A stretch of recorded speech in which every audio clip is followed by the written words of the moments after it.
It's Hello. we. Whoa.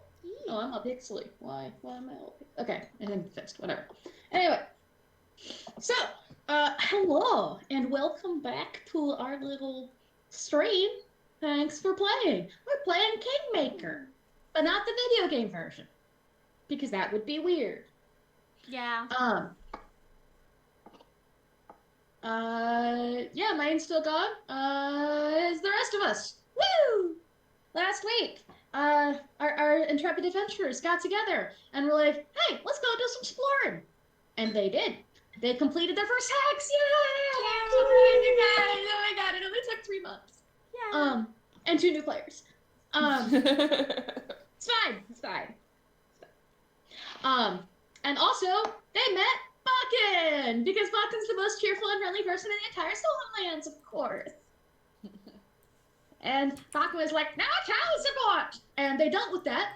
And then they got a mission for him to go get some berries. And then they camped out, and now they're here. And Bakken's approaching them with a lantern. So that's fun. So that's where we're gonna start. Anyway, so here we go. This is us starting.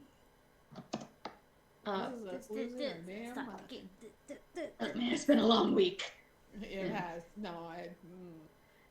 Anyways, so as you guys are, starting to wake up and such in the morning, uh, breakfast and all that having been procured and delicified, uh, you see the door to Bakken's hut, like, practically kicked open.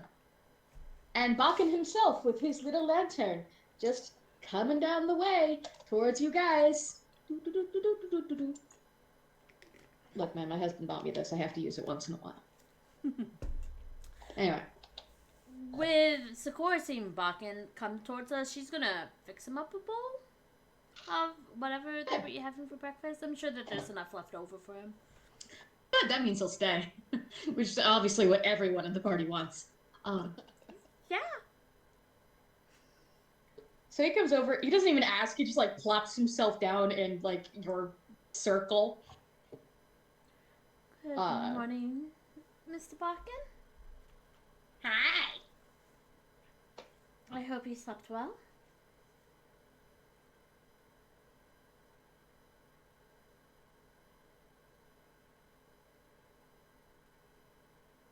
Okay.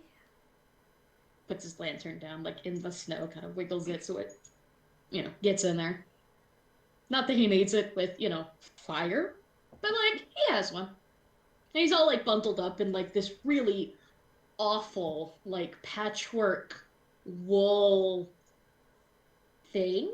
It's not really a coat because that would be exceedingly generous, which he is not a man of generosity. Um, it more looks like several Muppets have lost their lives in the creation of this entity that he now wears. Like there's like what we would know in our modern times, like fun fur on one shoulder, and then like there's like flannel kind of look over here. Like it's an abomination onto several deities, that but have not seen to wipe it out of existence, or maybe it's just held together with spite. Either one, really. But it is floor length, so he just kind of like has made like kind of a tunnel cut through the snow from his hut to here. Though it's not straight at all. It's kind of a meandering sort of thing. There's probably shoes under there somewhere. There's apparently a man.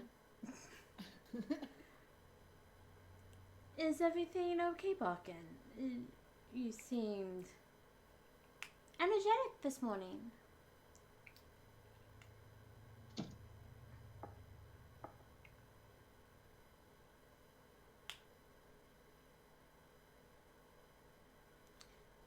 She'll hand him the bowl of oatmeal. He takes it and starts like shoveling it into his 3 teeth.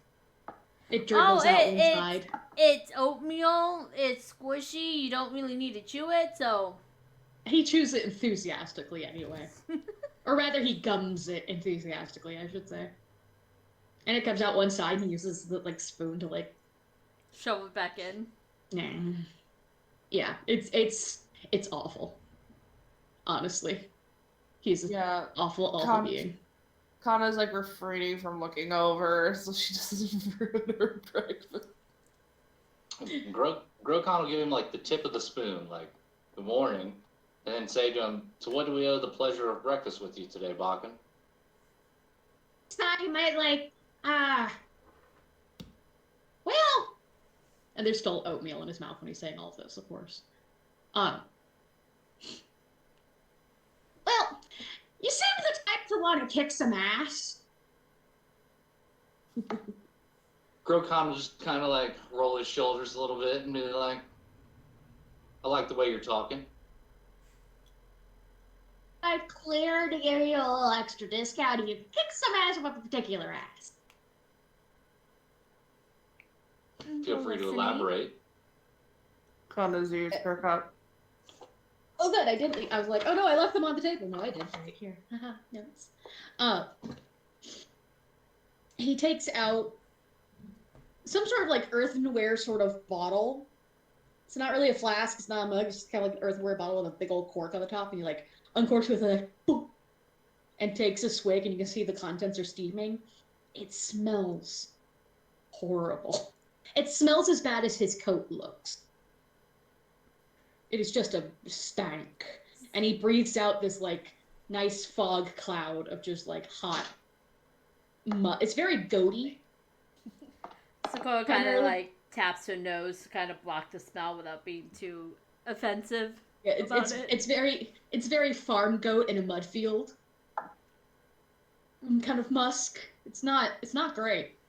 But he wipes his mouth and he offers it out to anyone who wants to take a swig. Oh, no, thank you. It's very kind, but, Nope. I'm good. Grokon will take a swig. It smells awful and it's viscous with like little... The best comparison I can make is like hot tapioca pudding.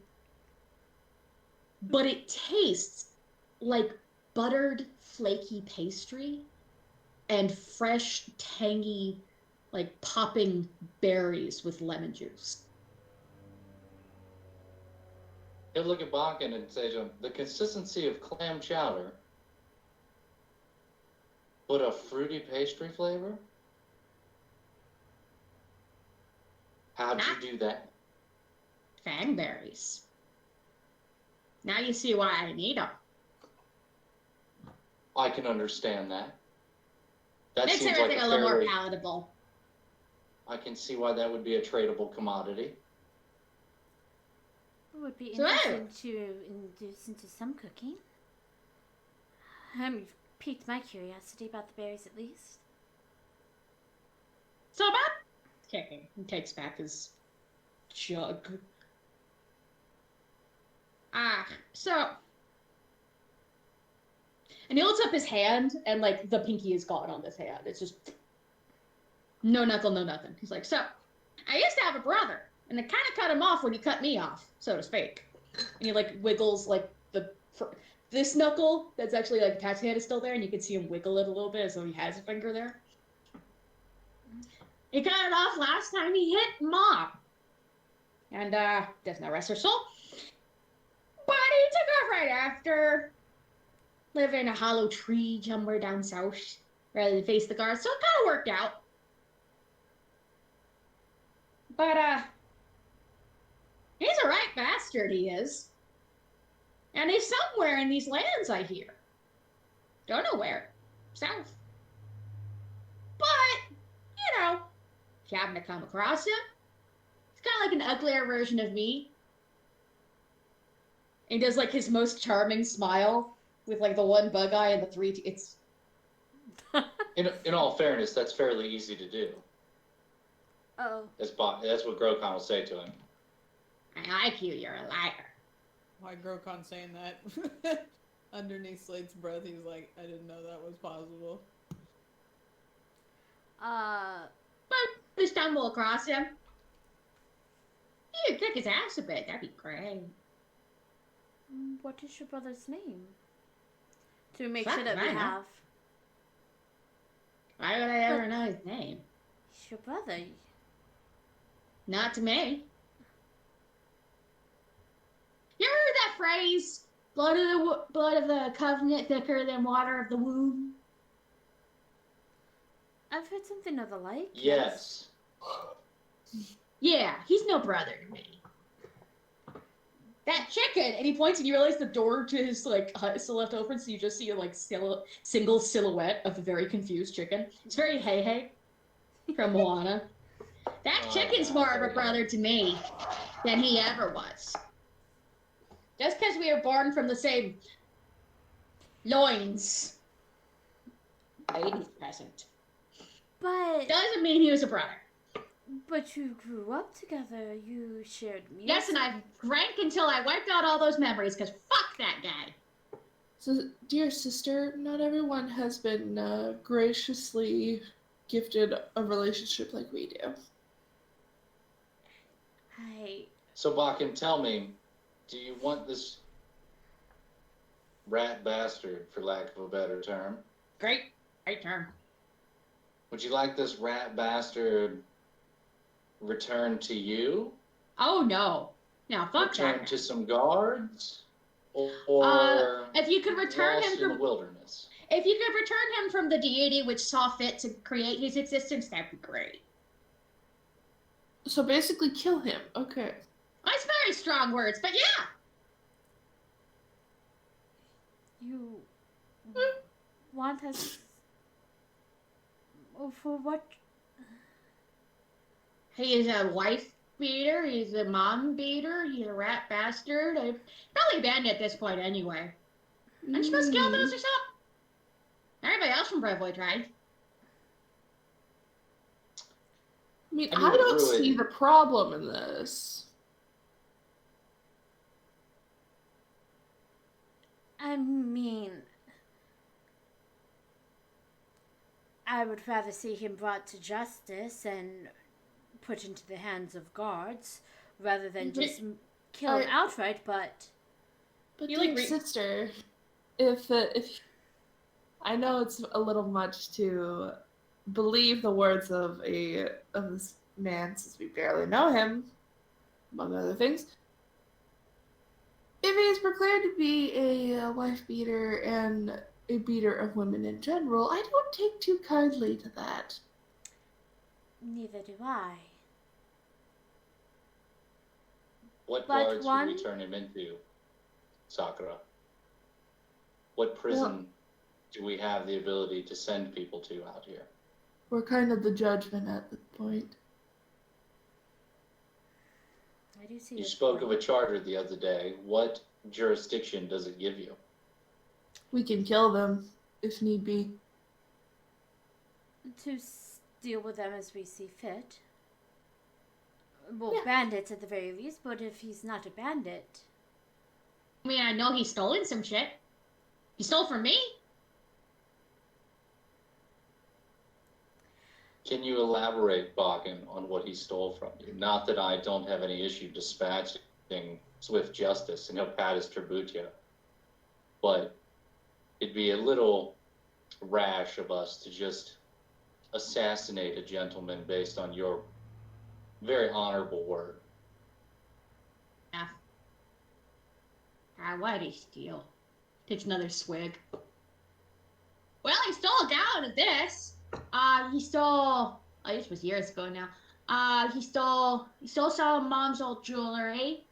Didn't have much, but it was something.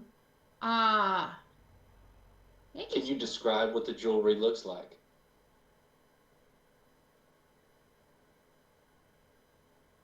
Silver? If we could identify its shape, whether it was a brooch of a particular description or a chain with an interesting flourish, something to identify it. It's kind of a silver string, like, chain she used to wear. Not fancy. Couldn't afford much. If it was some years ago, he probably have already sold it off as well. Probably. He also stole some, some of my wares. Your potions? Mm-hmm. Can't pay for them. How dare. Well, that doesn't sit right now, does it? No, it does not. And that's my just- business. That's my livelihood. Do you use a particular type of carrier, like a vial or a flask, that somebody like Oleg would be able to identify as your work? Kind of holds up the jug. I make it all myself. So it's all going to be this, and you're like, sure, it's this color. There, it's that color. Kind of speckly brown. All going to be that color.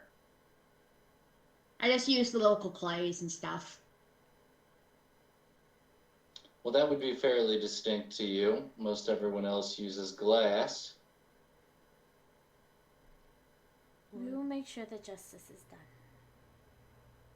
I just would wish that it could be something other than death. But if needs be, we'll see it through.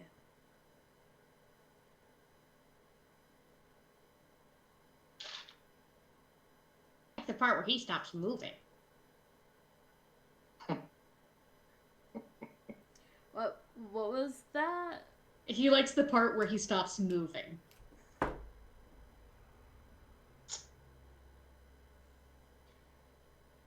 I mean, I don't have a problem getting rid of him, so to speak. I understand Neither most does- people don't. Neither does Grokon. How about you, Slate? You've been rather quiet. The whole time he's been writing in his book, and he just kind of looks up, is like, I mean, the man's offering a discount for his potions in the end, Mm-hmm. which could be a good help for us, in the long run, for what you all are wanting to do. Very true. Very... And, you know, if you're dependable customers going forward. Could apply more discount. Another thing. And other things. Didn't specify the discounts, to be fair. Grokon is super happy internally that Bokken didn't give a toothy smile when he said, and other things. I understand that justice needs to be done. I do. And I understand your eagerness for combat, sister of mine. I just personally have a hard time reconciling that death is the first option that most people come to. The thing, Coots. When you think about it, there's something you gotta learn. You learn it from living in here for a while. And you seem kind of new. See, in the stolen lands, it's kind of survival of the fittest, but you don't have to be fit. You just have to be crafty and not die. You have to be hard to kill. You see, as far as I'm concerned, I'm immortal until somebody kills me. Just prove me wrong. I'm alive. You can't prove me wrong unless I'm dead. Anyway, but I'm not dead. Hey, I'm immortal. So, here's the thing, though. We don't really do guards out here. It's more of a kind of self-justice sort of thing. You'll find that a lot with a lot of the trappers and stuff out here. But this was a couple decades ago now. I was much prettier. How's that? I know it's hard to believe. I was going to say, I don't believe it. I had 4 teeth at one point. I would have And- sworn 6. I mean, that was even further. Anyway, we'll get back to that. There was a trade involved. It was great. Anyway, so the thing is, what guards are going to answer? Every victim except me is dead. I'm the only one alive, and what are they going to believe me? Without using any of my womanly wiles, how are they going to know? So what I'm asking is if you take him to the guards, they're going to be like, oh, cool, whatever. And they're probably gonna kill him anyway. Worst case scenario. Well, worst. Anyway. Worst case scenario, they believe me and they kill him anyway. Because justice. On the other hand, I'm asking in your hands, and seeing as you are obviously, a noble individual with the power to do so, I am asking for his execution. Not murder, execution as is just.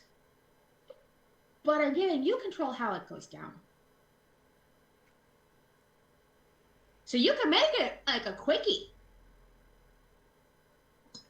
You don't have to like drag it out or anything. You can just, hang him or stab him or kind of whatever. I just want him dead because that's what he deserves. Because my mother died of a broken heart because of that rat bastard. And my dad died later because she was dead. So I'm giving you the option how to do it. I'm just saying that realistically, he deserves the justice. I deserve justice and vengeance. I like vengeance better, but justice, same thing, just more legal. So if you want to make it nice about it, that's fine. But I'm going to tell you, if you try to catch him, he's not going to go quiet. So I'm saying, like, be prepared for violence. If you're always prepared for violence in the Stolen Lands, you won't be surprised when it happens. Sakura is going to take a deep breath as she listens. Kind of Just weighing the options. he just continues finger gunning.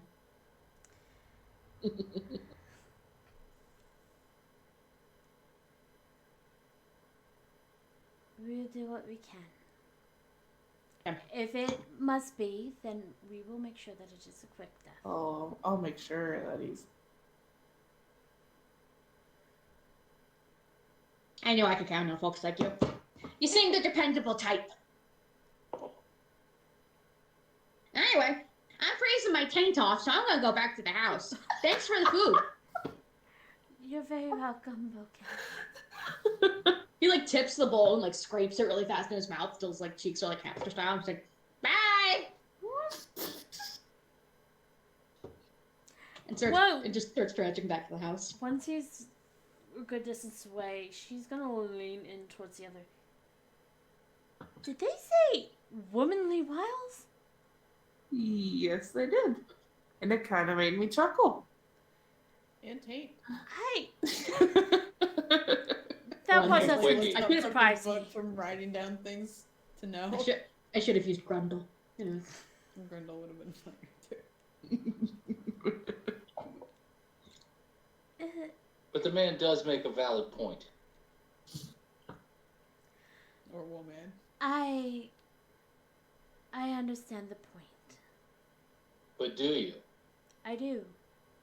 Because not a few hours ago, a potential threat walked past our encampment, and you did neither wake us nor execute any sort of stealth. You summoned an unknown entity over, which could have been hostile. And then he turns and looks at Kana and he says, and you, miss, you won't have to push me towards the enemy.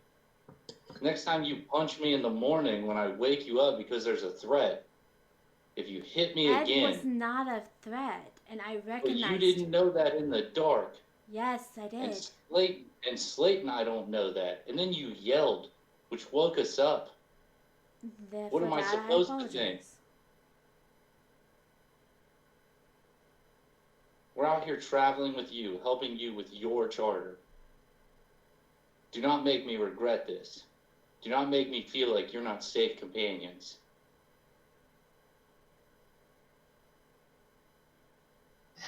Look, again, that was a reflex from this morning. I apologize for that.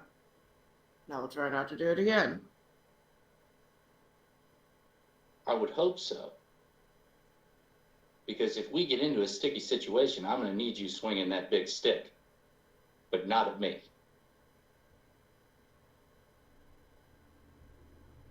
We're out here, luckily, near his residence, which is relatively safe.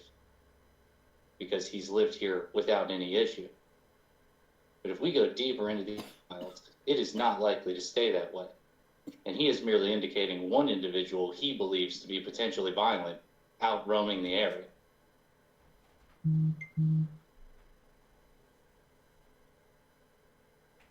Combine that with the fact that I heard trolls a few days ago when we were near the woods, amongst other threats that could be out there in any capacity.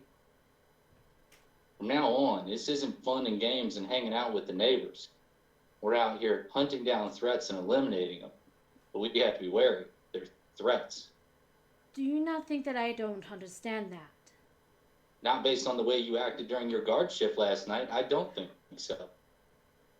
I know, Ed. In the dark, at multiple hundreds of meters, in very minimal light, there are many things out there that can shapeshift, that can take and play a voice. And in the darkness, with your companions incapacitated due to being asleep, you took the risk of inviting somebody to our campsite without being able to verify their identity, without making sure we were awake to respond if it went south. Do you understand what I'm saying now?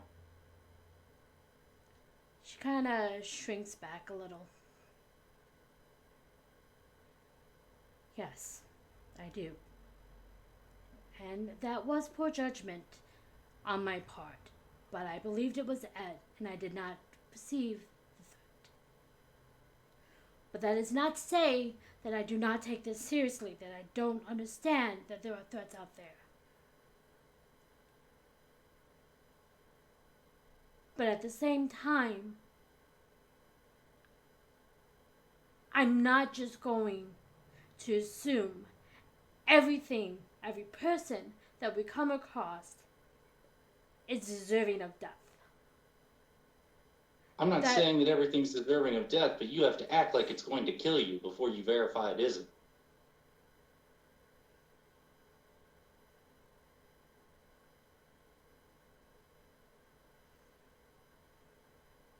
We don't know these areas. I'm not from here. Slade's not from here. You're not from here. Your sister's not from here. We don't know. These are uncharted areas. These are known as wild lands. This is the one sector, based on what I learned when I was in Brevoy, of the 4 charters that has had the least amount of progress and discovery. It is therefore the least safe. And we have to treat it as such, or we will die.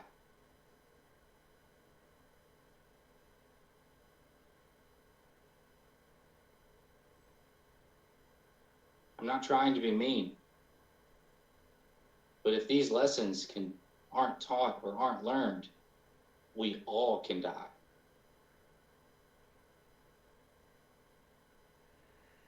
Sakura takes a deep breath as she sits back down. I understand. Doesn't mean that I agree with it. I still hold firm to what I believe. I don't want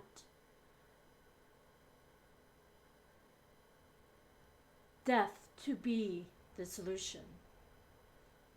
I will always try to see if there's another way first. I'm not saying you shouldn't. No, but let me finish. I understand that there is going to be times when we aren't allowed such niceties. The last thing I want is to endanger anybody here. The last thing I want is to have anybody die. So I do take this very seriously. But I appreciate the candor and the honesty. And I am listening.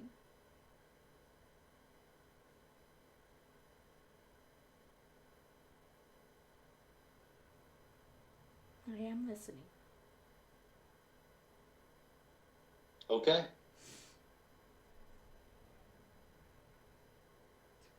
Let's get to it. We got more of these planes to discover today. And he'll get up and move over to the horses to start prepping the wagon. She'll start taking down the campfire and the kitchen tools and making sure everything's cleaned and everything's packed up.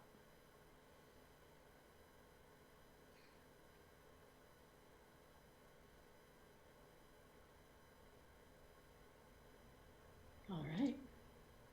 So, I'll start taking down the camp. Probably a little more tense than it was a bit ago, but we'll see how that plays out as we move forward. The sun rises and is just over the horizon by the time you guys get finished up. So you have decent light now.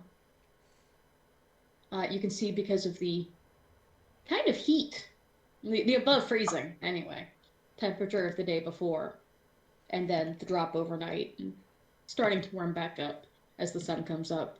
The top layer of snow has really become kind of a very thin coating of ice. Won't impact your movement any further than the snow already was. But it's just something to be aware of. That's a little crunchier out than it was. A little shinier. So, it's a little more distracting as you move forward. Could be a thing. But, you wrap your things up. You get the horses prepped. I get my dice. And you set out for your day. The impending doom of Rowan grabbing her dice.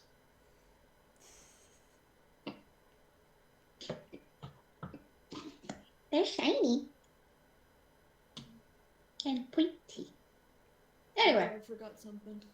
Yeah, dice help. That's why I always just have like a set next to me. It's like, oh yeah, I forgot to give him I have dice. to put them back there. I don't have a Yeah, choice. my proper tray is over there, but I have my spares here. Get these out from under. Oh, that's better. That's better. Yeah. So anyway, I'm gonna move. Well, no, you guys are already on the correct map. As I look at the street, I go, oh yeah, I'm on the wrong map. That's what. Sweet Glitch, give me 1 moment, please, to adjust something. No, the grabby one. Thank you. Wow. Good enough. Okay. We'll go from there, and if I need more, we can do more. Alrighty. So, you guys are wrong map. There we go. Zoom the fuck in. Alright. You guys are on the Bokken's Hut Hex. Woo! We still have like another day to finish You do. that, right? As far as I recall, yes. You reached him the second day. Yeah. Because the first day you hadn't reached him because he's kind of towards one portion of it. So yes, you finished day 2, this is day 3 of this hex. I don't want to write it down because I can just make the mark.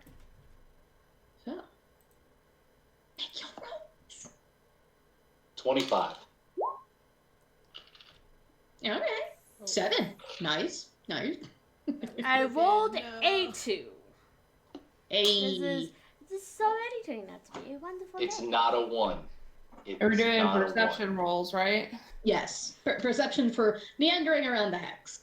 Natural 20? 22. 23. Okay, so Sakura gets to see the thing that You mean is Kana? Kana, thank you, God. Other sister, Biggin. There's a reason that Bokken just called you Biggin. Or no, Ed called you Biggin, that's right. Yeah. Damn, whatever the fuck his name is. Gimme. Gimme.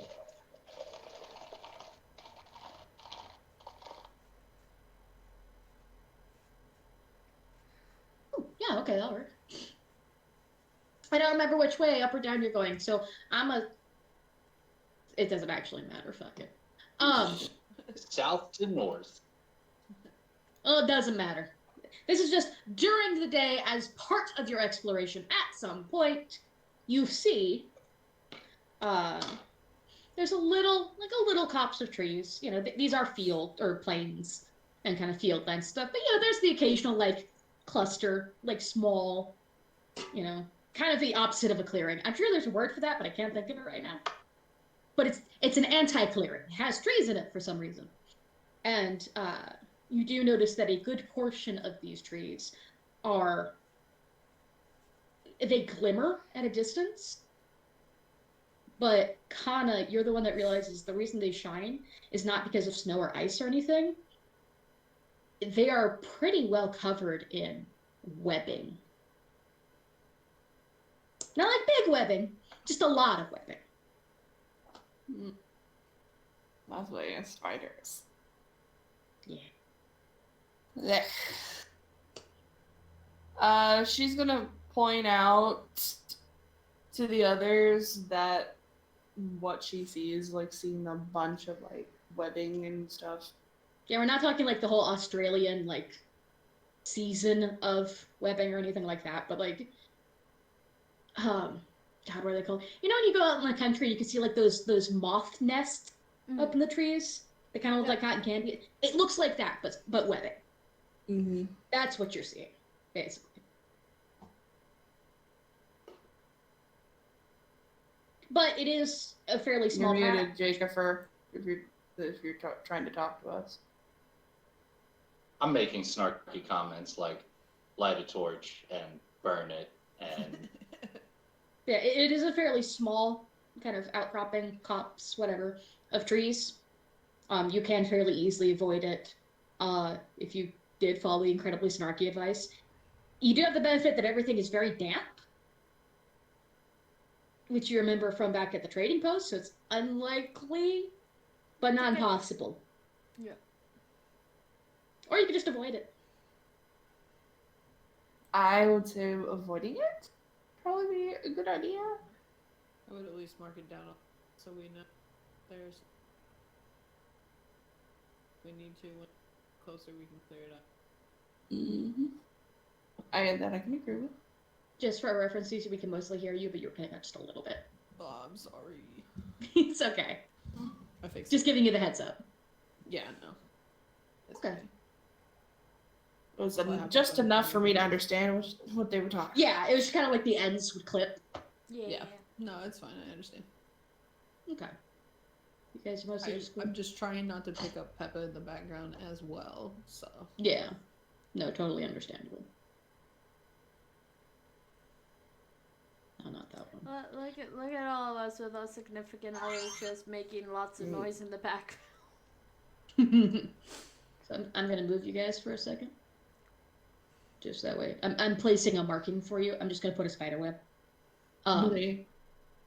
So that way it's not too much. But that way you guys know there's like a little. Yeah, spiders. Yeah.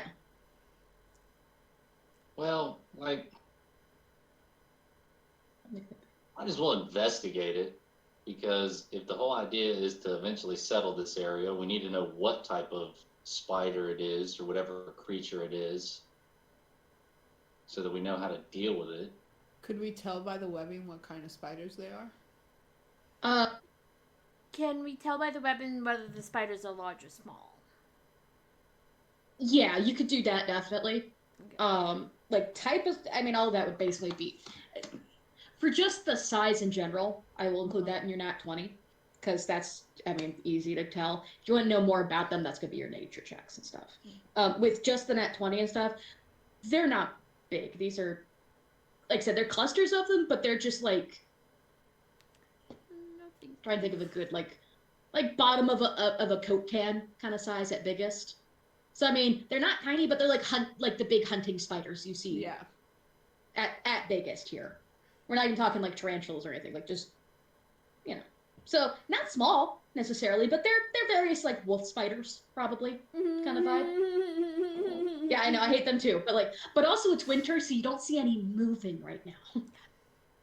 There's no movement in here, it's just the webbing, so you know that they are probably present or live here, but like you're not seeing any thing Yeah.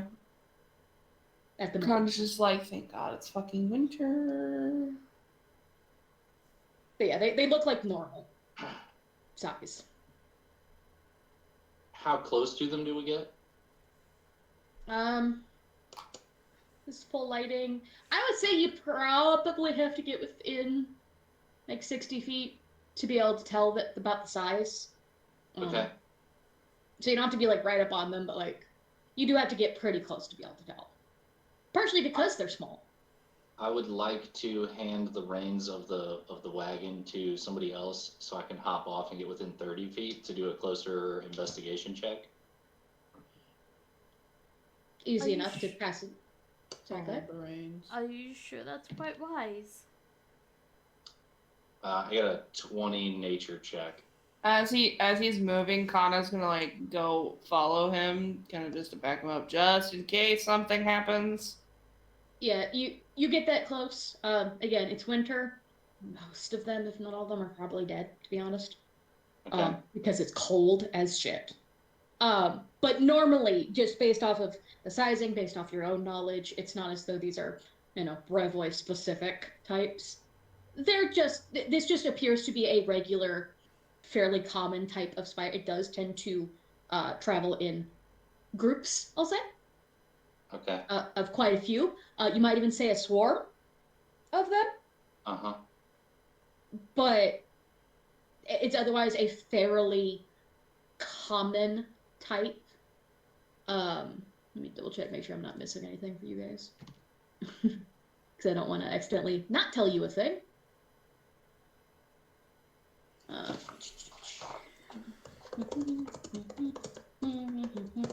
we go. So I just want to make sure I'm not. But yeah, I mean they do swarm, so it's not fun.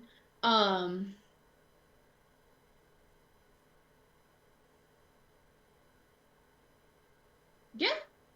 Otherwise, they don't have any sort of poison or anything you're aware of, or any special abilities. It's just that they travel in these big clusters. Is really the concern.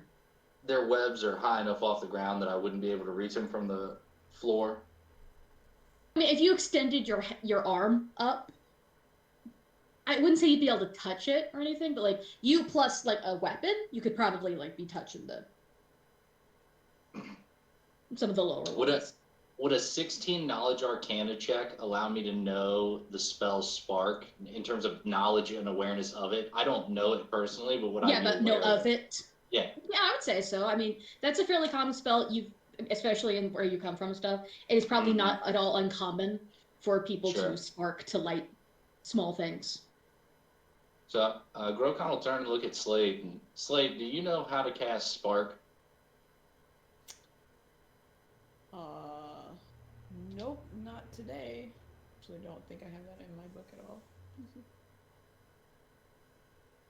But yeah, it's a fairly common spell for just lighting small. Yeah, it's a cantrip, so I'm Yeah. Yeah, I'm trying to see what cantrips I okay. have in my book. Because my book Gotcha. came with a bunch of the cantrips, but I don't think I have all the. Yeah. But I'm saying, yeah, as soon as he says like spark, you're like, I know of. Because yeah, that's very especially in schools and stuff where mages are taught, especially early. Almost any beginner mage is going to know of spark at least, because I mean that's how you light a candle. It's like the baseline evocation spell, I think. Yeah. Yeah. Yeah, and it's so small that like in classes they'll give you a little pile of like cotton or something small, and basically if you can make it smolder, hey look, you cast it. Yeah, not my Keeps them under specialty, control. though. Yeah. Don't freeze on me. There we go.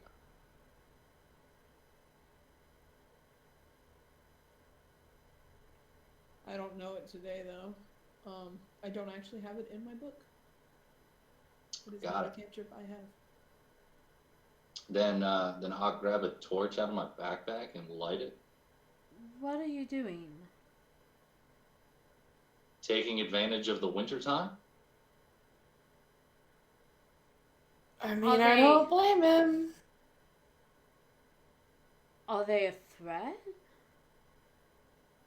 More than likely, anybody who comes out to settle here will use this as wood for whatever structure they want to build. The last thing you want is for somebody unprepared to be swarmed by a group of spiders that could be potentially dangerous.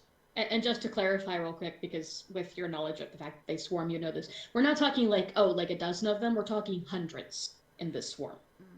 So yeah, just also for clarification for you and stuff, that yeah, we're not talking like, oh, like 10 of them, which would be bad enough, but like they can swarm up to 100 or more. Yeah, and he'll point up at one of the nests, like that in of itself can hold a couple hundred of these things. So we definitely don't want it to make it to the springtime where they could potentially go back and repopulate.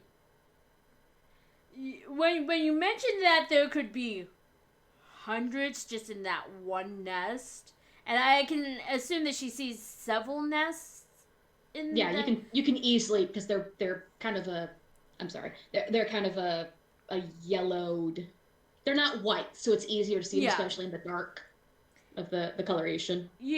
You know with like Ghibli, when they touch something disgusting, they get that like little shiver Yeah. up their bodies. She kind of does the same thing, and her tail kind of just floofs out like a scared cat, and her ears go back. I see your point. I'm just... I'm assuming that she's holding the reins of Kana's horse since she got off. And she'll kind of lead the horse just a bit more off to the side, away from it. I'll just... If they swarm, I'm not quite sure what I would be able to do. I'm just gonna... I'll be right here. One or two spiders I could probably handle, but... It's okay. And then he'll walk up to the first one and light it on fire. Yeah, and it catches easily. It's highly flammable, and it burns fast. But you realize that, yeah, from that what you assumed, not you from the same source as them. Kana and Sakura are like, yeah, you know, logically we know that the wood is wet. That was something we talked about with Oleg's trading post. You just have knowledge primarily from boats and the land of the Limerick Kings. That is a thing that you deal with all the fucking time. Is dampness. And so, yeah, you can see, like, the spider cocoons burn very, very fast and you know, burn out. Of course, any bits kind of fall to the snow and get put out. It doesn't seem... You might get a little smoldering here and there on some of the drier leaves that kind of dry as it's burning. But it's fairly easy for you to walk not that far in and just be able to basically just boop, boop, boop, and just kind of incinerate all of these. You don't see anything kind of crawling out to escape or anything that might get incinerated as well. Because again, winter, they're pretty much dead anyway. But you're able to pretty easily clear this out. I don't know how in depth, if you're going to take the time to kind of go through the whole thing and make sure all of them are gone, or it's more just, it seems like they're clustered in this area, so I'm going to get rid of the ones I can see. Yeah, I'm gonna definitely like take advantage of the ones I can see, and then, you know, if Kana calls any out that she sees, or anybody else calls out ones they see, like, definitely get rid of them. Yeah, I'll say, you know, you guys could take an hour or two, just to kind of expect slightly. You don't really find anything else the rest of the day, so you have the... You feel confident knowing that the rest of this is kind of plains that you're exploring, that unless you know, encounter something really crazy, you could probably spend a little time going ahead and just making sure that you get this potential threat no longer a problem. So you spend probably an hour or two total just making sure that, like, you get everything, make sure nothing really catches, you know. Just keep it. You probably wait around half an extra hour to be like, okay, is anything gonna, you know, spontaneously like, start actually? Nah. So you take the time. You feel confident that you've got rid of, if not all the threat, enough that it's not a threat anymore. Good. And the rest of your exploration that day is, in fact, uneventful. Awesome. Pretty plain plains. I mean, you see the occasional, you see like a rabbit, you know, through the snow kind of thing. Very mundane. No other problems throughout the day.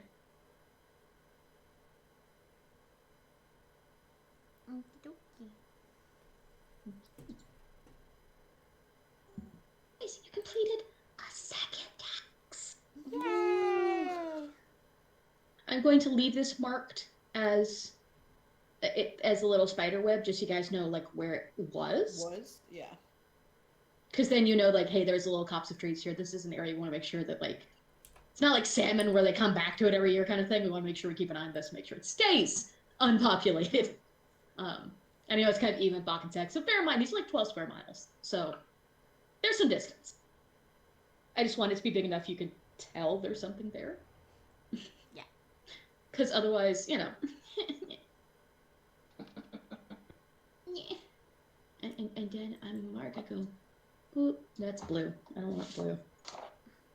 Be gone. Did we have the paper map of this when we played years ago? Yes, I printed it.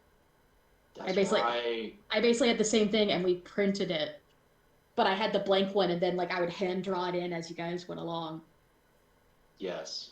This is much easier, however, I do miss it. There's a reason I printed my notes now that the printer's set up. I'm like, I can print things again. Yeah, I don't remember this. This feels new.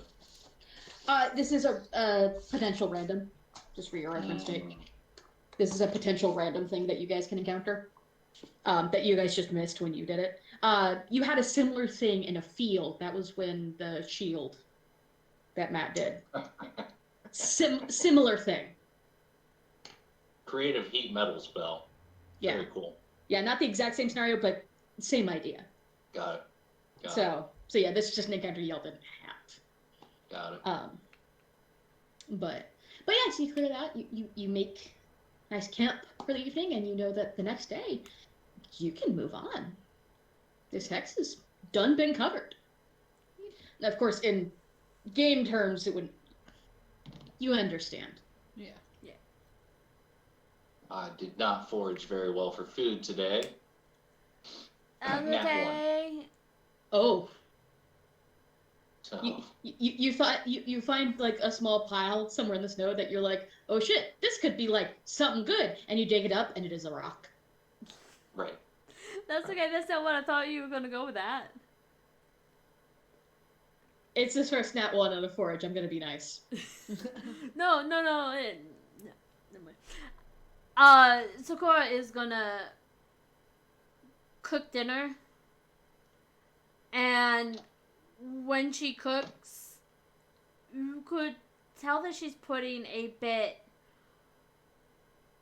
more effort into the cooking tonight, as like when she normally cooks, she tries to make sure that it's pleasant and there's enough for everybody, and it tastes good. There's at least seasoning, so it's not like bland meat and whatnot. Tonight, she is putting a bit more seasoning into things, where she would normally put in like just potatoes or just carrots in with like the stew. She's putting both with some onions and just in her own way kind of trying to apologize through her cooking. So it's an extra tasty meal tonight. yes. All right. You want to make a cooking roll to see just how extra tasty? I mean, I can. Extra tasty, but how extra tasty? Taste the apology. 23. Mashed potato apology. Yeah, with the 23, fucking delicious. It's so good. Everything just comes out like perfectly tender.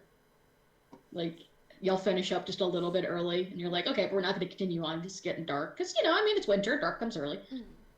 But so you get a little extra time. You set up a little faster, so you're able to stew it a little longer, and that really like makes the difference on some of that boar meat. Is just kind of tenderizes and like.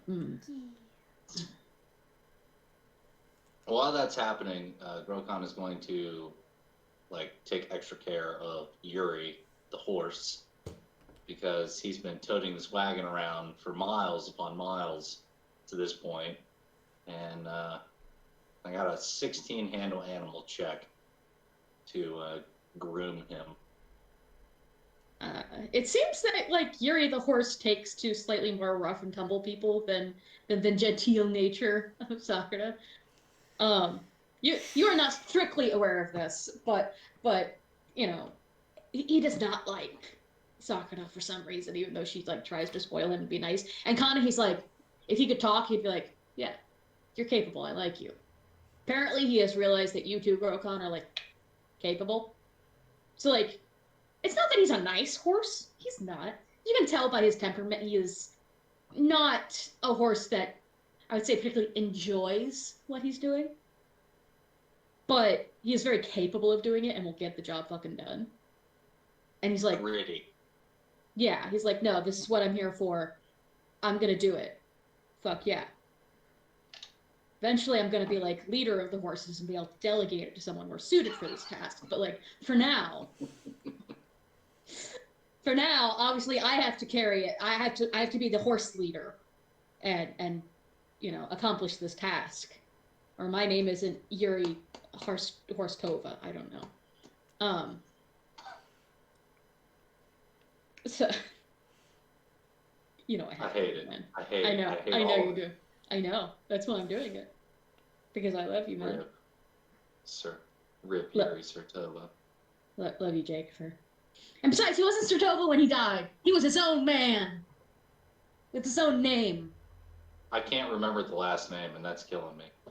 Oh, God. Because it was, like... It started with a V. That's all I remember. Yeah. I'll have to look it up. I'm sure I've got to have it written down somewhere. I have to. Somewhere. Anyway. But, I was supposed to say Vikov or something like that. That doesn't sound That sounds right. But it was like Vikov. It did mean like a dragon thing. I think it was Russian. Something like that, yeah. Yeah. All right, moving on. Yeah. Anyway, sorry. With my old characters. Sorry. But yeah, he's a grumpy horse, but capable horse. And though he does not, I would say, aid you in any way in this, he does put up with your attentions because they are what is due. And you're able to groom him down and make sure he's fed and watered and, as comfortable as horse can be in snow. Change out his blanket or whatever. Like, you get that. Right. Also, you're locked up, by the way. Yeah. Now I'm unloading for him. There you go. There you go. Yeah, you bet. So it's just a shrink guy was talking to you and you're just like... It was very kind of Owen Wilson. I'm going to take that as a compliment. Wow. Anyway. Wow. So, dinner is delicious. Yuri is as cooperative as he ever is. Slate, Kana, do you have anything to contribute to the evening?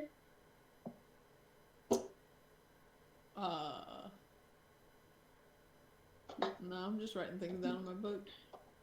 Yeah, not really, no. All right, so we've got 2 people with personality and 2 cardboard cutouts. Got it. He doesn't really have anything to say. I mean, he's watching the group just to see what would happen because he remembers this morning and he's just trying to see what would happen between Sakura and Grokon. But other than that, I mean, in all fairness for you, you've traveled with Grokon long enough to know that, like, I'm not really like angry, no. But I'm waiting for this night to go through without an incident.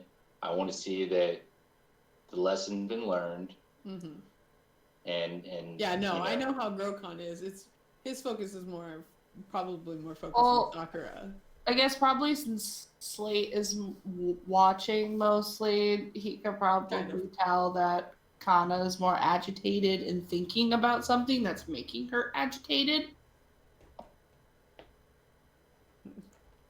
He's just kind of like watching, and he kind of looks down every moment and writes something down, and he'll look over at Kana and be like, "You okay, Kanako?" Mm-hmm. Sounded okay. That definitely sounded like it. He just kind of looks over at her like, "Are you sure?" Yeah, I'm fine. Good. If you want to talk about it, I'm here. He goes back to writing in his book. Yeah, her tail kind of flicks as well. As she's sitting there. Alrighty. So, guardship. Oh, yep. Okay. I go first.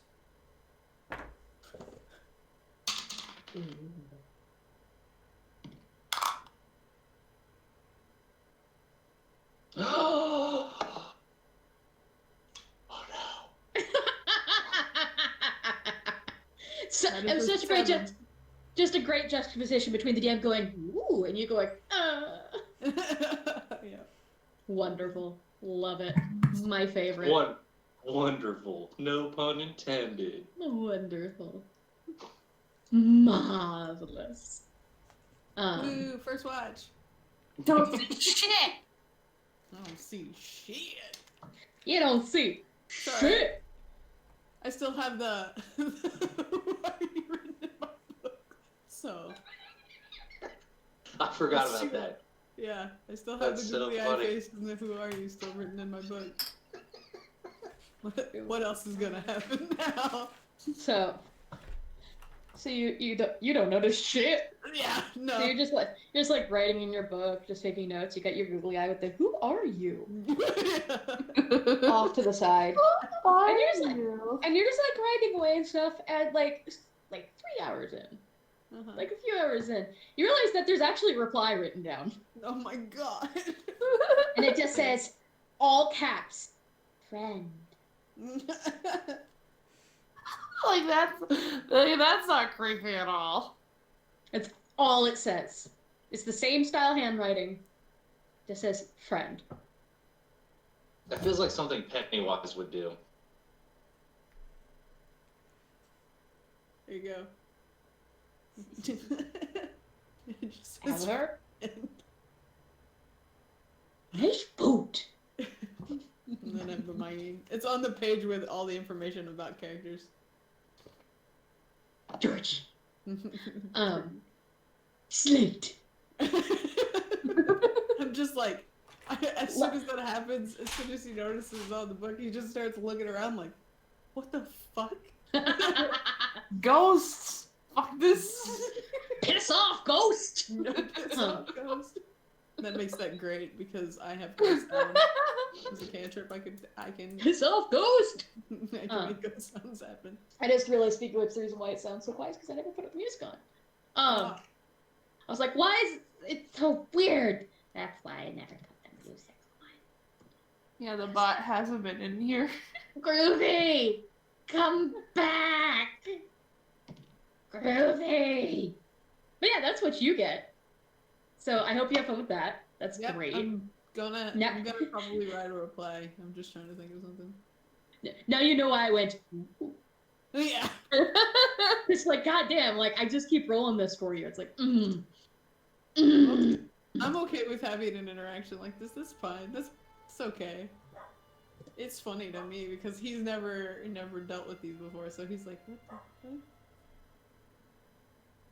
Yeah, well, my roll isn't much better for my turn. Good. You might notice something.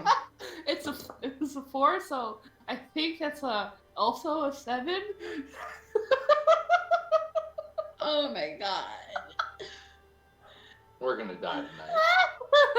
I have a +6. I hate that I have a +6. I rolled a nat 1. Oh, owie. Owie. Okay. We're so dead. So Well, at Connor, least Connor will yell for us. Get the fuck up! That's because she's awake. Yep. We don't have to worry about getting punched because she's awake. My god, my jaw still hurts.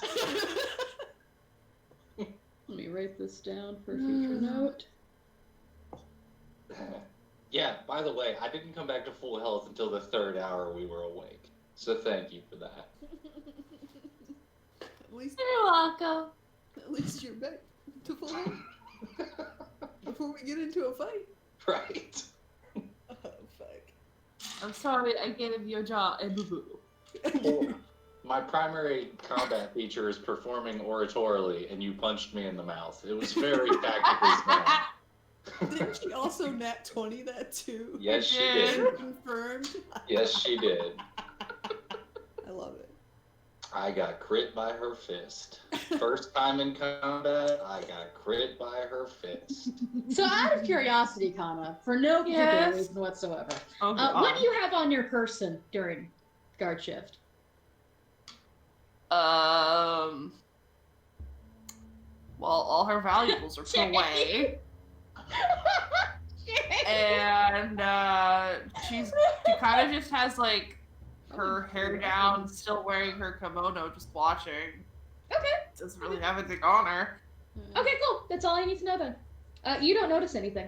I don't know. Oh god. You're so scared, man. It's great. I love it. Okay, next guard shift. When you head back to your tent, Kana, you see wherever you've placed your Tetsubo, Mm-hmm. and there's a little berry on every single spike of your Tetsubo. She's gonna look at it and be like, fucking fairies. Fucking fairies. Instead of fucking ghosts, it's fucking fairies. It does not seem, besides just being annoying, because now you're just gonna have to like pick each one off, because like they're put on there. Yep. It's a sticky mess. Are those the fang berries? Just out of They are curiosity. not. Okay, damn. No, they look like holly berries or something. Oh, Like, okay. not edible, not poison or anything. Nothing useful about them, but sticky as shit. Your whole Tetsubo is now just like sticky. And like as you're like peeling the berries off, you realize like some of your shed like fox fur is getting on it, so now it's like fuzzy and sticky. It's kind of awful, but in a very like annoying She kind of way. crinkles her nose, just yeah. She's just crinkling her nose. It's just God damn it. Fucking fairies. So we got piss off ghosts and fucking fairies. It's great. I love it. I'm loving these roles. Next is Jake's turn. Yes, Jake what's first. me? Jake What's first. your God. God. I rolled Okay, a go. 19 on the die for a 26 perception check. Alright, 26. Okay. Please roll fairies. I just want so- this to be a full fairy night. He gets fucked with the fairies. Oh, it gets to Neffy and nothing happens with Neffy. Sakura would be so sad that Tig and Pill are like messing with everybody else, but not even saying hi to her. So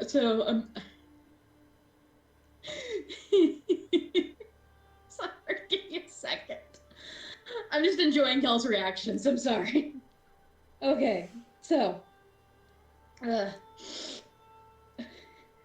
Grokon, same question. What do you have on you? As this will be So- important. For guard shift, Grokon puts his mountain plate or his mountain pattern armor back on, and puts his shield. Has his shield leaning against him where he's sitting, and has his Terbutia out across his lap, just so it's readily accessible. Beyond that, I've got a torch hooked around in the backside of my belt for easy access should I need it, and I have my kunai in my in the hip sheath. And I think that'd be about it. Oh, and I have like a water skin.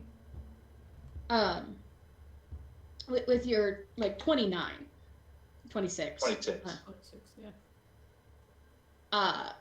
You do notice at one point in the night the flap of your tent just like Okay, I'll snap my view over to it. Well, excuse me. I will snap my eyes over to it, not moving my head. Do I see anything? you don't, but you very faintly hear rustling.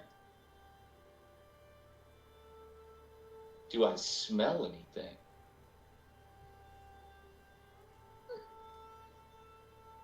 I don't know. No, it's not strong That's enough. elderberries. Sure. No, you do not smell anything. The rustling stops. Hold, please. Yeah, yeah.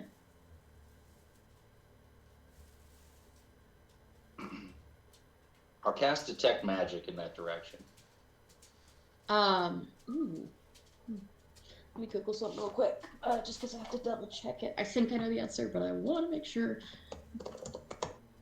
What are you up to? Sit. I didn't say come over, I said sit. It's the fifth ball. You do not detect any magic. That's what I thought, but I had double checked. Hey, you do not detect any magic. Using Mage Hand, I'm going to lift the flap on my tent. Do I see anything inside? You do not see like a creature or anything, but you do notice your bedroll is made just slightly differently. Like you make it a certain way, from being on the ships, from being, it's kind of, someone in the army making their bed versus someone as a civilian making their bed. It's a civilian style. It's different. And there's a very small lump, like right where your butt would go. Okay, I'll peel back my bedroll to see what's in it. It's about the size of your palm, and it looks like a water skin with like a like basically like leaves and sap and stuff cork, and it's filled with air. It's a whoopee cushion. So yeah, whoopee cushion. A fantasy whoopee cushion. If you poke it, it makes a small very focused poot. It's a very delicate poot. Then I will put it in my backpack for the moment, very delicately, with full intention of utilizing it.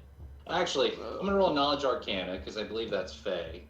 Nat 20, so 26 on Knowledge Arcana. I mean, certain Fae are known to pull minor pranks.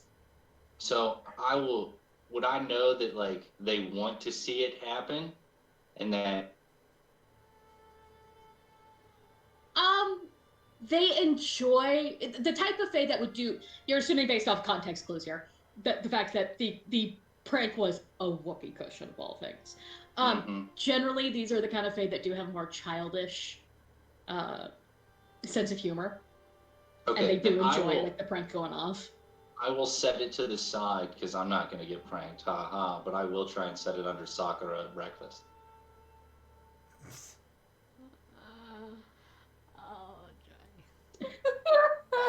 Otherwise, your night goes perfectly fine.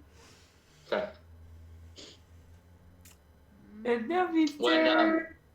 When I wake Sakura up, I will let her know, like, there have been signs of playful Fae activity tonight. Nothing hostile, but be aware. You notice that she kind of gets like an excited look on her face, like that's a good thing. And she nods. Oh, be careful. Thank you.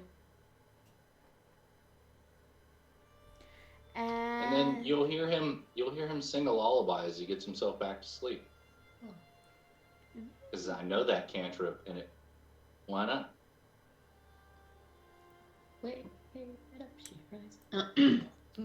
Alright, let's see how bad this is Whoa, gonna be for me. the weatherman comes. Oh, not bad. I got an 18. Okay. Too good, too bad. Yeah. With your 18, the moon is setting.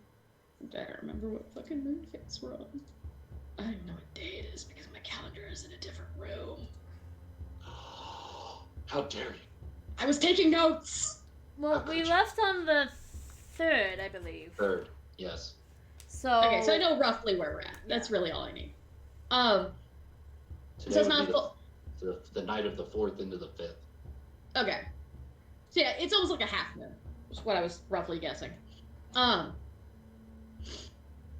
you know, and that setting, but there's still like some decent lighting and stuff. And fairly early in your shift. No, actually fairly late in your shift, opposite, because it's when the sun starts rising. You look over, and of course you're like in hills and plains and stuff. And you look out kind of on the horizon, seeing the sun start, you know, making its crest. And you see the outline of like 4 wolves. They're just standing there facing your camp. No.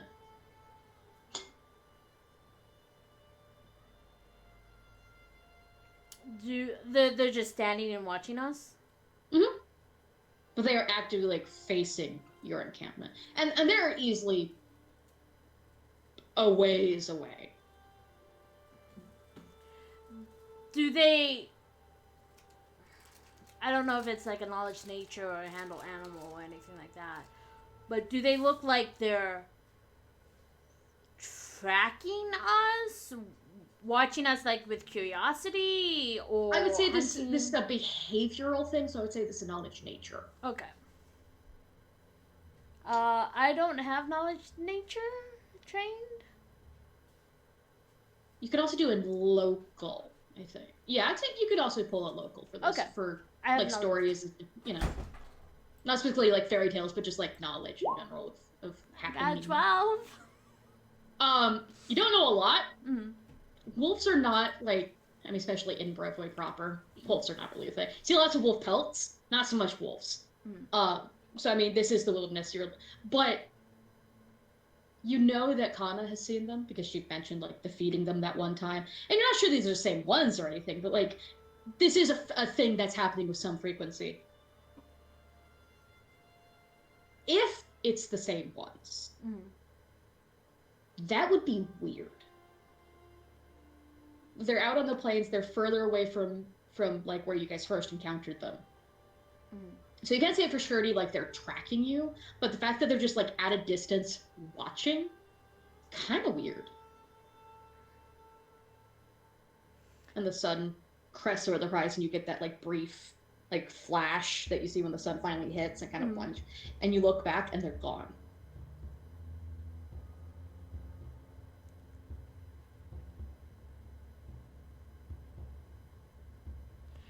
She's going to take note of that.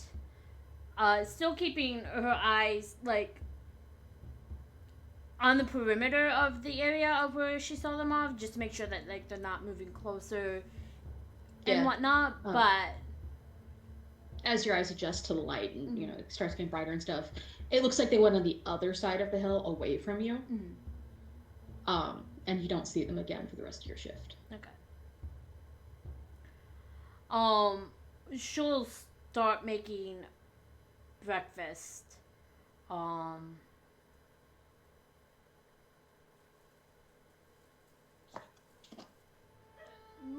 the end of her shift, like a half an hour or so before the end of her shift. With what we've known with Slate and Grokon, do any of them seem very outdoorsy? I mean, Grokon. Okay, that's what I mean, he assume, forages but every like, day, so like, yeah, that seems the outdoorsy type to you. Okay. And he has mentioned like land of the Lone Kings, Vikings, such. So he's if someone in this group is outdoorsy, he seems like he might be the one. Right. Which is what I assumed, but I didn't want to assume. Yeah. No, he seems the type. Okay. He's got dirt under his nails. Well, actually, he probably doesn't because Vikings are very cleanly. That's part of the Tian Sha culture that they live with. So yeah. Yeah. So actually, of the group of you, he's actually probably the cleanest and most like put together. Like you kind of expected. I think it would be safe to say, particularly with Brevoy as a whole, even though they do have tribulation stuff, there's always kind of this vague undercurrent of like, oh, those wild, you know, Vikings with their song and dance and myth and like just it's not really savage, but there's that undercurrent of like they're less cultured than Brevoy is. But like knowing that he's from there and stuff, yeah, there's like no dirt under his nails. His hair is very well groomed. Like you never see him necessarily like specifically taking care of his grooming stuff, but like he always comes out like groomed. Right. No bedhead. Put together. Yeah. She'll wait until Forgive me. awake. I assume that would be true anyway, based off of. Okay, I didn't want to put words in your mouth there. All good. Okay, continue. She'll wait until he wakes up. Which isn't long after dawn. Grokan, do you know anything about wolves? Yeah. Are we talking about ice wolves, forest wolves, large, dark, black wolves? What are we talking about? I'm not quite sure. It's kind of odd. How many? 4 or 5? How many? Was there one larger than any of the others? Not that you noticed. Okay. Though they were at a distance, it was a little hard to tell because some of them may have been higher or lower on the hill. Right. Same with the coloration. You're like, It's hard to tell. dark It's vision more is of only their, in grayscale. it's more of the behavior that I'm wondering about. Before we met you, before we had the incident with Maine that brought us back to the fort, on our first outing, there was a pack of wolves that my sister fed with some of the leftover stew. That wasn't Right, me. Dad. That wasn't me. That was Ami that did that.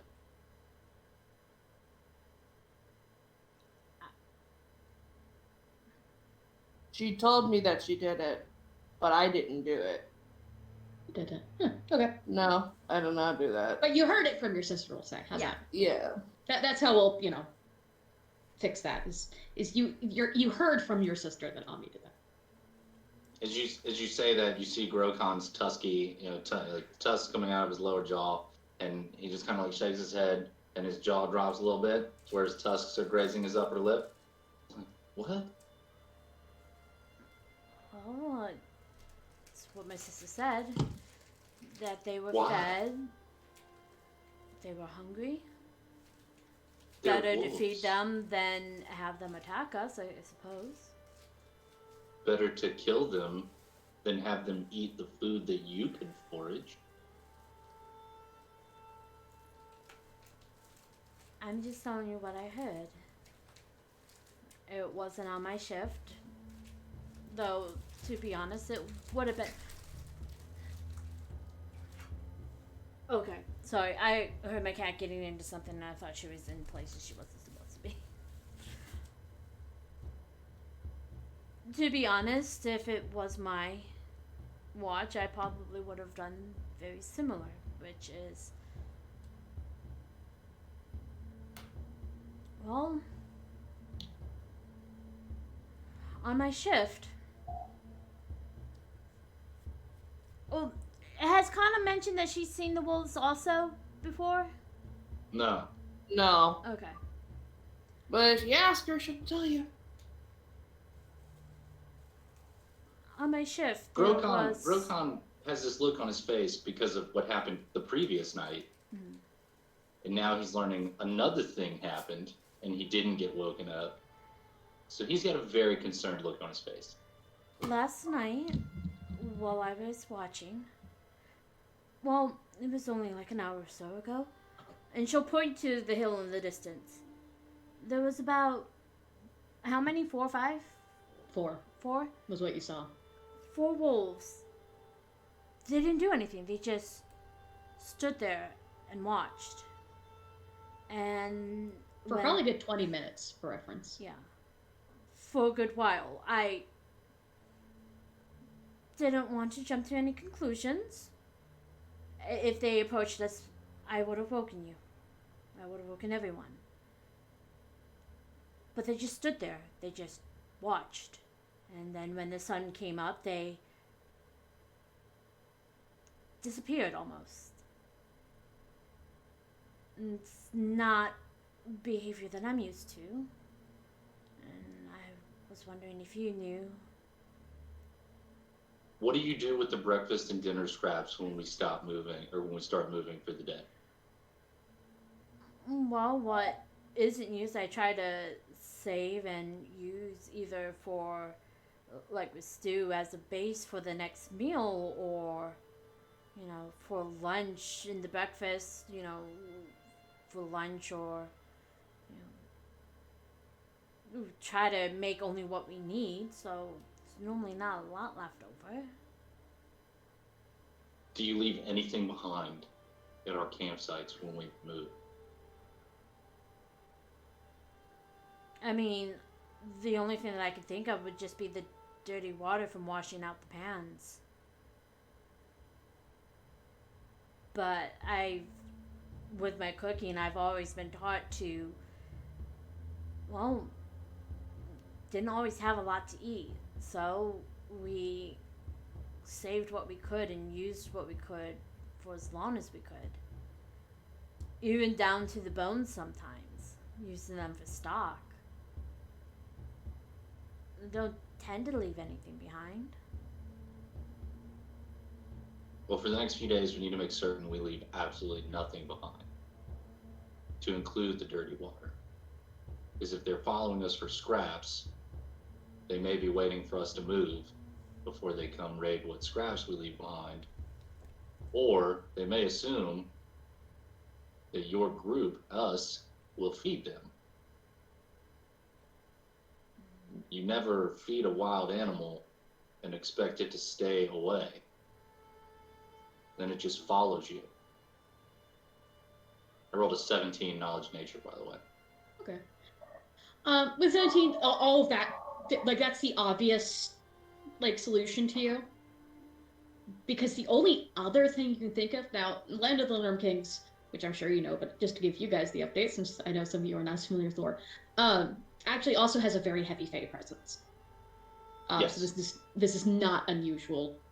Not that you necessarily know this, but not terribly unusual to Grokon, that just kind of weird shit, and sometimes animals act a bit weird. You do know that such close proximity to Fae happenings generally indicates some sort of thinness. There's a reason it's not called the down cover between worlds, is what I'm saying. You know, it's definitely a veil. Given the amount of Fae presence, even the minor Fae presence you've been experiencing, there probably is some sort of thinness to these parts. Would not surprise you at all. And such close proximity over a long period of time, particularly with animals, can make them act a little odd. And not necessarily bad odd. Most often it either changes their appearance slightly, or it might grant them not so much intelligence as such, but you've definitely encountered, like, I would say probably on a hunting expedition or something you did once, you've encountered, you know, an elk or something that just didn't act the way the others did. Like, seemed to be more aware is probably a good way to put it.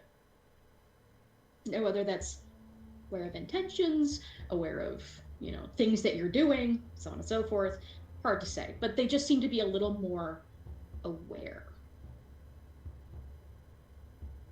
But the obvious solution is totally mundane of just, yeah, it's winter, times are lean, you know, y'all have seen a few animals, obviously, you've encountered some, but, like, even so, this type of forestation and stuff you have in this area, you'd expect it to be fucking overrun with animals most of the year, but in winter it's very, very quiet, very dead. So it genuinely, like, your first inclination is dirty water that's like the world's shittiest broth. So it's entirely possible that basically, even if she's left dirty water behind, it's basically making wolfy popsicles. And that seems like a better solution. Yeah. You know, more big. Don't assume weirdness where there probably isn't, kind of thing. Yeah. But there is, like, that little niggling of, like, there has been some weird shit happening, though. So Grokon will look at Nevi and say, like, Sakura. Sakura, and say, you know, as I've reiterated a couple of times, like, if you want to populate these lands at some point, we have to eliminate threats. If there are 4 wolves that are accommodating themselves and adjusting themselves to the presence of humans, they can potentially become a menace to a settlement. I do understand that. But not everything has to be a threat. And it's not that I'm not cautious. Like I said, if they approached us, if they looked like they were hunting us, that's part of the reason why I'm telling you this. Sakura, these aren't dogs. These are I wolves. know they're not dogs. But you're... So they're a threat. They're not a Is this threat. enough for Kana to stir, for her to wake up? I Like, are they assume loud that enough? I woke up in the middle of this conversation. It was late. Just because If that... this is at normal talking, by this Yeah. point you guys are waking up and hearing this discussion. I figured I woke up not too long after Bokken. Anyway, so I probably heard part of the conversation. I just didn't want to. Just because a beast lives in the forest and hunts and kills does not mean that they are a necessary threat that needs to be eradicated just for existing. If they And if they were attacked wolves, us, I understood. But one of your party, as you have self-admitted, made the mistake of feeding them, which means they are becoming accommodated and acclimated to human and humanoid presence. With that, Kana, like, you could still, you could tell that she's still trying to wake up because her voice is, like, very raspy and deep. That would have been Ami's fault. And he'll turn and look at Kana and say, That was not, that event that she's talking about was also not on my shift. I only was told. I'm not angry at either of you if it wasn't you. I'm not angry at anybody who did it. But the reality is, wolves that are acclimated to humanoid presence and are willing to approach pose a threat when you start to settle someplace. If they were normal wolves under normal behavior and they retreated into the woodline when encountering humanoids, it wouldn't be a problem. But somebody made the mistake of feeding them and making them now a menace, a potential menace to any civilization or development or settlement. That's a threat. I don't see it as such. Then I hate to tell you, but that is a very naive take. And if you are to succeed in this charter and succeed in developing this society in this realm, you are putting people at risk because you don't have the steel to do what's necessary.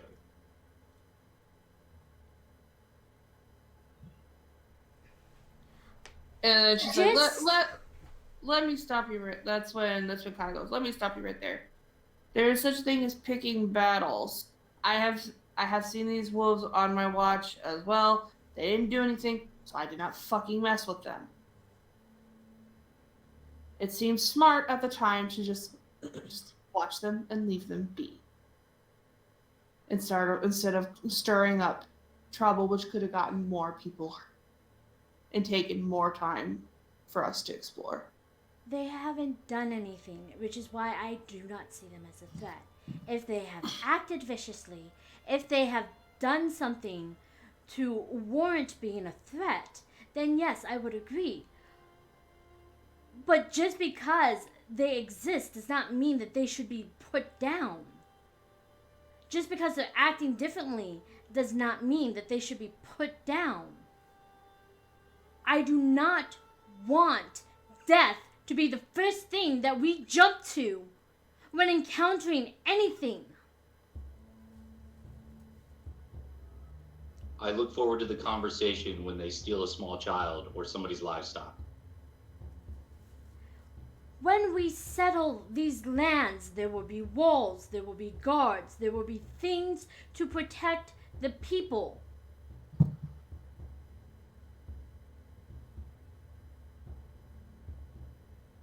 This isn't...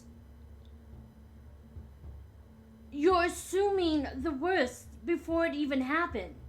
We're 20 plus miles from the forest and they have tracked us across the plains. What do you expect me to think?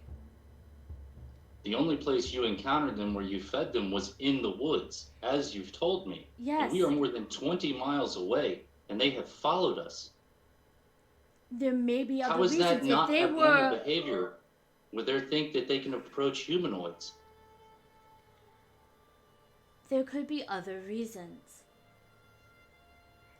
If they were hungry, if they were hunting us, they would have approached and come closer. Unless they're scavenging. Which, what is wrong with that?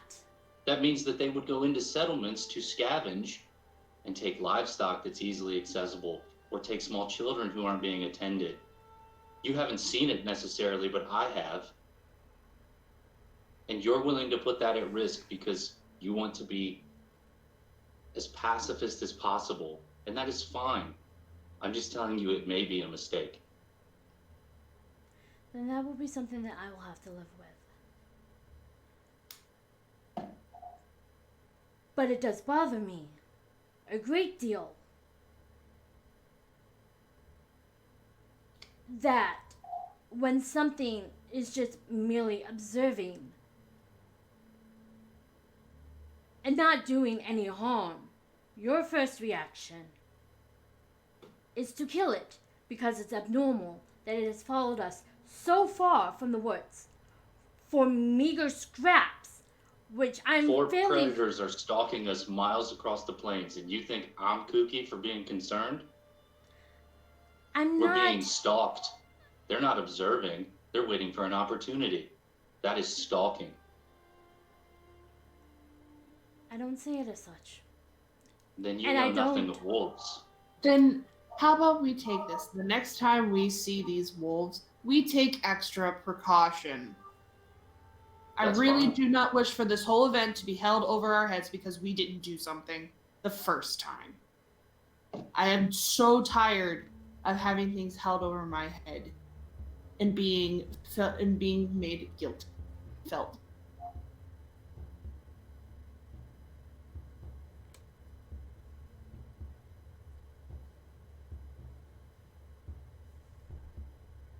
Is that fair enough?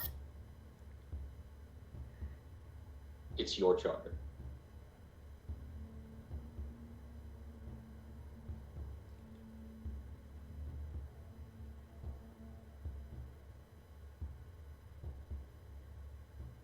Sakura opens her mouth a couple of times to speak and then closes it.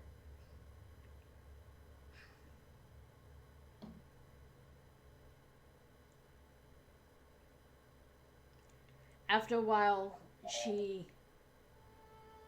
gets up.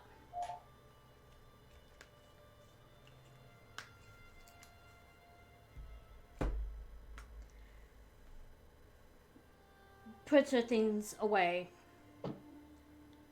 and walks off for a bit to cool out.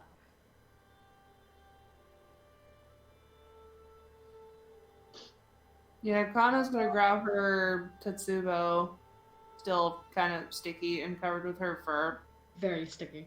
Yep, she's gonna go take it, clean it off, and probably going to go use it to beat against like a piece of wood or something on the ground or whatever, just to set off some steam.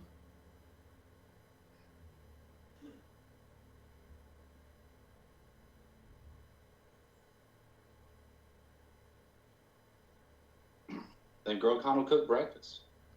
Breakfast was already cooked. Oh, okay, got it. Never mind. Then he'll prep the wagon and pack up his tent. I will pet the kitty cat. No, I'm just checking out my spells. The entire time this conversation is He's going like, on, no, I'm prepping spells and I'm just listening. wow, look at this really interesting spell that I've always Yeah, I'm known. just like, yeah, let's see. This Mm. spell, maybe this spell. Spells. This spell. Tasty, tasty spells. Mm. So, well, Caleb and Grokon. Slaying Grokon. Kind of keep to themselves a bit. These sisters go off to blow off some steam. And I assume sometime later, the group kind of reconvenes, perhaps a bit quieter, to gather your supplies, take care of any scraps and such. Cover your fires, and prepare to move out to the next hex.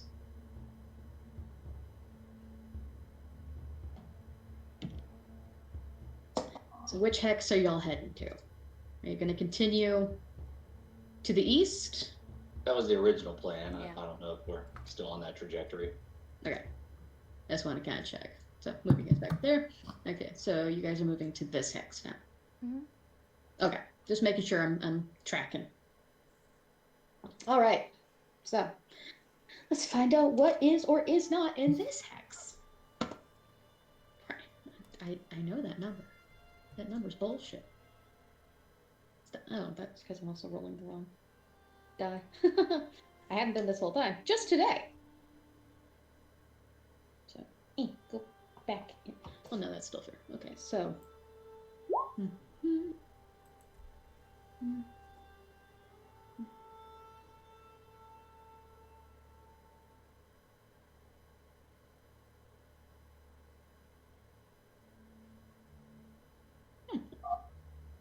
Um.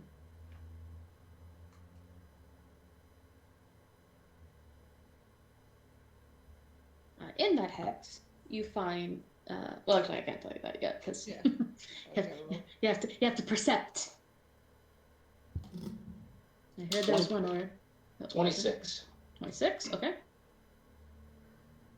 24. Okay. Nice. Roll an 18. I got There you go. 11. Okay. And Con? Perception? 15. Okay. So all of you will notice this, though, descending order. So Grokon would notice this first. To a bit near distance, and as you guys approach, you do notice what looks like a very makeshift shelter, hut kind of thing. Not at all like Bokken's, just very much like kind of sticks and tarp style.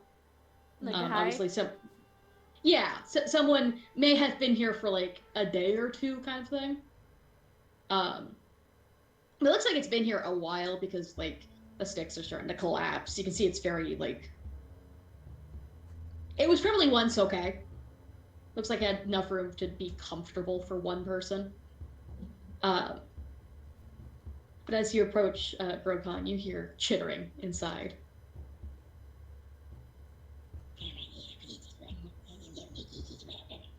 Kind of sounds. I gotta check the languages I know real quick. Would you like to make just a plain linguistics check to see if it's a language? At all? Yeah. 15. It is not a language. It is an animal. Okay. All right. Then Just gonna give you that quickie there.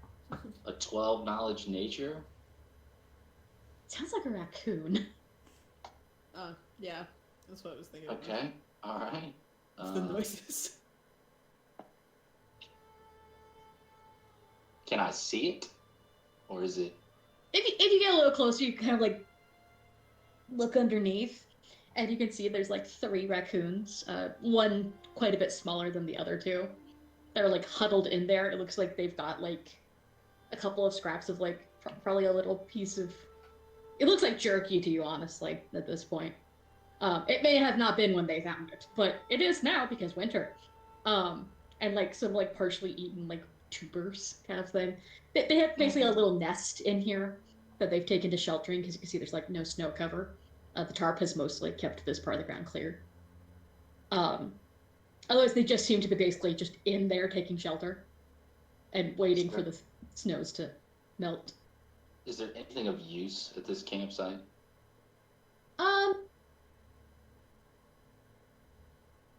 With that roll, I'd say you do see inside of there, slightly to the left of the little family. It looks like a okay hunting knife. It's been cared for. It's just now that's been left to the elements for a bit. You're not sure how quality is at this point, but it looks like a decent, like, plain hunting knife. But that's really the only thing you see in there. Well, I'll There's grab just- it, but that's concerning to me. Like, who would leave? a You don't see knife any other behind? stuff. There's like some scraps of cloth, but they're not identifiable, so you can't tell if like it's something that was left or if this is just things they've like taken. Is there, looking at the tarp, is there anything that indicates like a struggle or? You can tell. No, it looks weather worn, but like looking it over and stuff, there's no. It looks like just kind of a hide that like a hunter or a trapper might have, oiled. So that way the rains and snow and stuff will slide off it. But otherwise, which is probably why it's so dry under there. Sure. But otherwise, yeah, you don't see any signs of. Nothing else looks unusual. You see some scraps of cloth, the raccoons with their trove, and like the hunting knife like stuck into the ground. Yeah, I'll grab the hunting knife. I mean, at minimum, we can ask Oleg and Svetlana if they recognize which, hunter or trapper it might belong to. The raccoons hiss at you and kind of run out the other side and run a ways off. They'll They come don't- back. Yeah, they don't like. You don't watch them, so you don't know how far they go, but they do seem to run away. Yeah. But that's all you find in there. So he'll come out with the hunting knife after the raccoons skitter away and showcase it to the rest of the group. Like, a bit disconcerting. Somebody leaves one of their implements without properly packing up their campsite. Maybe they left in a hurry. Makes you wonder what would cause them to leave in a hurry. Maybe they saw something worth tracking, or Definitely could be, and if it was a hunter. I mean, it looks like they grabbed most of the things. But why not come back for an oiled canvas? Those aren't cheap.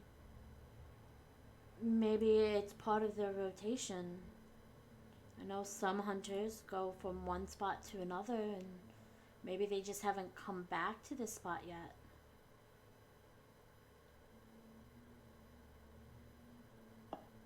Something feels off. And As he'll get Grokon- back up in the wagon. As Grokon says that, Slight's gonna hop down off of his horse. And he's gonna cast Detect Magic across the area. See if there's anything magic related around the area. If anything pings. Yeah, I'm just kind of thinking. Give me a second. Roll. Okay. You do actually. You get a very faint ping. Almost. It's almost like when someone's lit a candle in another room. Is how it feels to you. There's a bright, almost cut grass and like compost, but like leaves, not poops. Fresh compost, natural compost in that regard. Almost like it trails off into another room. You can track it a little ways, like maybe 10 minutes tops. It does head back towards the forest, but you lose it pretty quickly.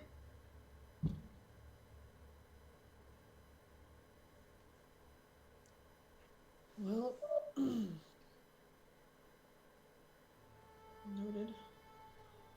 Yeah. If it had taste, it'd be, since kind of smell and taste is kind of your thing. There's a sort of earthy, like if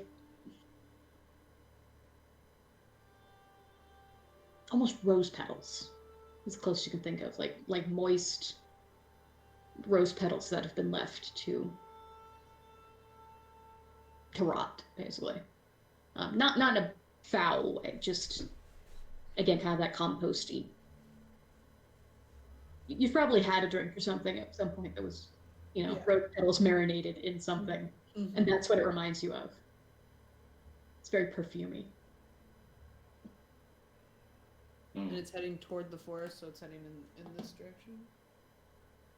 Yeah, back towards the primary forest, kind of in the middle. It's headed that away. Okay.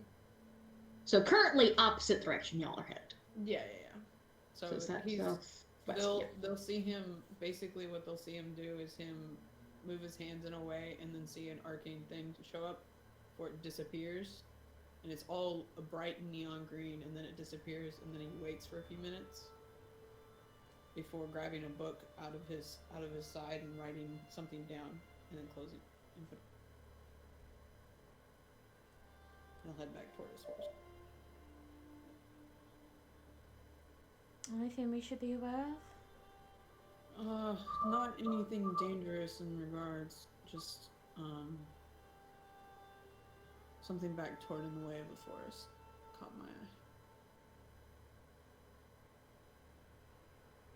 If we get closer, I will. If we start heading back that way, I will start casting it off to see what it is. She'll nod. I don't know more than that right now, but I noted it down so that we can see what it is.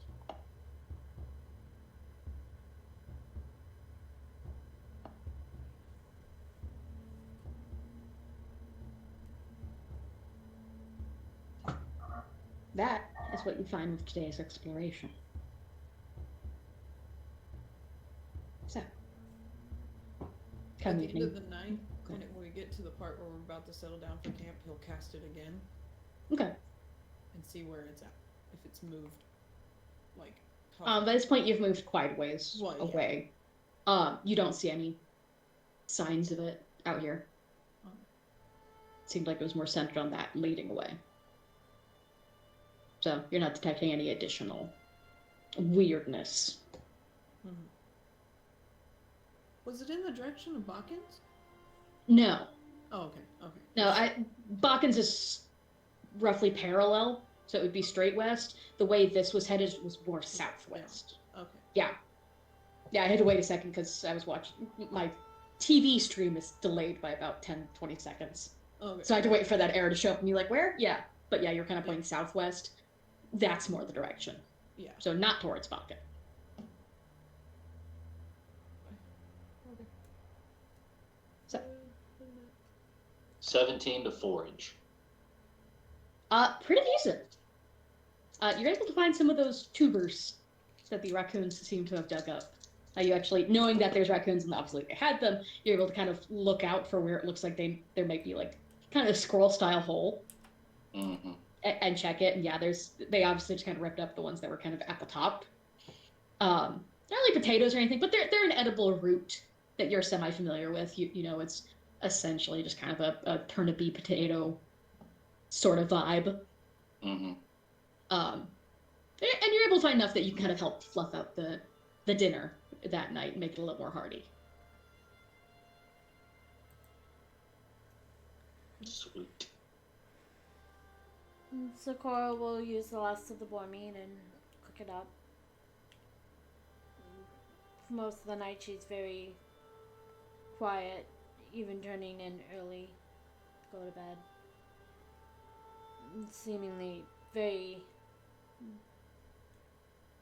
deep in thought about things, but keeping them to herself. Noted.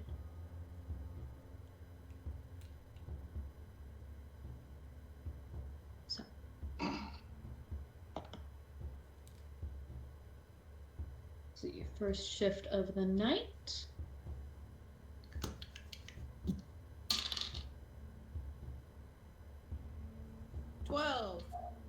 Better than last night.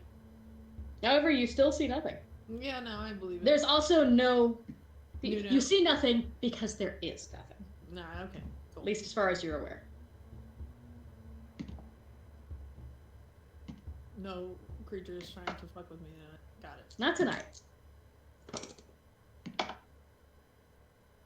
Okay.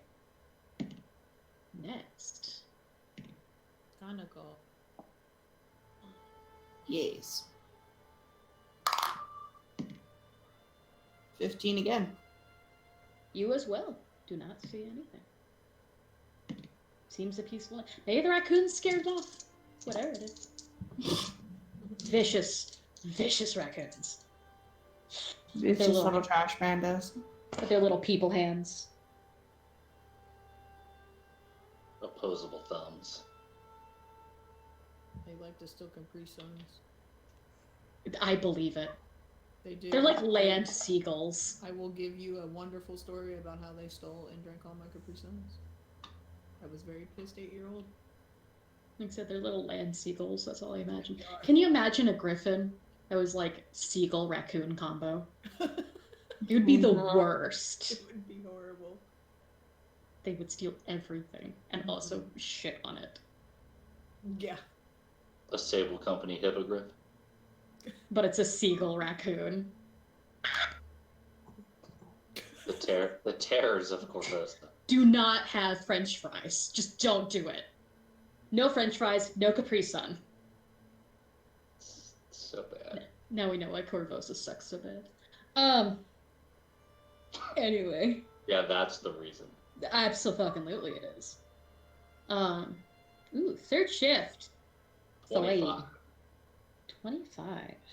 You do notice something. You get to notice a thing. Oh god. Because it happens close enough for you to notice.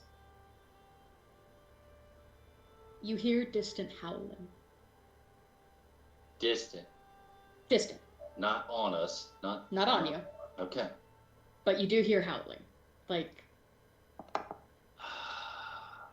So maybe keeping the food scraps up and not letting them track us with it is working. hard to tell. Okay. They're kind of definitely like, whether it's in this hex or in a hex worth of distance, you know what I mean? But like, Mm-hmm. they're still around, but Yeah. they do not seem to be. You don't see them. Yeah. But more so, you hear more than one, as opposed to that one time when the group heard one howl. Right. This one does sound like a few. So, but you do not see them on your shift. Sakura? Yeah. Woo! That one. You don't notice anything, whether there's something to notice or not. Just So the you don't whoopee notice it? cushion that I put in the guard post. You sit down, a little poot. No, you do not get pooted. No, you just don't notice that. You don't see anything. It seems fairly quiet. That would make sense. She is severely preoccupied by. Yeah. What's going on in Sakura's head when you're kind of on your own? You have some breathing space. A lot of doubt. Doubt is the mind killer. A lot of doubt and a lot of confusion and a lot of feeling like she's failing.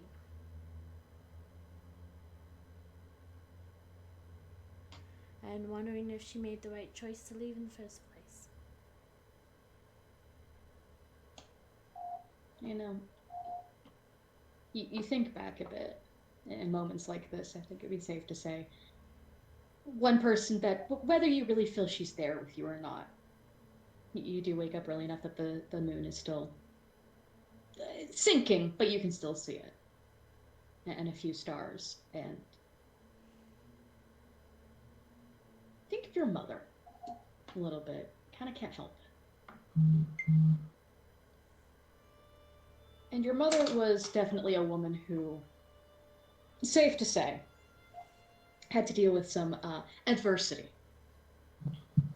You're not sure all the details she did. And you're aware of it now that you're older. You're aware of some of the clues you missed out on. That she shielded you from things. You're not sure what things precisely. But there were definitely things going on that she shielded, particularly you. As Kana spent more time kind of causing havoc, as she is wont to do. Climbing trees, breaking bones, that sort of thing.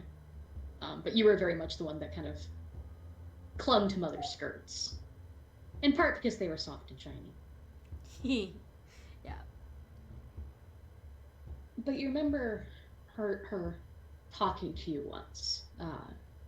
She had hidden a small, like, porcelain jewelry box, just big enough for like a small pair of earrings or one ring, and you had found it. But in your excitement to run off and show her that you had found it, you had tripped and it had shattered. And you couldn't find one of the earrings inside. It was lost to the floorboards. And you brought back the pieces to her. Having scooped them up, you'd even cut yourself a little bit on the heels of your hands, and you were crying and sniffling. And she had set you down and set about brushing your hair, which even by that age was fairly long. And also your tail, to be fair. And she had told you that the world was like that jewelry box. It could hold so many things inside. It could hold nothing inside. You don't know until you open it. But when it breaks, some people believe that's a failure, that their world has shattered. But that it's much less simple than that. And she had leaned over, you were in her bedroom, and she leaned over to the nightstand and opened it and pulled out essentially its twin. But you could see all of the cracks, different cracks, had been fixed with gold until it was whole again and almost more beautiful now. As before, it had been very white and pale, but these bright gold lines now ran all through it.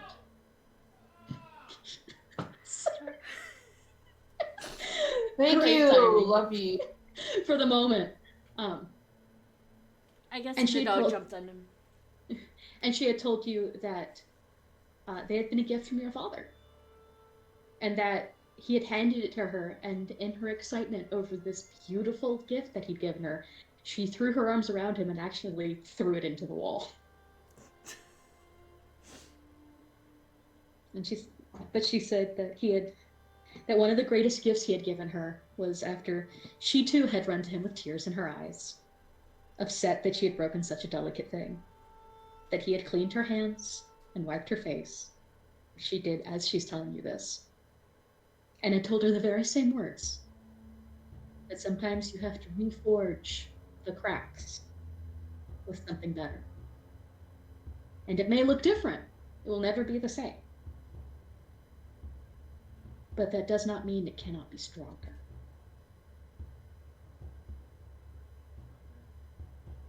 And though there is still doubt in your heart as you remember this, there is still questions, as no one is here to answer them but you and the silent gods above and around.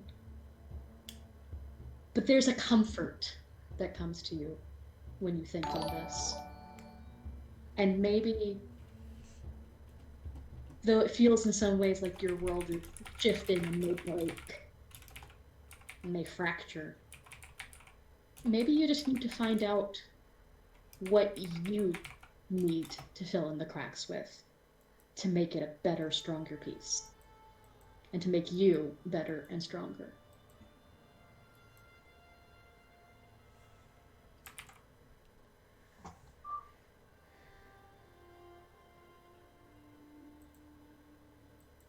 I just realized why that's not spelled right. Sorry, I'm trying to say thank you for the subscription.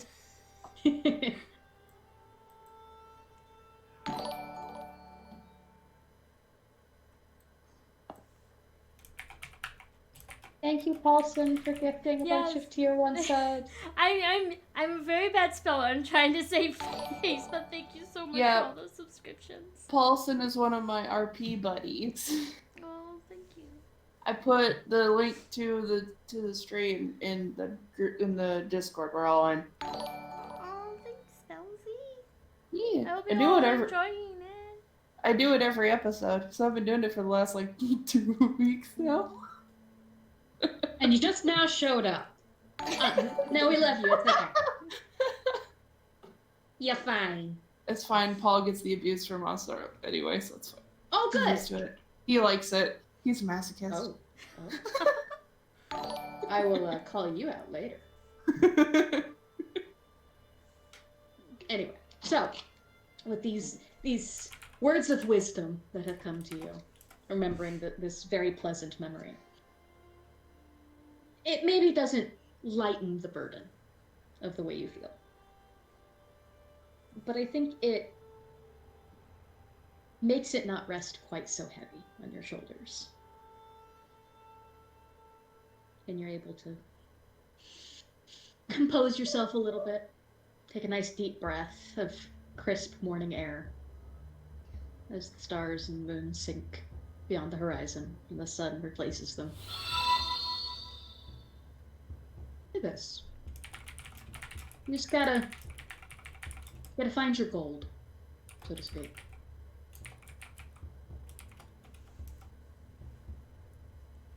And you make breakfast. Yep. Well, for most of the morning, she is still going to be very quiet, still kind of wrestling with her thoughts. She seems more focused, I suppose you could say, rather than just aimlessly wallowing as she was like the day before.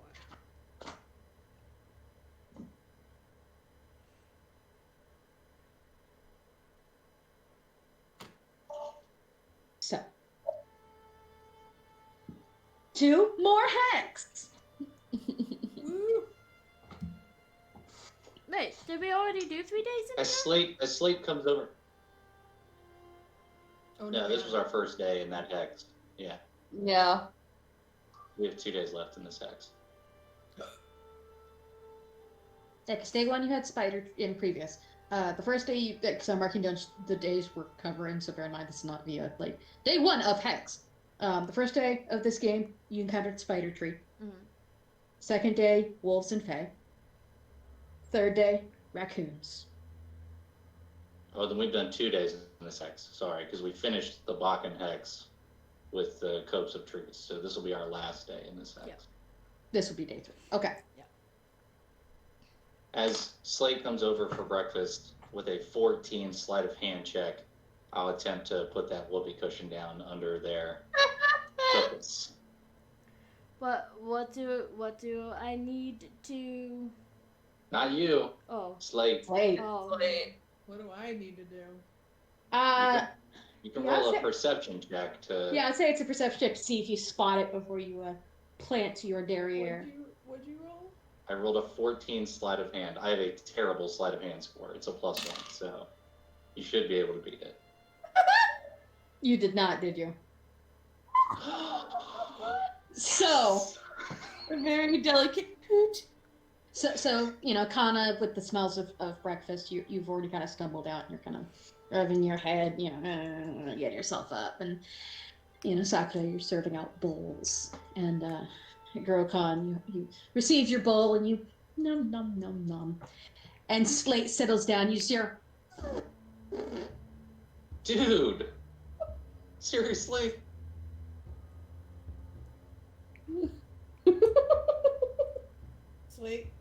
Slate's just gonna stand up and look underneath him. There's nothing there, because since the cork was made of tree sap and such, it is stuck to your butt, like a nice little butt flap.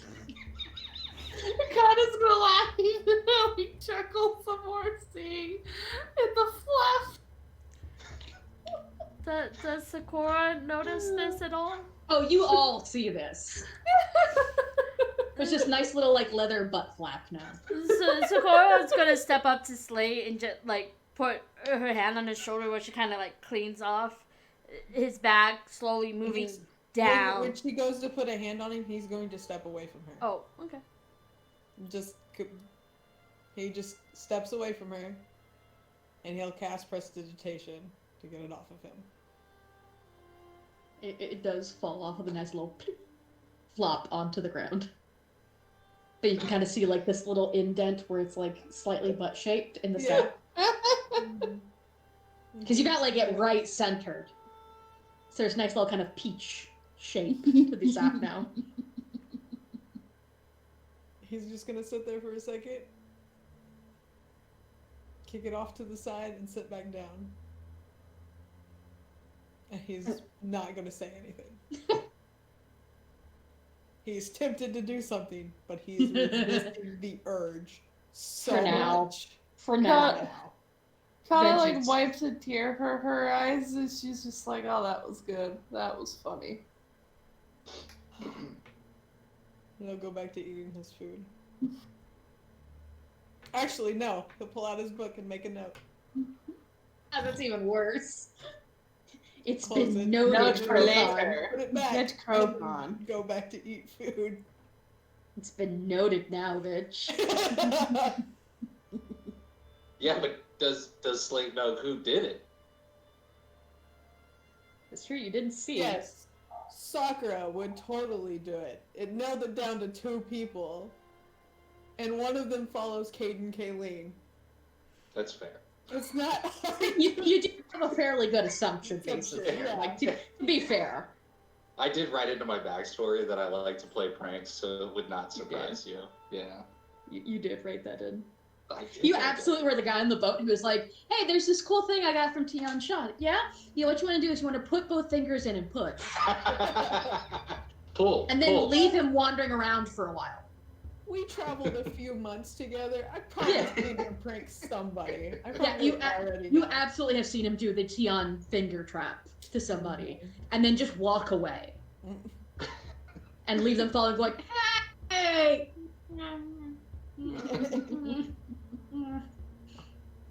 So, absolutely. You don't know because you didn't witness it. But if you had to bet money on it, Yeah. if you had Yeah. to buy somebody a drink for the bet, Mm-hmm.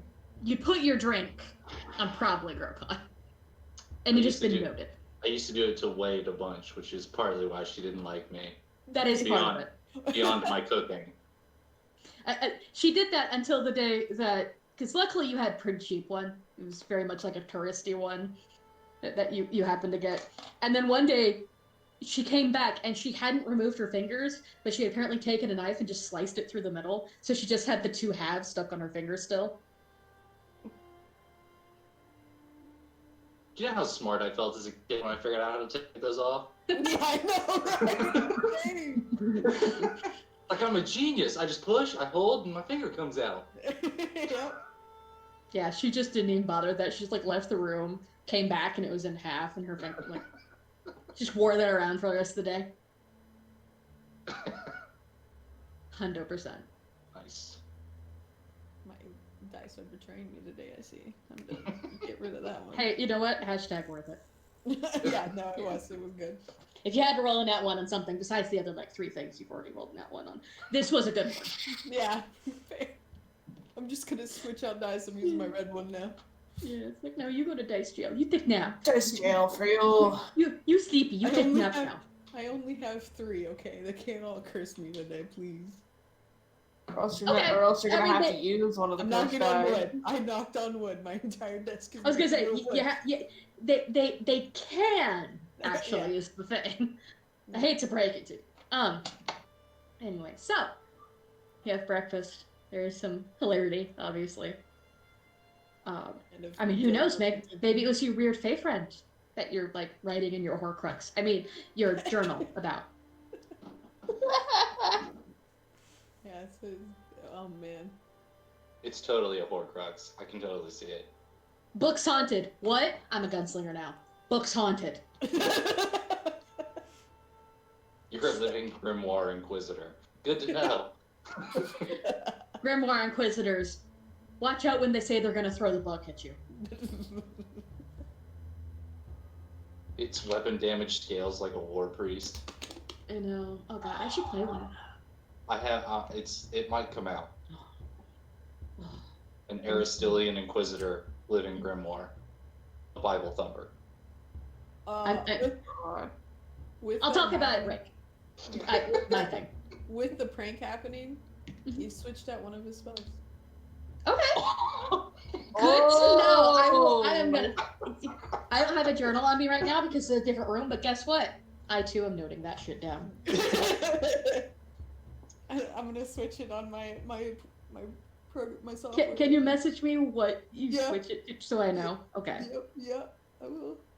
Thank you. You'll get fun out Oh, of I can't wait to find out. Oh, it. This is what Kana doesn't do as much of the bullshit as she did before this game started. yeah, because now you have people who actually prank you back rather than just like pout. So as we're mounting up, Grokon will cast Oath of Anonymity, and his appearance will change. He's still the same size, but his appearance changes. Like, and he looks at Slate and he goes, "It wasn't me." Kana just kind of looks at Grokon and is just like, okay, whatever. Okay. Yeah, you look over at him and he looks like a human, and he's got black hair, slanted eyes, almond eyes, and hazel skin, and you're like, what? Because he's normally blue, but he jokingly looks at Slate and says, "It wasn't me," and then you blink a couple times and he switches back to being his normal self. Side note, I love you and I have to get this out of my system. Normally he's blue. I'm blue. You never die. When that Had to. I'm happens, sorry. when that happens, Slate just kind of narrows his eyes at him, like, mm-hmm. Sakura is going to be a little confused because the past 2 days he's been saying you need to take things seriously and he's Yeah, right? joking around. now. Right? Seriously. Well, and the other thing that happens during Grog is Grog will let you know that he heard wolves last night, but they sounded much further away than what you had indicated previously. So he is confident that keeping the food mess up is what they were following us for scraps. So if we can eliminate their ability to follow us, their behavior should shift where they're not dependent on it anymore. So. And if that's the case, then I'm glad to make the change. If it's another solution other than having to hunt them down. And Grokon says, if their behavior reverts back to normalcy, and they don't pose a threat to a a society or a town, then yeah, they're not a threat.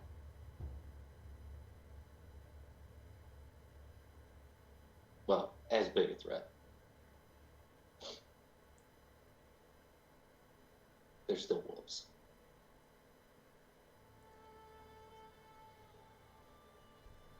I know What? you think that I'm being naive and soft and probably foolish. I'm very well aware of my shortcomings.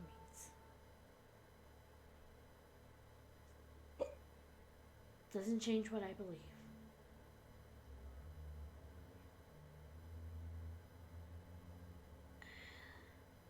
I still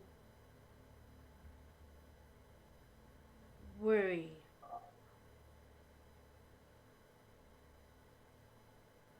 I know that it's dangerous. And just because my first option is to seek a peaceful resolution, doesn't mean that I'm not ready to pull my blade.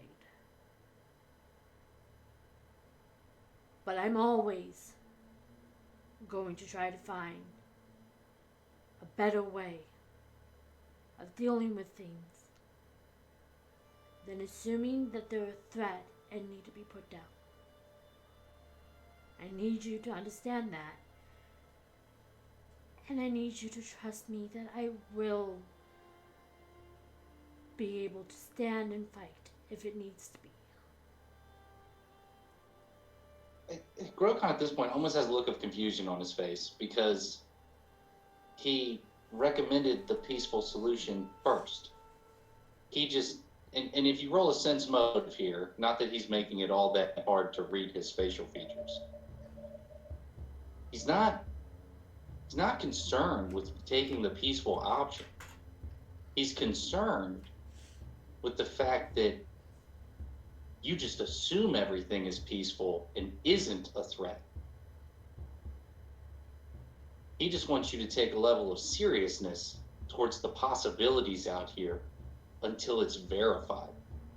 But if you really think about it, he recommended cleaning up food scraps to break the behavior so that the wolves would not have to be euthanized.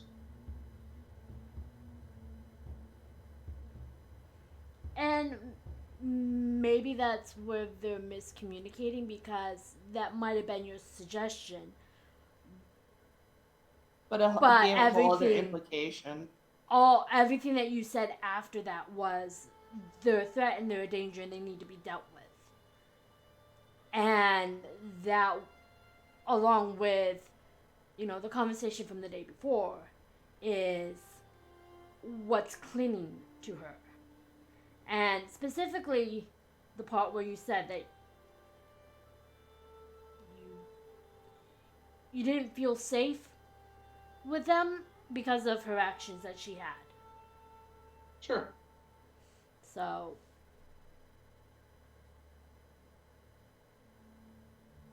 she's trying to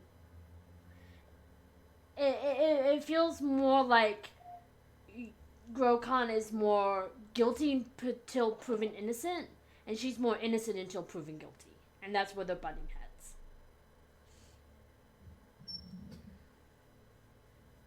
Yeah. That's fair. I mean, when you, and in idle conversation throughout the day, Yeah.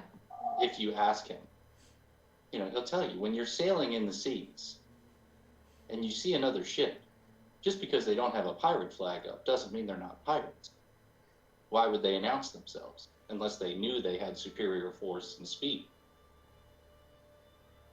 So you have to treat every vessel, and you have to treat every town that you pull into, every port, as potentially hostile. Because if you don't, when it turns out to be, you don't go home. And I don't have the luxury, and never have had the luxury, of assuming everybody was going to welcome me with open arms. And every creature was going to welcome me with open arms. With those conversations that they have, and she'll explain basically where she's coming from, of it's not that she's not expecting a fight,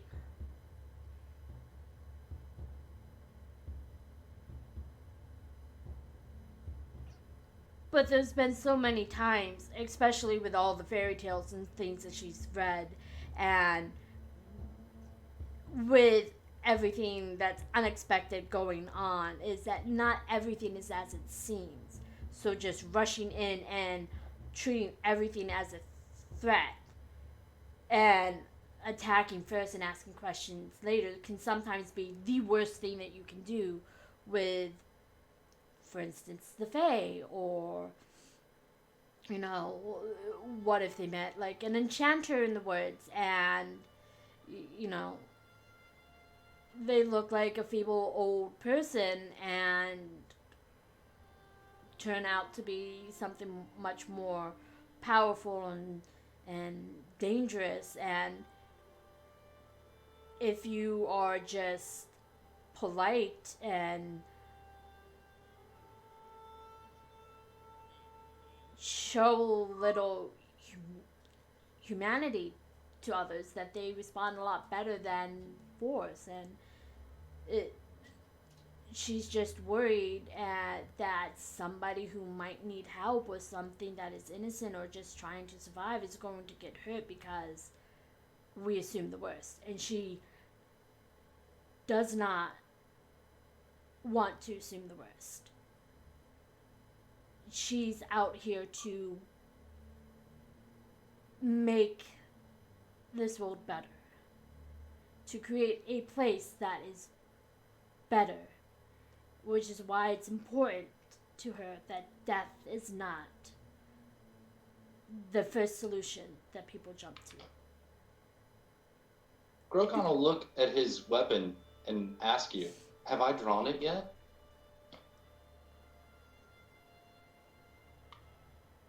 You haven't. I think And- you're assuming my stresses for taking things seriously as threats as an indication that I actively seek aggressiveness. I don't. But much like when we stopped at Bokken's hut, we got lucky. He was peaceful. You didn't know what was on the other side of that door, but instead of knocking and stepping back to give yourself space, you stood right there. If he comes out with a weapon, do you have time to react? No. But if you give yourself a couple feet of space so that you can react, you can still talk to him peacefully while giving him the respect of the potential threat that he could have been. I'm just asking you to be more cautious and less welcoming from the outset in terms of letting people into your space, letting people into our space without verifying that they're peaceful. That is why I didn't feel safe. The behaviors you've showcased, while no fault of your own, from what I've learned of your upbringing, this is not something you had to face. But if we're going to succeed out here, if you are going to succeed with that charter you have signed, somebody will take advantage of your peacefulness and your willingness to be open with your arm if you do not give them the proper respect in terms of the threat they may be. And if you want to live a short life, you can continue doing what you're doing. But when you are somebody who wants to make the world better, why would I want you to die? I don't.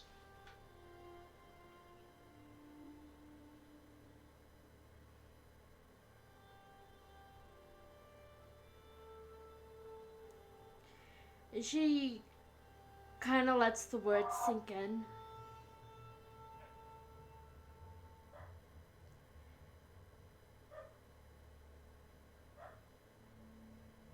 I do understand what you're trying to say. I don't know how to change in that aspect. I know to be more cautious and to not immediately take things at face value as I did with Ed.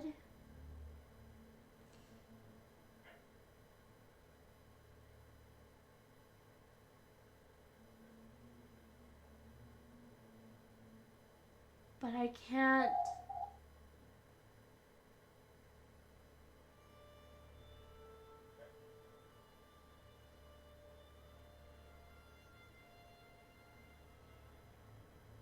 My nature is to be kind. I don't know how to be anything else. That's not a bad thing. Sometimes it feels like it is. It is a risk. It's a risk I'm willing to take. I'm Right. asking you that when my life is in your hands, to be a little more cautious. That I can try to be. Like I said, the last thing I want is for any of us to get hurt.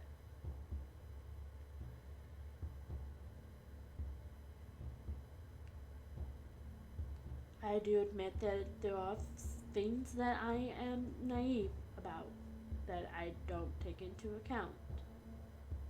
And it's one of the things that I do appreciate that you're being honest with me about.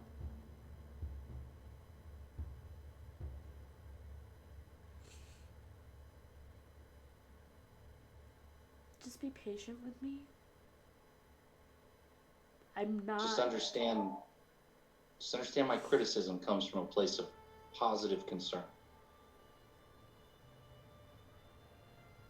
It's for you to succeed. I understand that. It's hard to take, kind of like a bitter pill. But that's You would why. have loved my father. But that's why I'm asking you to be patient, because it is going to be hard for me to adjust. And I don't want you to think that I'm not trying. I don't want to let anyone down.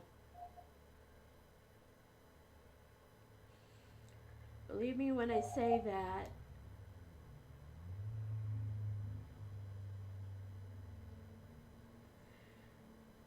I do take this very seriously. It does not escape me that your lives are very much at risk here, and my actions, regardless of how well-meaning I may be, might cause you to come to harm. And I don't want that. Both because I don't want to be the reason that you get hurt, but I also don't want to see you get hurt.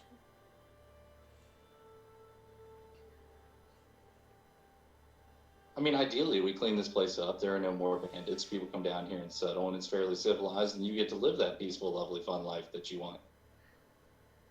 That would be fantastic. But until we get to that point, know that I'm not being harsh. I merely want you to succeed. I know. I do know. And again, I am thankful that you're being honest with me and candid with me. And I know that I may be reacting poorly, but I am grateful. I won't know where to improve if nobody says anything, so I am grateful. Well, hopefully we make it back to whole legs, and there are no issues, and we never have to unsheath these weapons. That And Wayne will would be be back soon. that would be I hope that even I know is foolish to think. As much as I would want it that way. And that's why we have Slate. We can throw a slate at him and we can get away. He'll say, chuckling as he says it. No, I wouldn't want that. I would. Did you hear that? I think my God just spoke to me. Holy Ghost. Piss off, ghost. Piss off, Ghost. I'm gonna pause us there. Yeah. As I feel that's a pretty good spot. I feel like you've worked some things out. Mm-hmm. Feel like it's been a fairly emotional session based off of poor Neffy's fate. So I'm gonna give us a little extra long break. It's 9:12 my time. Let's aim for the half hour or so. Take a little time. It's about 15 minutes. Take a little time. Get a breather. Hey y'all, all you watching, all you, some of you are sluts, but hydrate. Drink I that saw the damn chat. water. Look, I saw the chat. They were throwing words around. Hydrate. There, now you can see my finger. Yeah, right. Hydrate. One called me a sloot. I did see that. I saw the sloop. Oh. I know what you are, but what am I? It's hydrate. What I am, I'm hydrated. Everybody get Yeah. drinks and snacks and come back. Yeah. And pee. Also unhydrate. That's Oh, also yeah, good. that too. Yeah. And we'll see you in 15-ish. Alright. Lick. Oh.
I remembered. We're back. Well. Also, Paulson, if you're still here, is hydrate. Let me just write these dates down real quick. And we apologize for calling you out, Paulson, but you've become a fan favorite of ours.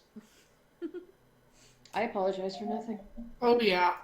I apologize for crying a lot this episode. I can't help it. It's just become a thing that Neffy needs to cry at least once for an episode Yeah. right now. Unfortunately, yeah, I guess that's true. It'll get better. It Plus will. the kid is really cute. I'm trying very hard to not knee jerk.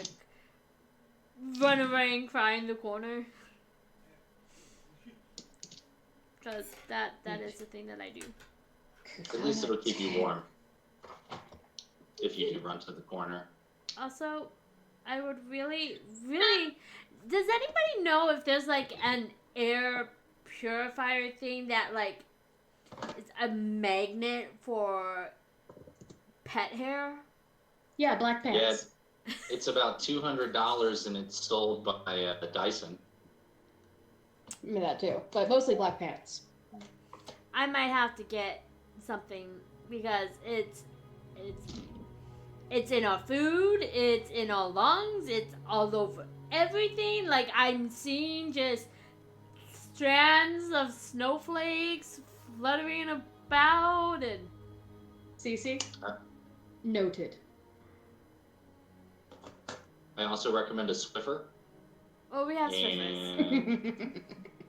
And I have Swiffers and lint brushes and regular brushes to brush the dog before it becomes an issue, and I don't know what it is, but like right now it's just really bad. It's just like the past 2 Maybe weeks have been really maybe a Roomba. Nah, our house isn't clean enough for a Roomba. Hey. We have a lot of clutter and boxes and stuff around that just Alright. Anyway, I'm back. Yep. It's later in the month than we thought it was by a couple days, but that's okay. I was about to say, like, I could have swore we were, like, getting close to, like, the 10th or so, right? No, you're reaching the Oh. middle. Today is the 10th of Kuthona. That's what I said! Just at the end. The She 10th. said the 10th. Oh, it sounded like it's at the end. I was like, no. No, the 10th. All right. Yeah, You 10th. did say the 10th. Okay. Then it was just me, in which case you are correct. Mm-hmm. Because, I mean, it's got a stain on it, just let attacks happen. But I have dates. the only thing that I'm really sad about is the fact that we're gonna miss the new moon with Mayeen, and I really wanted to see what that Right. would have been like. Just seeing him. Just Yeah, in because Maybe- that's white. 13. People. Maybe we could have an anomaly, and when he gets back, that can happen. Oh, yeah, there could totally be an eclipse or something. Anyway, but guess what? It's winter week. Yeah. What does winter week? Is that like Christmas or something? I don't know, it's week of winter. Oh. It's another week of winter. That's why they're winter week. What that? I don't fucking know. Some DM you are. Oh, yeah, it's Sunday to see. I totally knew that.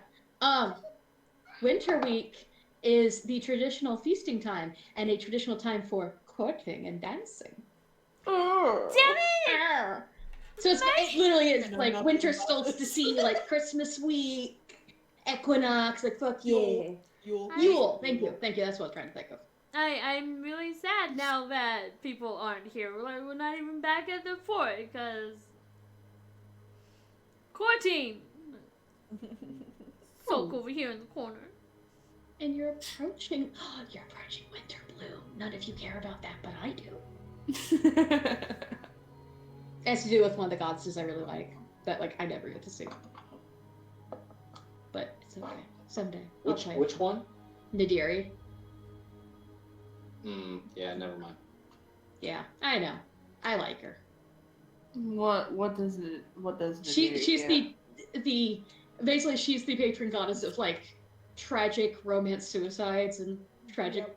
romances Oh. and As Stuff. soon She's as you the said her Bill. name, I Ah. was like, oh. She's the Bill Shakespeare. yeah, I like her. I like her a Well lot. then. I just think she's cool. It's edgy and depressing. Gotcha. Yeah, love her. Right up But Stacey's alley. She's the patron goddess of like emo teenagers that think they're like star-crossed lovers. Yep. That's how I like her. Like, I'm like, okay, yes, realistically, she's like the goddess. I'm like, no, it's like 14-year-olds who are like, like, It's like when they felt the need to put Sweetest Day in October because Valentine's Day wasn't enough. It's like, feed me your sweet, sweet teenage angst. Give me all your mall goths without malls. On the hot topic. Kids. Your hot topic managers without a hot topic. Play me Black Parade, please. Oh god. That's all you need. You don't need any of the rest. You just need that first piano key. Just bum.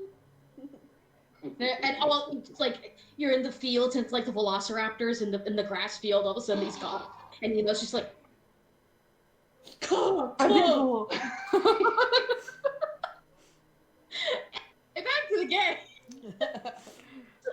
Yeah, guys. All this is just going over my head. I'm just sitting here smiling and nodding like I Gonna know say what's my- going on. My inner Vince Vaughn is having Jurassic Park 2 flashbacks. I also appreciate that my velociraptor call mostly sounds like an old smoker, like coughing horribly. Just, come, come, Jeeves. We're really good at playing this game. We're so good at and I'm sorry, Neffy, this one you will get. I just saw a bit of snow, like, float around you. My first thought was, ghost orbs! That Go was- storm! Ghost orb! Ghost orb! Piss off, ghosts! Anyway. And that's the one that goes over my head. Yeah, so see, it's intern. It's all intern. One day we will get Jacob. One day we'll to get play that Jacob game. to play Phasmo. I will be We'll sure see. to watch all of it. Jeez. I Who won does it. fate? I won it. They always Neffy, there's a reason why we don't tell him that. We don't tell him they're Yeah, ghost you games. don't tell him in There. advance, Neffy. But I'm Neffy. Then he will definitely not do it. that. Okay, I have a really good clip of somebody trying to say that they're better than the ghost, and I love it to this day. Is it risky Risky? I was gonna say, screaming? Yes. is it risky with this whole, yeah, flex on the ghost? Very, very briefly, Jake Risky is a friend of ours who's also a military dude.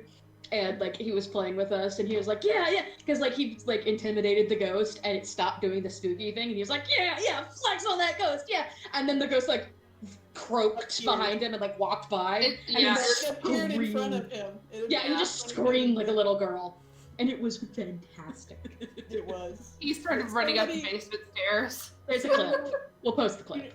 You know the perfectly timed screams? We cut up screams? Somebody That's did that exactly what happened. Yeah. Oh my with that. god. Somebody went in and did it with that. We'll post the clip. It's okay. I'll find You'll it. understand. Mhm. Anyway. Also, you should do it because Matt refuses, and then you can be mad at me. Yeah, right? Not that Yeah, it's he hard. refuses to play. He's like, I don't no, understand you how I don't understand how that makes me more manly than Matt, but more of a team player. all right. More of a team Huh? player. More of a team player. Okay, sure. We'll go with that. It's a team building exercise. Yeah. But, like, less shitty. Mhm. Okay. I just keep having the line from Ghostbusters in my head. I ain't afraid of no ghosts. Exactly. And we have cute nicknames for him, like Grandma Scythe, or Sickle Grandma, and Lil Lamprey. Mary. Lil Lamprey. I can just see myself huddling in the corner. Ghosts aren't real. Ghosts aren't real. Ghosts aren't real. Yeah, it's great. It's okay. I go in with whoever is like the brave one. Look, So, like- it can't be any worse than the undead spirits we encounter in this game. Like, not necessarily Kingmaker, but in That's true. Pathfinder. Like, the bestiary is terrifying. It's the waifu catalog, yeah. In the waifu catalog.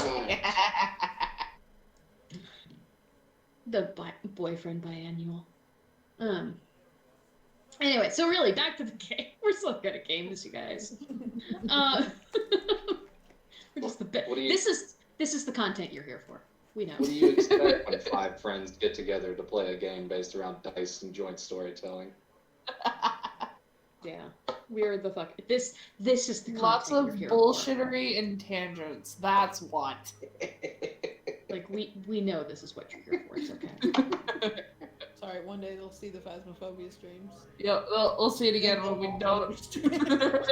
Sorry, I mean, no, they- next time we have a thanks for playing games, Phasmo, because there's updates, Yeah, I know. and we need to play these updates. Mm-hmm. So, anyway, but that's for a different planning session.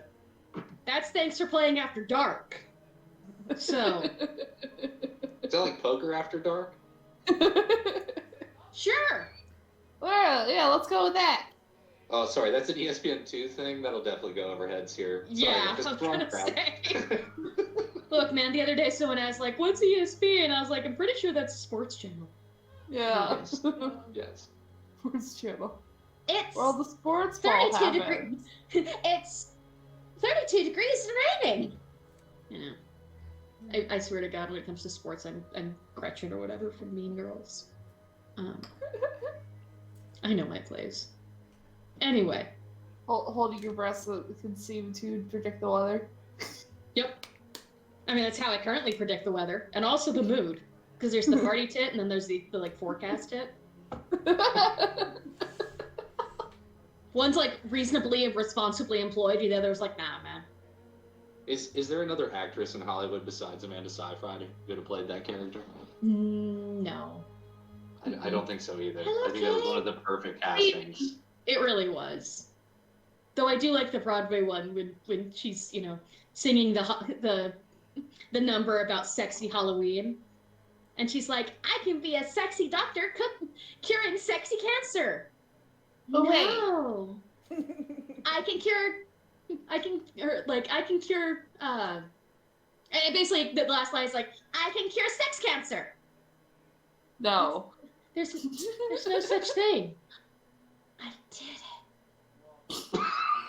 it. I'm absolutely playing a like fighter barbarian someday who's just like that. Enjoy. I already played with one of those types. Yeah, I'll Jane. we like if Okay. there's just like ever a campaign, we just need to make like the Mean Girls characters. Oh my god. You can't fight evil if you ain't cute! Anyway. But noting that down as idea for Rise after all. Husbando comes back, doesn't watch these yet, and we're all just wearing pink armor. Yep. I'm gonna swing with my sword? You can't sit with us. You can't sit with us, Tetsubo! I've never been happier to not be playing in a game. I'm worried I am playing in that game. I can't do Mean Girls. Hey Jake, so you need to ring the doorbell, right? Yeah. Yeah. I yeet the kobold. You do what? Clench. Woo! That's a true story, guys. That is a true Oh, they know. story. I've told that story. Uh-huh. They needed to get a rope to the second floor. Yeet And the I was kobold. a big ol' Oni spawn tiefling, and Husbando was playing a kobold, so I looked at him and said, clench. And then I yeet the kobold. And it Nat worked. 20, Nat 20 strength check It through his worked. ass, almost to threw the third him. floor. I threw him so good. Yeah. The other part of it Yeeted was, so all right, good. now the roll to catch yourself, so that way you don't take the full damage of a nat 20 strength check. Yeah, Matt took 2d6 worth of damage. he did, yeah. But, And it's a level 1 campaign. She nearly killed him. first off, but did he die though? No, he did not die. You almost Follow up. squished the kobold. Follow up, it worked. I wasn't wrong. That module made me so angry. I know, because you're like, Yeah. haha, you take 4 points of electricity damage, to which I said, I take 0, and you said, no, you take 4, and I said, no, I take 0, and you said, Fucking tieflings. There are 2 elemental creatures in that tower. One shoots lightning damage, the other has fire. Both are the resistances of a tiefling. They get And like then- 1 HP of damage that entire set. Then the fucking boss is a level 3 druid, and she 2-shots the mofo. Oh, After one-shotting and his pet. after one-shotting his animal companion. It kind of reminds me of the one time when I played a monk and I basically stun locked a hag, and people were not very happy with me. Oh, Cece was the there nice for thing that. The nice thing was Oh, was there? Espada was thrilled. Yeah. Jake, less so. Very disappointed. Very disappointed. Thought I had a real nice adventure module set up. Really thought And it was then gonna we be fun. happened. And I think it was fun for the players, but It super was. And then But it we was had to very negotiate epic. with that one guy. the Pathfinder rep, yeah. Yeah, that was the mayor guy. Oh no, that we- you're talking about the cleric in the second Yeah, town. that we had to negotiate with because he wanted us to do something, and Oh, this the bugger mayor, was yeah. yeah, Yeah. he was having no luck like just his diplomacy rolls that day because he had good diplomacy. He just wasn't rolling well, and I was like, okay, look, here's the thing, we're not going to do it that cheaply. We're just not. It's like, okay, fair enough. So it worked out, but now we've spent 20 minutes off topic. We keep going. Okay, we're gonna get back to it. Well, wait, one more thing. So you guys are in Hex. Hex is happening. Hex. It's got 6 sides. That's how many sides a Hexagon has. Correct. Can we finish this sex? No, I think we're just about to. You're on the 3rd day. Yeah. Yep. Oh, okay. Today Yeah, is we're the day just you a- finish the Hex. Yep. And I already found out what is in thing, and then perceptions were gonna happen. But first, you had the breakfast discussion, Yeah. Yep. Yep. so we hadn't reached the description yet. Alright. Boom. Perception checks, right? That's where we're at. Yeah, I got a 23 because I got a lot of things off my chest and I'm actually focused. Yeah. I got a 25. Okay. 17. 25. Okay. 20. 25. Okay. I okay. know did Bokken. I'm sorry, you like roll the highest almost every time. So when I have a +7 to perception. I'm Yeah. very good at it. yeah, I only have a So- +5. It's Wait. okay. I have a +6. Mine is just a +3. So, friend. Hello. You get to see a thing first this time. I didn't roll a 1, so woo. Woo! And as a reward, you get to see a thing. Also Okay. because you rolled highest, and that's how I'm fucking doing this. Okay. So as you guys crest a hill, not a big hill, but like a hill, you look down into the anti-hill, the valley. There we go. Words are hard.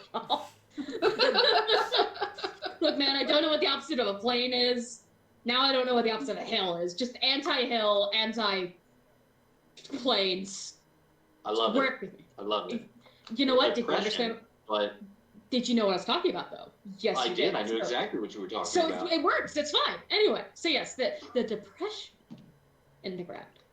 And it's a gentle slope and all that, but like still, there's some height, there's some depth, And you look down into it, and you're just the first one kind of pressed it, and you see and partially because you're up higher by a little bit, you see, let's say a perfect circle, because perfect is in the eye of the beholder, and you have 2 really cool ones. But like, it's definitely a circular pattern of stones that have obviously been worked in some way. Mm-hmm. Kind of a henge, you might say. Yeah. A little bit of a henge, but like a very small henge, not like stone henge. It's like, no, it's a little henge. Looks more like bench henge, honestly. Very small, but like, it's still kind of cool. Is there anything I would know about seeing this possibly before? By seeing it, you would know it's fucking old. Well, have I heard anything about it, I guess is what I'm going with. I mean, henges are throughout various cultures. but nothing in particular that can represent all manner of things. It is unlikely this happened naturally. Well, yeah. It's either man-made You or don't say. something else did it.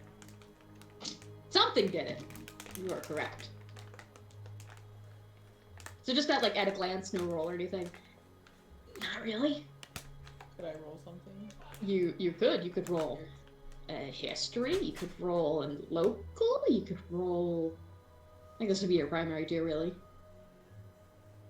I didn't know if What? religion might play a factor here. You could maybe roll a religion to see if you know anything about that. Yeah. I was wondering if Arcana or Planes was related. Probably not. I mean, you could roll them to find out, but they don't seem like that. Maybe Arcana. I could say you could maybe on Arcana. Would I be able to do the same? Or Would you roll? I mean, I assume. Did you roll about 10? Yeah. don't remember. My perception was Yeah, 20. it's just, Yes, it's I just did. he gets to see it first. Oh yeah. Is all. I just Oh. whoever rolls highest gets the first info, Okay. and then y'all react. I rolled a 15. Okay. You do know, and that was on Arcana, yeah. Yes. Yeah, you do know there are some circles are very common in magic. Yeah. They're very powerful symbology. Mm-hmm. Because the whole, no beginning, no end kind of vibe. So obviously the fact that it's circular was probably not for convenience for this amount of purpose, Mm-hmm. because they've definitely been like placed and moved here and such into this circle. So like obviously it has a meaning, you're just not quite sure what. But it could be a magical purpose? Or at least like representational kind of thing. Mm-hmm.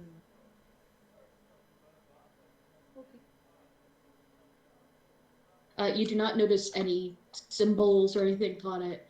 They're actually not smooth in the sense of like, they have texture, they're bumpy, but if there were any carvings or any kind of tool marks or anything, these are so old that they've just kind of worn away with time. Away with time, yeah. Yeah, so you can't decipher any symbols or carvings or kind of anything really besides the fact that they're rocks and they're a bit too square to be normal. Okay. But it is nifty. I'll note it down. As usual. I'll write down on the 10th you discovered Benchhenge.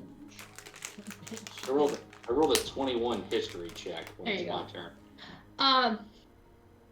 Partially because of what you're searching for in general. Obviously, you do know there have been various cultures, Iobaria. And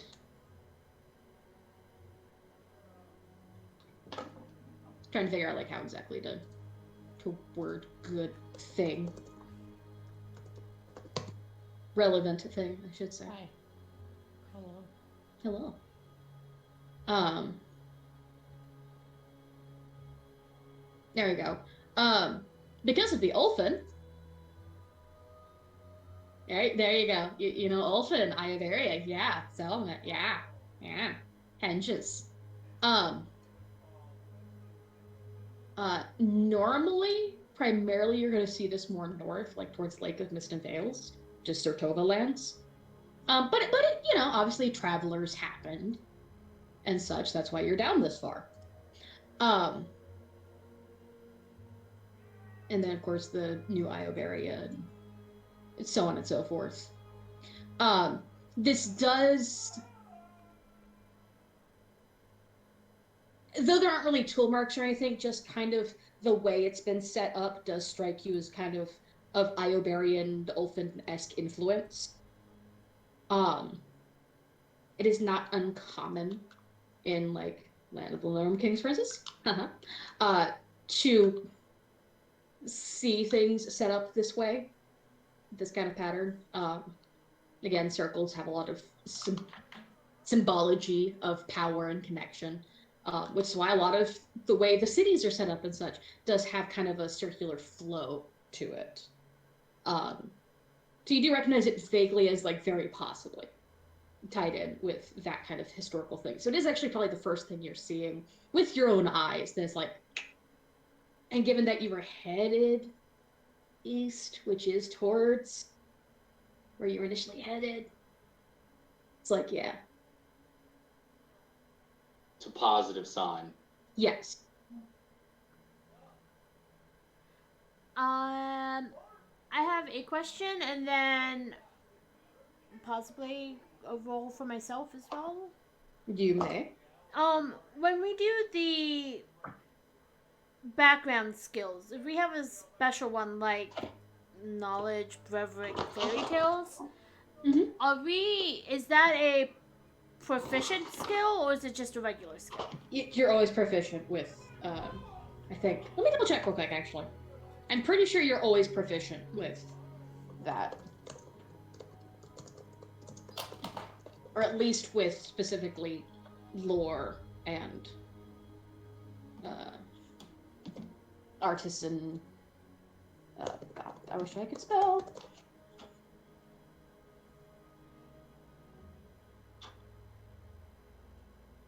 Proficiency.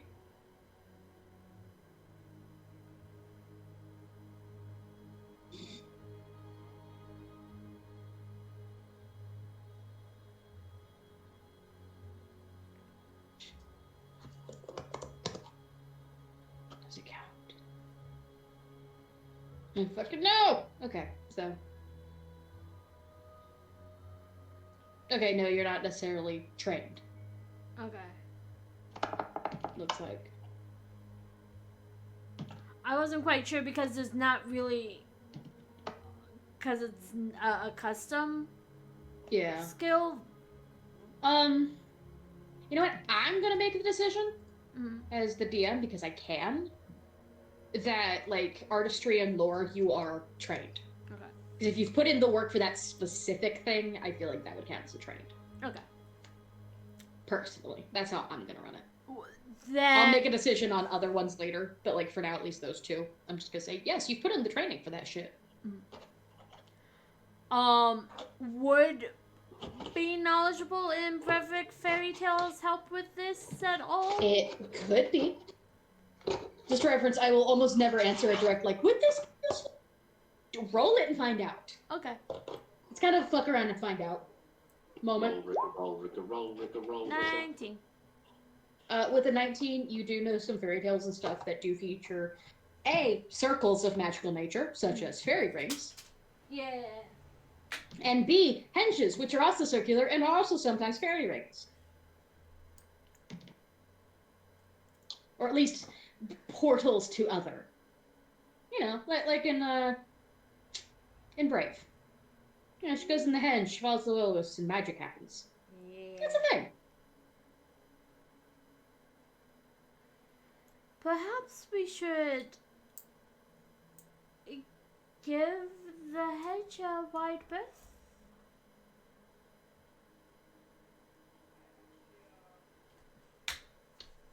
Grokon doesn't want to. You see him animatedly excited upon spotting it as the wagon crests the hill. Oh, how the turntables. But when you say something about wanting to be cautious, he'll reach out with detect magic if we're within 60 feet. And You see could if pretty he easily get there. see if he senses anything without getting too close to it. You do not. It is not pinging anything. So in this instance, he's just going to make a note of it. He's planning on coming this direction in the springtime anyway. So he annotates it and moves on with the party. All right. And just for reference, for timing's sake, I'm not going to put all the symbols on here, but I have them written down. I will update it between sessions, so you'll have a little henge or something. Sweet. But yeah, I have them written here. What you're discovering. So, all right, and that's what you discovered that day. Yay! Another hex down. Now we completed the hex. You did, you guys. And I have no issues foraging that night, because nat 20. You. Nat 20. It's like I hunted and I got something. What? That's cray. I have a question for Grokon before he heads out to forage. Yeah. And that would be if Sakura can join him to, like... Because she knows how to forage in, like, foresty areas, like what to look for, herbs and mushrooms and whatnot. But Yeah. out in the plain, she's a little out of her depth. Luckily, the land of the Linnorm Kings is fairly craggy and plain-like outside of the one major forest. So, Grokon's fairly adept out here. And, yeah, go ahead. Roll your aid another. Give me something above 10. And add your survival skill to it. Oh, what is 8 another? Survival. Oh, okay. So when you are helping somebody with a skill check, Mhm. You roll You that same can- skill check, but your DC is 10. Yeah. Okay. and So it I adds gotta- a +2 to whatever they get. Yeah, it's been a while since we had to do an aid another. Yeah. So, it's been a few sessions. Well, I got confused because I was rolling survival because that's what I assumed, and then you said add your survival to it, and it's like, Yeah, your survival modifier from your skills table. yeah, well, that's why I was confused though. What'd you get? I didn't see it. Oh, it's 13. Okay, so All right, yes, so you get a plus 20. 2. 25. Oh yeah, with a 25, you find so many good things. You find some more tubers. Yeah, so what Grokon's going to show you is like how to look through the snow and spot root vegetables that are growing. Mhm. Despite the snow being there. And then, if he notices like wild game tracks, like a hare or a rabbit, how to track it. And then he uses lullaby and sleep to put it to sleep so he can walk over and kill it. Might have trouble with that last part. Not the killing part, but the actual, like, putting them to sleep, because I don't have that skill. Oh, it's a spell that I have. Yeah, I know, that's what I'm saying. Yeah, but I don't have a ranged weapon, so That's fair enough. You're able to find on this trip alone enough to make a pretty decent stew. Because you're able to catch a hare. Just the one, but it's a decent size. And certainly between the bones and just all the meat of it, like you'll have a decent amount there. Some tubers, some like wild onions. You're able to just kind of find like a little cluster of them that are holding on. So I mean, they're not like in their prime or anything, but like they're tasty. They'll add a good flavor. Like you're able to find basically all the ingredients you need with a 25. Because yes. And then when we get back, we'll make a nice stew, and everybody Rabbit. will enjoy it. Rabbity stew. Num num. So rabbit stew occurs. And it's delicious. It's oniony. I have one thing. Yes. Oh no, I'm waiting for someone to like. I'm waiting for you specifically. when Grokon is walking back, Mhm. and maybe he's going to attend the horses or whatever, I'm gonna cast grease underneath him. Oh. I'm gonna pull out a scroll. Kana and Sakura will probably see him. Pull out a scroll, look at it, look up at Grokon, say something in underneath his breath, and the scroll will disappear.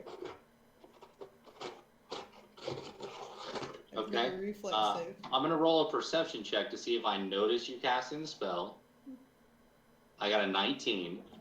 So you notice Slate with, I'll say familiar in the sense of like you've seen Slate cast from scrolls before. You've recognized they're casting something. Okay.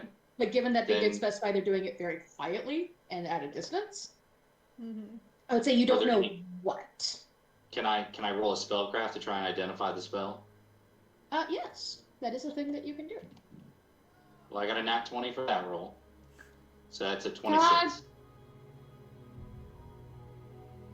Did I need to roll a sleight of hand? Because he would have been. Yes, if you're trying to be like stealthy Or about it, you're gonna stealthy. need. Yeah, you're gonna need to roll A Well, sneaky then thing. So I rolled a 19 on the perception check, so that's what you gotta beat. Yeah. yeah. But I literally counterspell. That's what 19. I do. Oh. It's a tie. Yeah. And Oh. technically, in this not combat situation, ties go to the attacker, which I say would be the caster in this case. Yeah. All right. So- then I roll a reflex save. Mhm. Yep. 'Cause Grease I got a appears- 17 on the die, so it's a 19. Excuse me.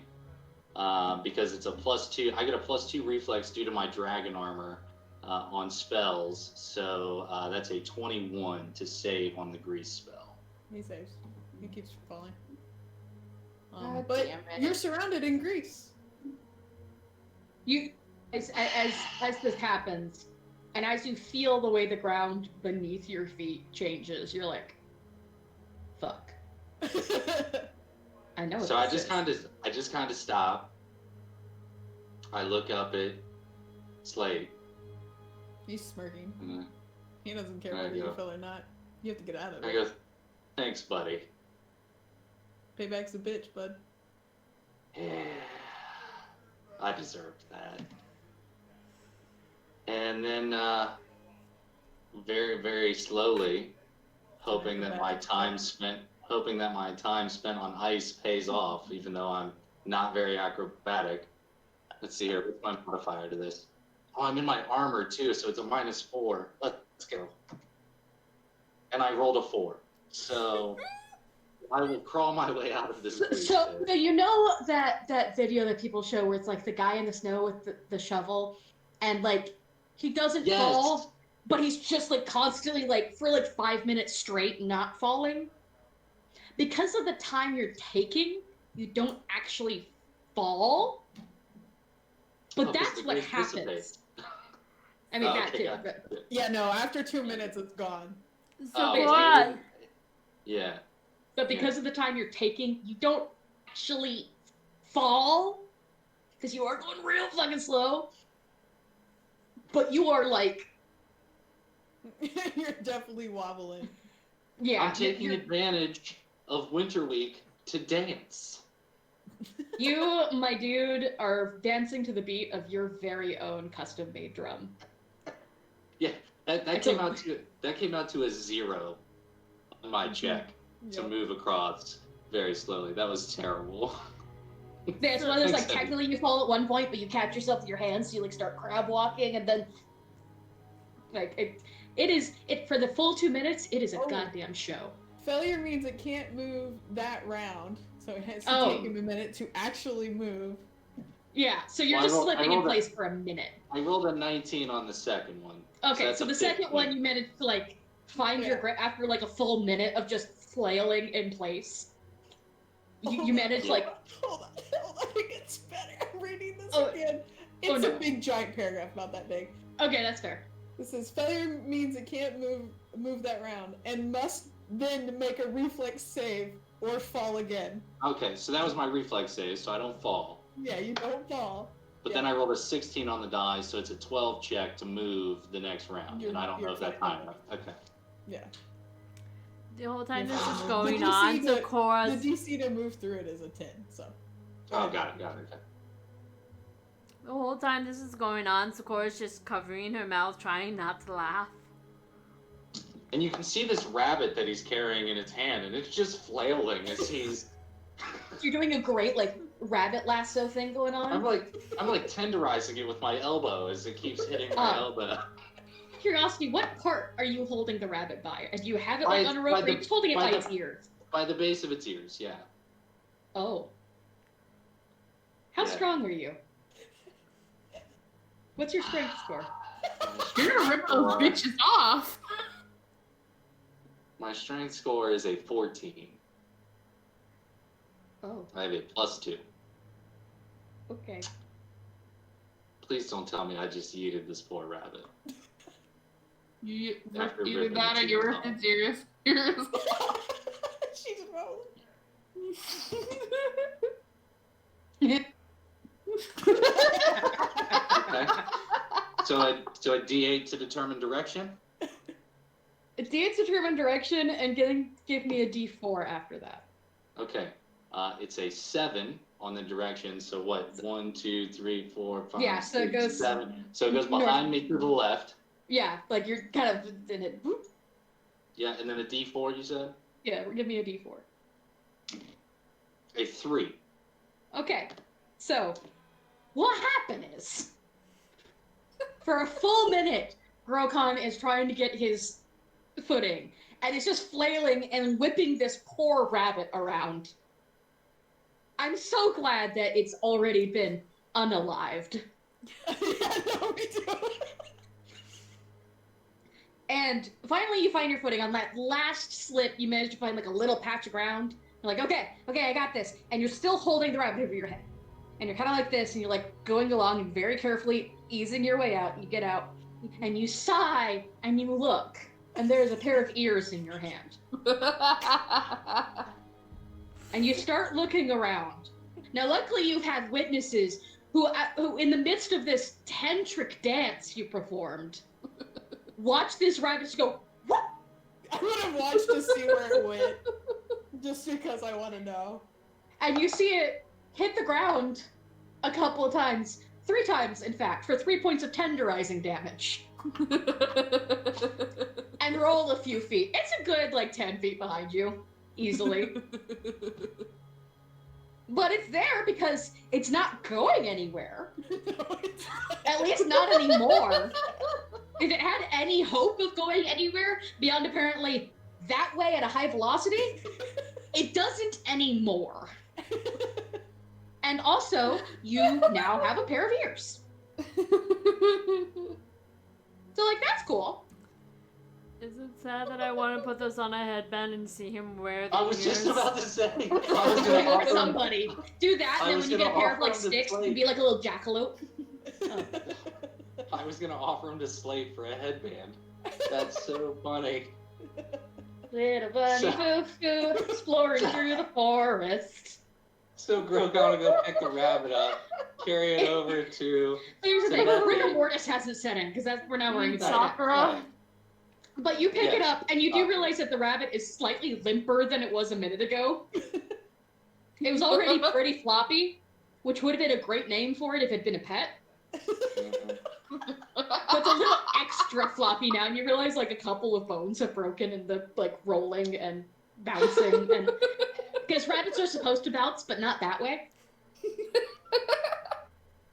So it's a little extra tenderized. You probably didn't rupture anything. It doesn't feel like that, but it feels like maybe a bone, like a leg or something, might have dislocated or it's tenderized, my dude. So he'll pick it up and walk over to Sakura and hand it to her so that she can prepare dinner, and then he'll carry the ears over towards Slate and just kind of hold a fist out for a knuckle bump, and then proceed to toss the ears into Slate's lap. That'll make a nice headband for your long hair. Well, it's going to be very kind, since this is already somewhat traumatizing in a wonderful sort of way, to assume that it's been at least partially field dressed. So these Yeah, aren't just a yeah. pair of bloody ears. Right, It's just right. not, there's no sploot, Yeah, is what I'm yeah. saying. Yeah, it's been drained. Yeah. Yeah, so also guess it would make sense to do that away from camp. So Mhm. I'm going to assume that part, in part because of the safety, but also just practicality, that's all happened off screen, away from camp. Mhm. God, it's just dying of laughter. The whole time, Slate's just smirking, and when he comes over to put the rabbit ears in his lap, he'll look at his hand for a second and fist bump it, and then as the ears fall in his lap, he'll be like, "Yeah, maybe I'll make you a headband. It might work for you." To match my teeth. Exactly. Sakura is skinning the rabbit and deboning and taking the flesh off. and On the bright side, the deboning is so easy. the entire time this is going on, listening to everything and just imagining, replaying the whole incident. It's over to Slate. It's just like, I could help you get a matching outfit for those ears. The imagery no. of this poor rabbit in the afterlife looking down at what the desecration that has just occurred. And it's just We're gonna be haunting my dead rabbit. because ass off, ghost! Thump, thump, thump, thump, thump, thump.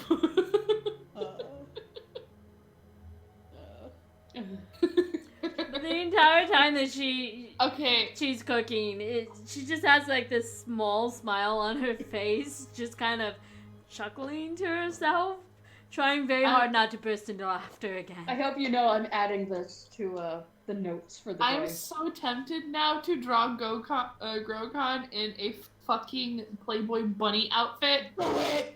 Yes! I'm tempted. I'm tempted to have because of me Do it, going into please. a crafting thing, I will totally make Take- this take set of your magical screenshot now. ears. Oh no, I don't need a screenshot. Like, Oh, I no, can get hold up, I want a references online screenshot, though. easily.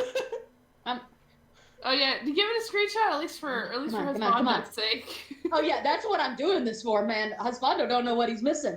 Yeah, there we go. I got it. Okay, you're good. Matt's gonna be so mad he missed out on this. I'm gonna have Slate open a book and write down magical ears for Grokon. So for Kuthona 10, I've written down bench henge and rabbit murder.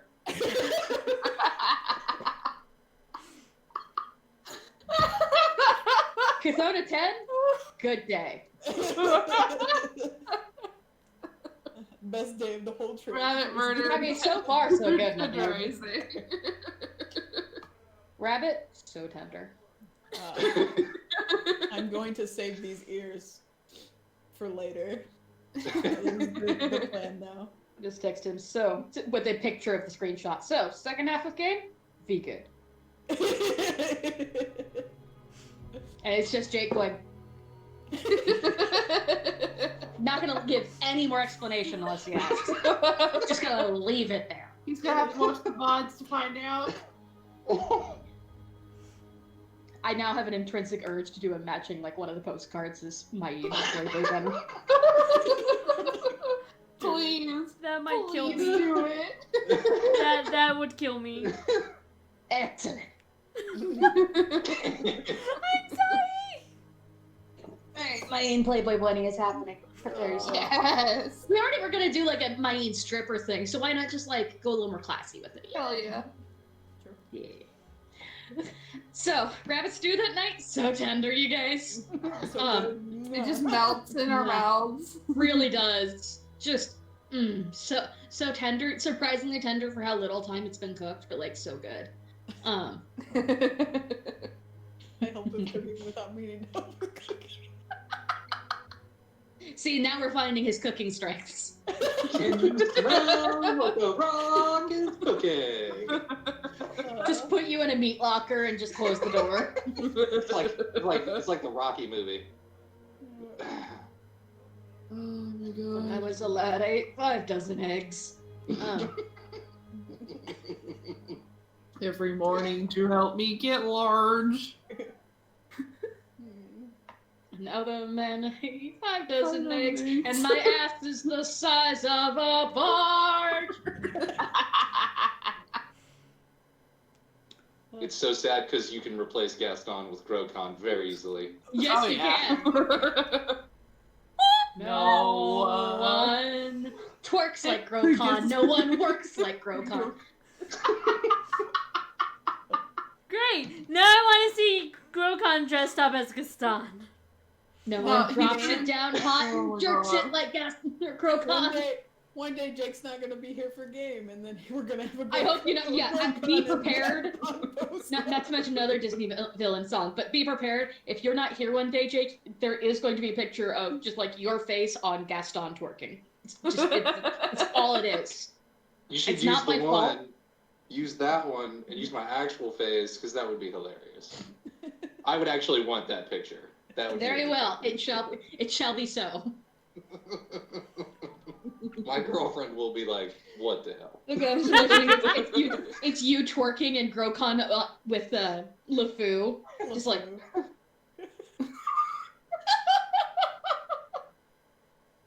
Now I'm just so tempted. Just like, do I want to put the extra effort and have it animate him twerking? It's working.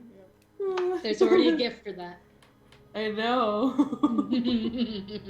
Anyway, that rabbit stew. Yeah, nothing else. Now that we've gone down that rabbit hole, Haha. first card watch. First card watch. I'm rolling. Okay, I can do I it. know. And make the roll. 23. That laugh though. Okay, so here's the thing. Second, I have to reference this.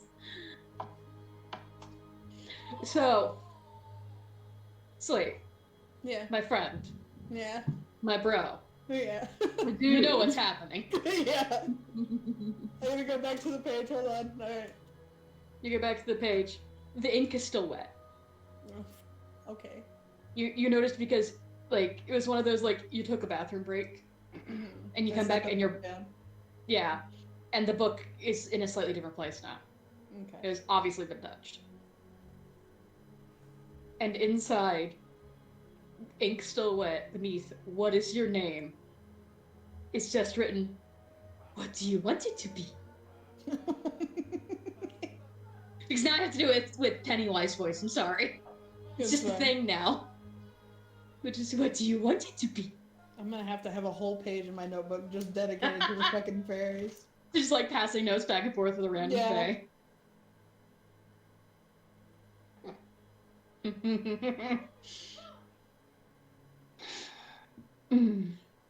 I love you, Dice. You are not betraying me at all. This is glorious. I hope I roll nothing but Fae for you for the rest of this like book. Oh man, me too. You have no idea. I love this. This is so good.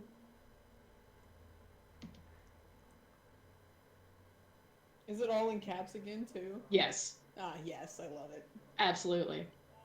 This almost has like a Is death it- feel to it too. Is it spelled properly or is it like It's properly. okay?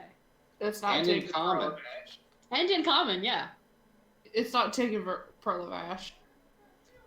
No. I get that, but what I mean is like, is it spelled correctly or is it like what Child. WOT U and it's just the letter U, you know? Yeah, no, this is spelled correctly. Okay. And whereas like the first couple times the handwriting is like a little shaky, this one's slightly less shaky. Like it's getting less shaky as you go. Not like a big difference, but especially with that roll, you notice little things that like, yeah, it's a little shaky now. Okay, I'll send you the next one when I think about it. Okay. But that was, yeah, no, I'm just like, okay, cool. You have a Fae pen pal. Yeah, basically. We're gonna start writing in it soon, being like, so today you would not believe a criminal death. I mean, it is his note-taking book. Uh-huh. Not his spell book, it's the other book, so. I'm sure that's not gonna come back to bite you in the ass at some point. Yeah, no, I'm sure. It's about that second shift, huh? Yep, I'm going.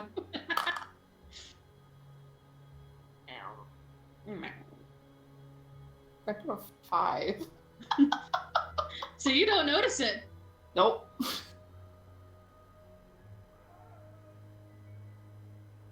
Okay. That third shift, though. 23. 23. Okay.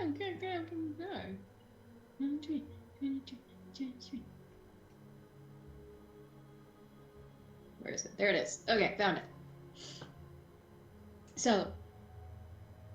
Okay, cool. I'll check that in a minute. I was too Um, distracted by the tender rabbit soup. I couldn't see anything. You do notice the lack of thing. There's nothing to see. You feel fairly confident that you don't see anything because there's nothing there. Then It's a one of nice those, like- peaceful, Yeah. it's a nice peaceful 2 hours. Cool. Yeah. Moving on. And just to remind people, sometimes the roll is a thing that wouldn't really appear in this area, so it happens. You just don't see it because it's not around here. I don't know who that was, but well done, sir. My turn. And the Yep. Last one. 9. 9. Yeah. You don't notice thing. 9. You don't notice anything. So what are you making for breakfast, by the way? Probably some more oatmeal. That's normally what I've been making because it's warm and it's hardy and it sticks to your ribs. It's made Fair of enough. oats, so, you know. Yeah, an easy dry grain that you can bring around with you. Yeah. Cool. Just make sure. So, everybody wakes up after a mostly pretty nice night, looks like. And, That and you completes the hex. that completes that! Which I already put the mark, but it's fine. And you settle in. It smells good. You're fucking ready. And who takes the first spoonful?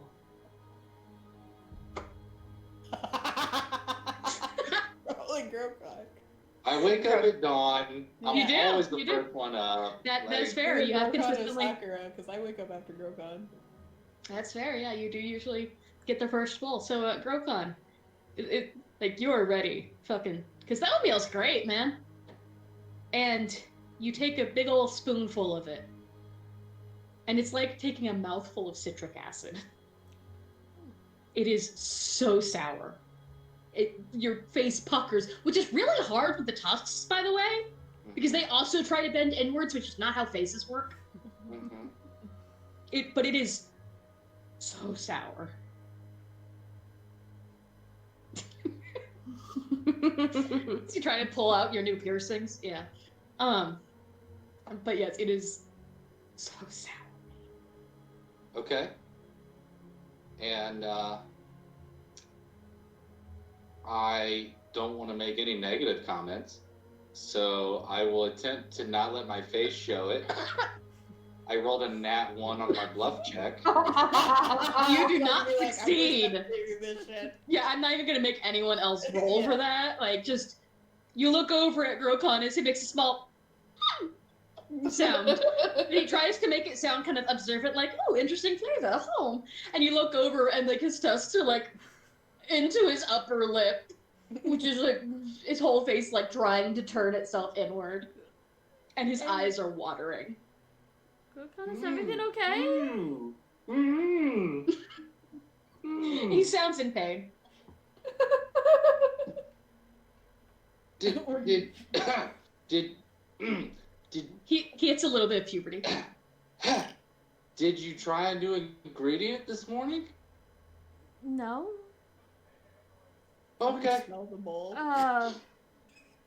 With that, she And kind then of I gets a little worried and up to see what the get- fuck was going on.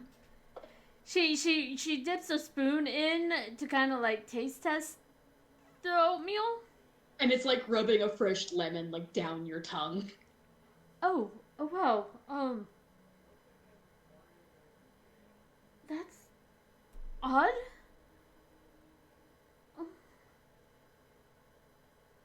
She's gonna go and inspect the grain that she used and then the water that she used.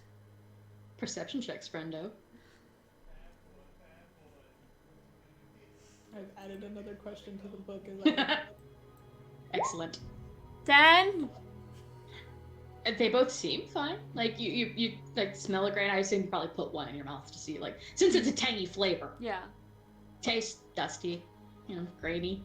The water, same thing. Smells fine, tastes fine. She's gonna pull the pot off of the water or off the fire and put another pot on there because I imagine she has like a big pot of like different sizes. Generally, if you have like the cooking kit, it comes with like one pot. Mm-hmm. It does. Just the one. Yeah. Yeah. It comes with one cooking pot. Luckily, Grokon also has a cooking pot. Okay, so as a Cooking group, pit. you have more than one Yeah. available. So Yeah, that's I'll fine. hand, also have I'll one. hand mine in Yeah. for use. But there is And a then- skillet too, so. But yeah. Different. But yeah, with the group, apparently you have one or two more, so you can easily get another one. She'll do another small batch just in case. Okay. But You make a secondary batch, turns out perfectly fine. No weirdness. Just as delicious as you always make it. I think we had some visitors last night that might have tampered with the pot. And she'll give him like the first, probably about a bowl's worth of oatmeal, and give it to him first, and then goes to make a bigger batch. Second batch, totally fine. I will have to make sure to taste test as I go along from now on.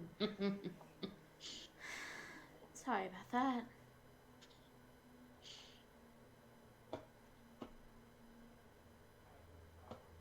Grokon can't complain because he knows if he does, Slade will nail him for his previous cooking attempts.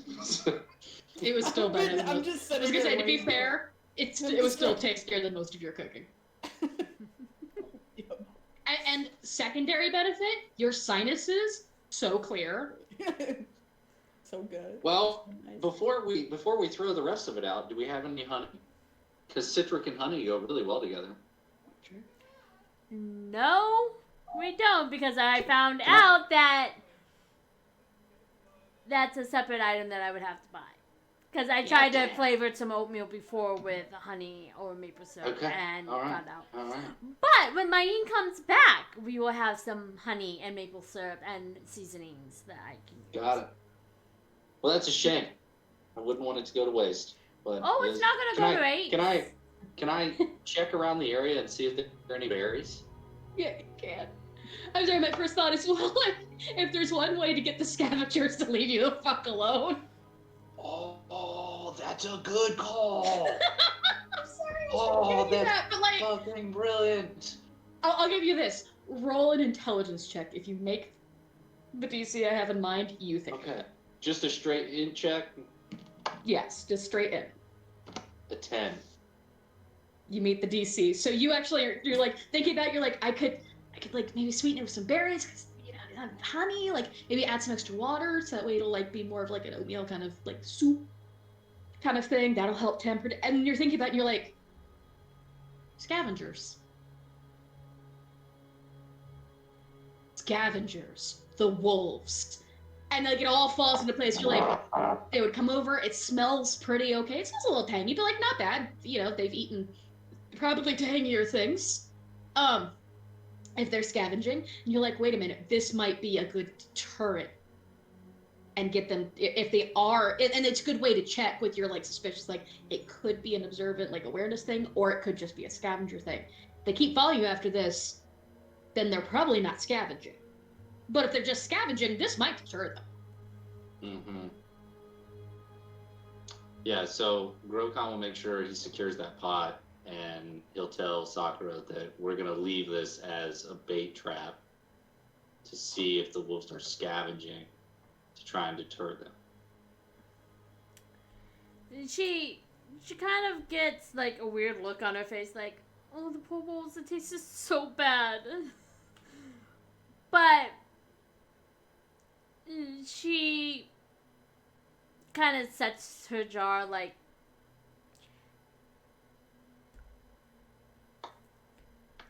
it's better than it's better than if they are following us having to hunt them down. So Worst case scenario, they're gonna retreat into the trees and lick each other's asses to get the flavor out of their mouths. Like, and there's lots of snow around they could eat. I feel like that's the best case scenario, personally. Because worst case is they're hunting us. Yeah. I just imagine this is like when you're trying to deter a cat and you put like, you rub like an orange peel on something. Mm. You're like, no, this smells bad. The problem is then you meet the cat who's like, fucking grapefruit, man! These cats are weird!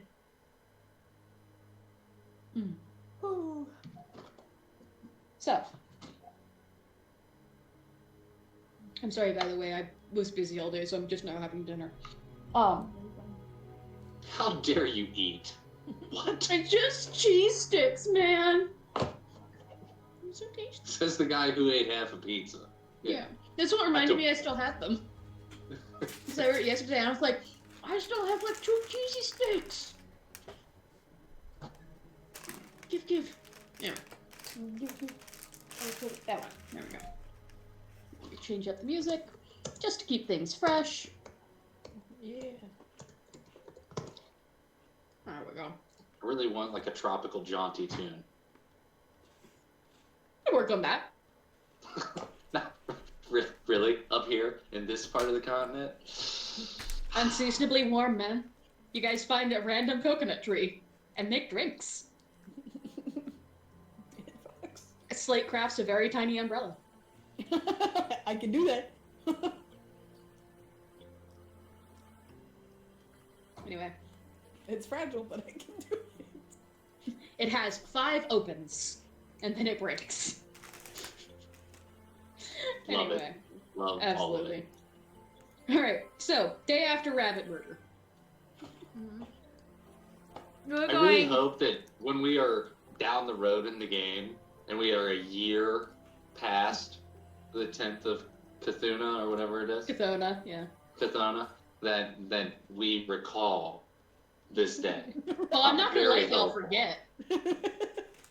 There's gonna be an anniversary. Y'all are gonna make a holiday about this. Fest. It is in Winter Week. Yeah. It's gonna be like Rabbit Stomping Day or something, I don't know. Oh. We'll have to create a dance. Call it the Rabbit Jig. Yeah. And And that'll part, be of, like a... and part of it's like swing dancing, and you swing your partner around, then you let go and see what happens. Exactly, Um, exactly. It's really fun when your dance partner's a child. They get extra lift. And it should be done on like an ice rink.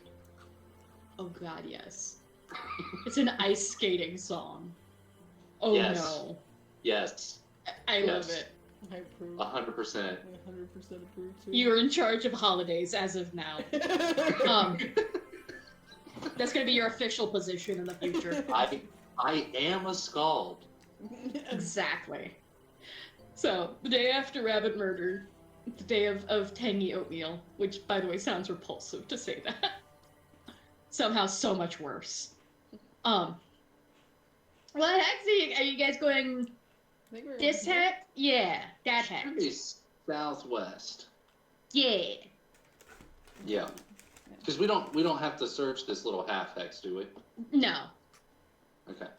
No, So as you we can... start journeying into this hex, Yeah. I'm gonna do the magic. As we start going. You do the detect. The detect, yeah. My brain Okay. lost the name of the spell. It's okay, I know what you're talking about. Yeah. You make the ass go and look out Yeah. for the... I knew what you're talking about. Yeah. We can interpretive dance this shit, it's okay. It's in fact one of the language I'm proficient with. It is noises and gesture. So you do your detect do, and you go magic, how well magic. You do actually pick up that same trail, but it's about half as strong as it was yesterday. And it was already pretty weak yesterday. This is now like someone's lit a hallway, like a candle down the hall. Okay. Like it is deteriorating quickly. No. There's so much dog hair everywhere. Okay. I just saw you gesturing like this and making noise. So I'm like, wait, I'm so fluent in this, but I don't know what you're saying. No, I took a spoonful It's a of different sunflower dialect. It's seeds, fine. and I got a mouthful of hair at the same time. Oh goodness. So, you guys said about exploring the hex. It's very hexy.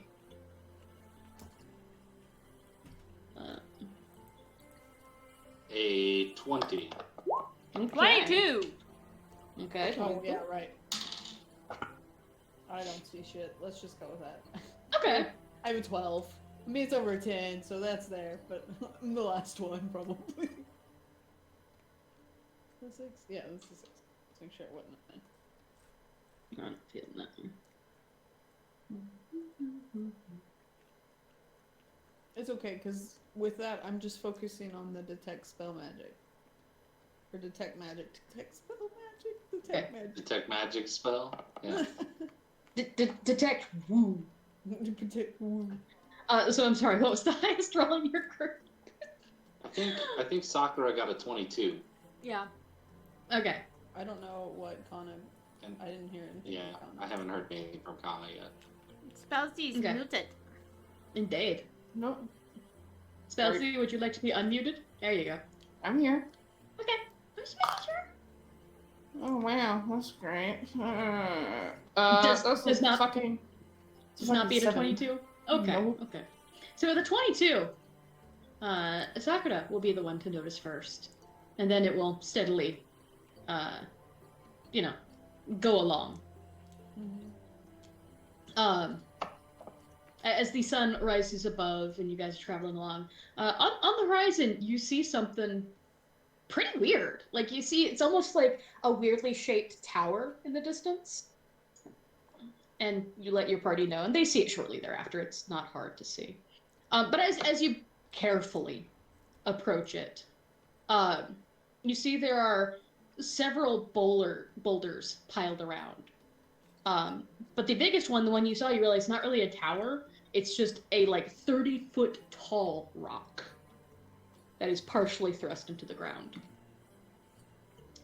And on the very, very, very top of it, if you could figure out how to get there, a truly massive sword has been thrust into it. Bigger than I mean, and I'll give this one primarily, this particular detail primarily to Grokon, as you're a little more familiar with this.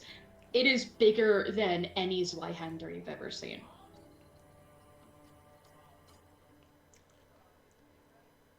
Well, upon getting up to it, I know Grokon will detect magic. Yeah, I would have too. I would have done it as well.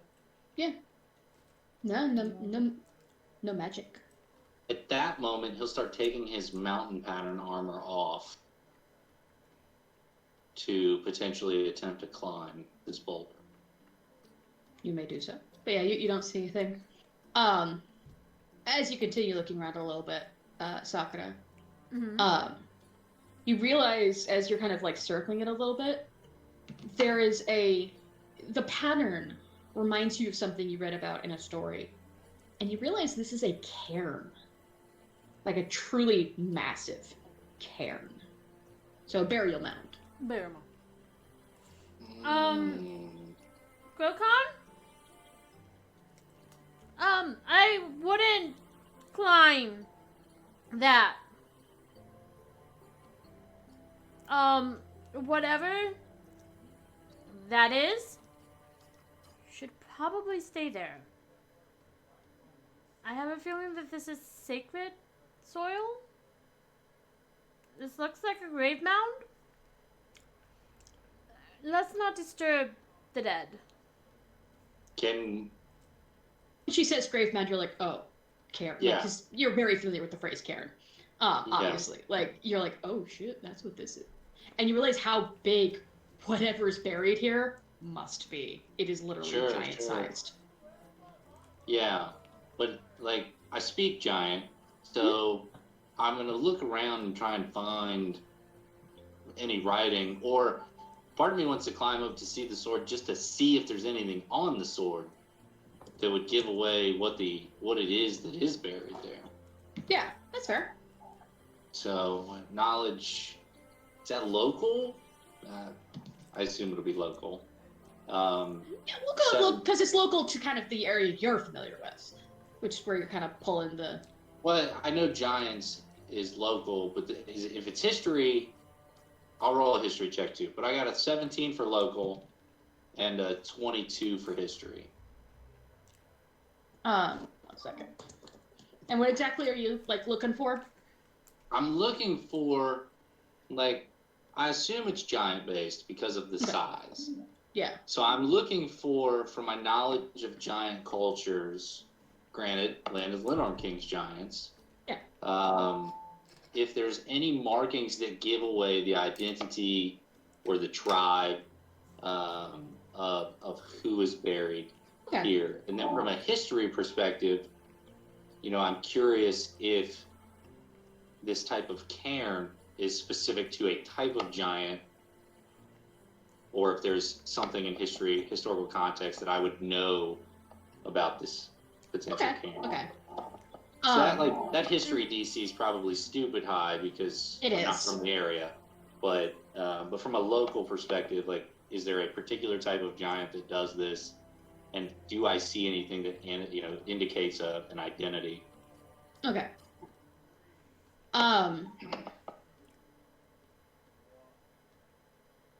Okay. So I'm gonna make this canon because why the fuck not? Generally, the giants that you are aware of, being from Land of Lemon Kings, Are more hill and rock giants, by the way. yeah. This does bear some resemblance to the cairns you would imagine you see from that sort of thing that you're aware of. Okay. So it does kind of feel like it might be a cousin variety or something, just obviously, down here. But if they had a trademark weapon, it would either be buried with them or it could be stuck like this as a tomb marker, and it may have writing upon the blade itself. And I didn't detect any magic on the weapon or on the cairn itself. Nope, not a damn thing. Well, I'm going to get my rope out, and I'll look at the group, and I go, I don't detect any magic on it, and this type of cairn oftentimes puts the identity on the weapon, from what I have seen in the Land of Lenorm Kings. Yeah, So where you're from, if a warrior had a trademark weapon. I'd like to climb up there to see whom it might have belonged to.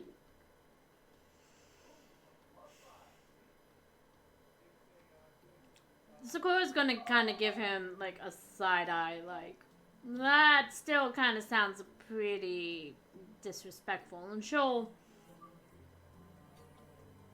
with your knowledge, if this is a giant, would that be considered disrespectful to be climbing on top of their grave in such a manner? I mean, a giant would be able to see up there and read it to pay homage.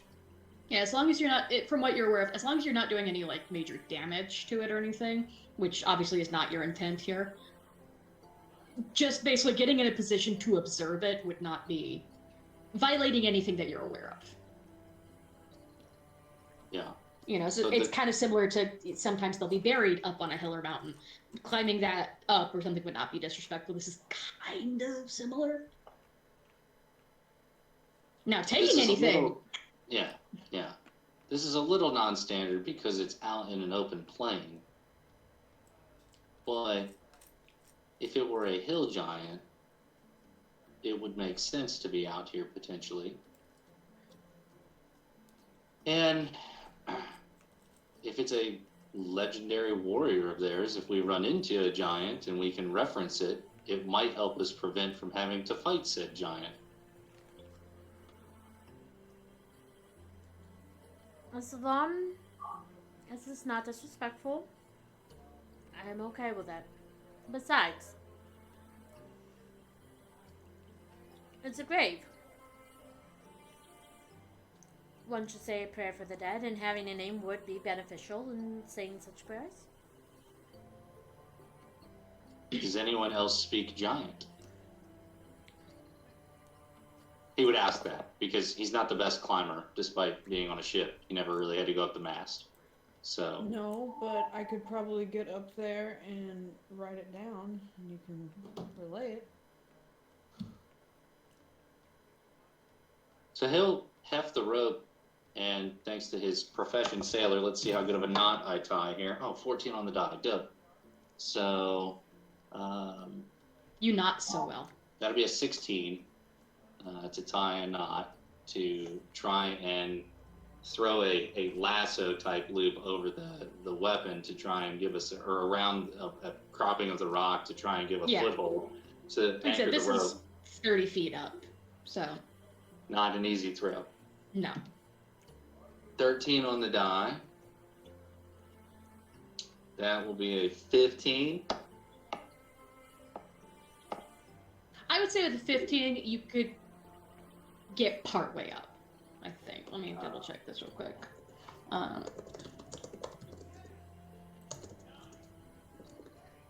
Yeah, there we go. Gimme. Give. No, I don't need to lasso an enemy. That's great, unless the rock is my enemy. Isn't this similar to like just trying to throw something into a space? Yeah, we'll go with that. Or like a grappling hook toss? Yeah, we'll go. Yes, that would absolutely work. Do that.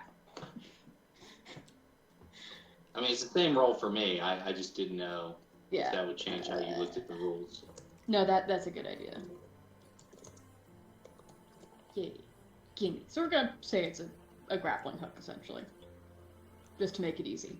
So it's got a range of 10 feet. No. Alright, so I guess I'll just try and climb the thing. Okay. Without my armor check penalty, I'm not a terrible climber. Yeah. Just not a good climber. I have a question. Can I see the top of it? Yeah. The top of the rock? Yeah, I mean, you can see, And it's 30 feet if you up? back up, you'll have to back up to do it, so you have an angle on it. But you could get in a position where you could see the top, yeah. Is there any rock that's a little higher up that is next to it? That might be a little There's higher? various boulders strewn about. None of them are quite as tall, but like you could find one that was Is only one like that's 10. a little closer, like 10 feet up or so? Yeah, absolutely, you could. Okay. I'm going to disappear from where I'm at, and I'm going to appear on the top of the 10-foot one. Okay. I'm going to disappear again and on top of the one with the sword in it. And look down. Well, that's handy. And I'm going to pull out my book and write down what it says, if it says anything on the sword. There is some sort of carving that obviously you don't recognize, but there's a carving on there that looks wordy, looks language-esque. Yeah, I'm going to try and copy it the best I can into my book. Okay. On a blank page. Yeah, easy enough. Okay.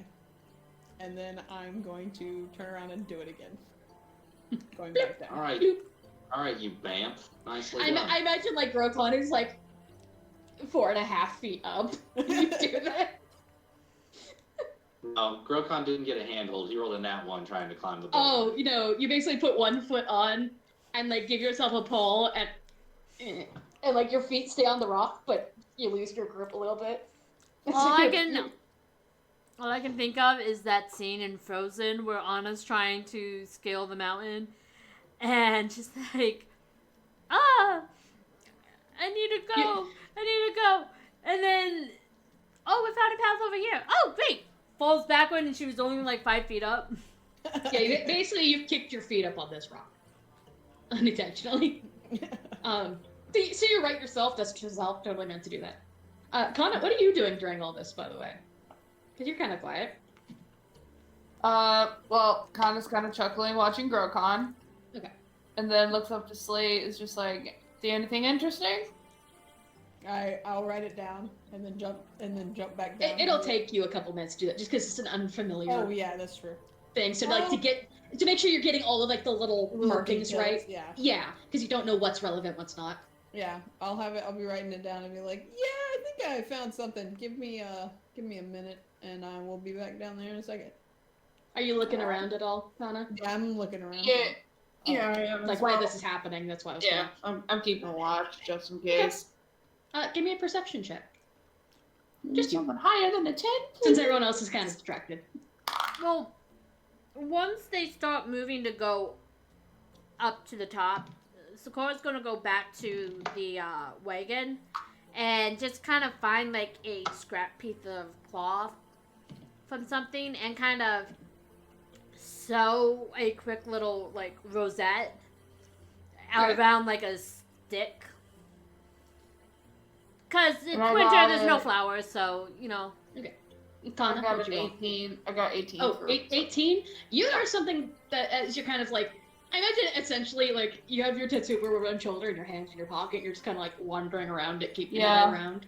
Yeah, I got my you hand on my hips walking. you actually know something they didn't, which is off to one side as you're looking at the way the rocks are stacked. You realize that somebody's managed to move a few smaller ones, and there's actually an entrance that you could see down. She's gonna look over to, hey, found something. And she's also gonna look at the entrance, because she did hear about how this is like a burial mound. Yeah, right? yeah, because Okay. they were kind of shouting back and forth. And Yeah. So like, yeah, you absolutely heard all that. She kind of like gives like a sort of like small prayer of respect before she decides to like look in and go in. Yeah, you're really kind of looking at it, and then you look at the boulders around it, and it kind of falls into place for you that from this angle, it's a little lopsided. You know, if you stacked those boulders back, it would be even. And you realize the other boulders that are around, somebody has actually removed part of the cairn to get inside. But again, like some of these rocks are like, 10-foot tall, like boulders. Yeah. So I mean, someone strong, someone big, or someone with a lot of magic. Yep. Power in some way. But So yeah, she's gonna look inside, see what's in there. I'm Curious. first off, you see a couple of gold coins on the floor, Mm-hmm. just like laying there. Yeah, she's not gonna touch those because this is a burial thing, and that's not, that's not good. So I'm just not gonna touch it. And from your angle, you can't see a lot, but you can see it kind of curves down lower into the ground. And you can, like, not go far in, but, like, a couple steps in kind of thing to, like, peer around that curve. Mm-hmm. And it is a massive skeleton. Just is literally a giant skeleton with no skull. Holy yeah, she looked like, even probably from the echo, she's like, holy shit. And It's like the biggest goddamn thing you've ever seen. yeah. Well, that she's gonna like step out of the hole. Fuck this shit on out. Piss off, giant ghost. I do not want to be haunted today. So Do and then not she's like, cross so my I path." saw something very interesting. She looks at like all of them wide-eyed. She's like, she's still trying to process what she just saw. Yeah, it was fucking big. It big. What did you see? A giant skeleton with no head. Yeah, skull's gone. There's no head. There's no skull. Does a 16 knowledge religion tell me anything about the skull not being there? And I'm also putting my armor on as quickly as I can. Yeah. Right For the skull not being there, there is no, like, significance to you in the sense of, like, why it wouldn't be there beyond desecration. now. Right. Okay. So that's what I thought. Sakura's gonna look up at Slate. Would anybody want to use a giant skull in any ritual that you would have known of? Would I know that? You could certainly make a roll for it. Because other than vengeance, I cannot see a reason why somebody would want a skull. A giant skull, for that fact. I rolled a 22 knowledge arcana. A 20. Okay. Depending what's Knowledge lit. Arcana as well. Yeah, so between the two of you, as you finally come back, you're coming back down about this point. Yeah. So as you kind of look at Grogan, you're like, and you simish at each other a little bit. Mhm. Not that you can think of. Like, I mean, there are various spells. There is something we said for like having the part of a body. There are various darker magics, which you do personally know a little bit more about, Slate. That would use parts of the body, or preferably the whole body usually. The fact that it was specifically only the head is a little odd. Mhm. It could genuinely be as simple as just a collector's item. Why take the whole thing when you can have really the identifiable part? But both of y'all are like, no, this is weird. whether it was just desecration or, for cash. Also, it'd be really hard to transport because it is a giant. And they're kind of big and noticeable. So, like, it strikes you as weird. All I can think of is now like the skull cave from Peter Pan, and it's just like, what if that was really just like a giant skull? I was thinking of the elephant graveyard from Mhm. from Yeah. Lion King, actually. True. Still, I didn't all think of our of minds Skull went to Cave. Disney when it comes to Yeah. dead skulls. Well, I mean, out of curiosity, Grokon, asks Kana where this entrance is. She'll be like kind of give him like a little like follow me type of finger movement for him to follow. And He'll move his shield around to his forearm. Yeah. Please be careful. when they get to the entrance, she does tell him like what the thing that you said, Pop Tart, the notice like stones have been moved to like get in. Yeah, her pointed out, you also just kind of looking, you're like, yeah, no, this is not. Somebody's moved this side of a good portion of the cairn. Not enough to disrupt the whole thing and topple it, but primarily because the centerpiece of the rock was this 30-foot tall one. Otherwise, if it had been looser, it might have collapsed. Would a 15 knowledge engineering check tell me if it was pushed outward from the inside of the entrance or pulled from You would- our, You would guess pulled, Okay. because there still is some rocks on top. It looks like they've just removed some of the inner. Whoever did this also had some decent engineering knowledge, because essentially they've hollowed out part without having it collapse. Mm-hmm. But kind of looking at it, you would assume pulled because nothing on the interior is disturbed, like coming out. Sure. Yeah, it's like when you look at a window that's broken. The glass all on the outside. Mm-hmm. Or on, you know what I mean. But you think if it was an undead or something that had raised at some point, or come from the inside, it would have scattered them more, whereas this seems more they've been purposely moved out of the way. So you would assume some form of grave robbers. And also she points out the coins, which again, you kind of go, yeah, okay. This seems like a grave robbing sort of thing. I think this would be a thing that Kana would do kind of just like out of habit from like her childhood and stuff. So like she'll pull out a couple of like things out of her bag, like I think like a couple incense stuff, and kind of put the coins there and just make like a little makeshift like shrine there as like be a respect to the peace giant. offering. Yeah, it's a peace offering. So like putting the coins and stuff and like a couple other things that she had in her bag.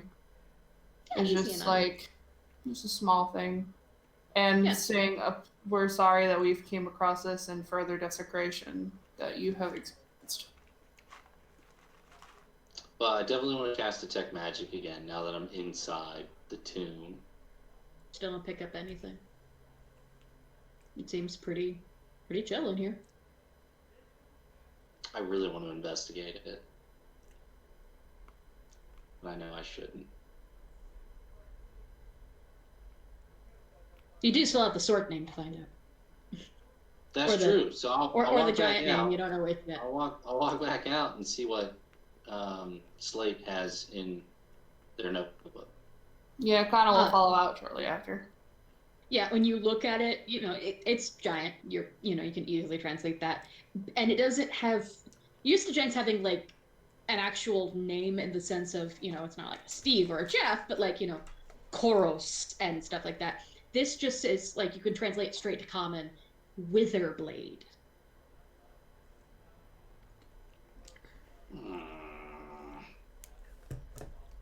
Can I roll Beverick Fairy Tales to see if that might have been like a great hero or something of legend? Sure. Yeah, go for it. Or some legendary weapon. 22! 22. I'm just going to go ahead and assume that you say that out loud. Yeah. Because, you they're have a like- party with they're like- fairies now just going like, does Witherblade mean it? Yeah. And actually it does mean something to you, Sakura. You do actually remember, like, kind of a boogeyman story.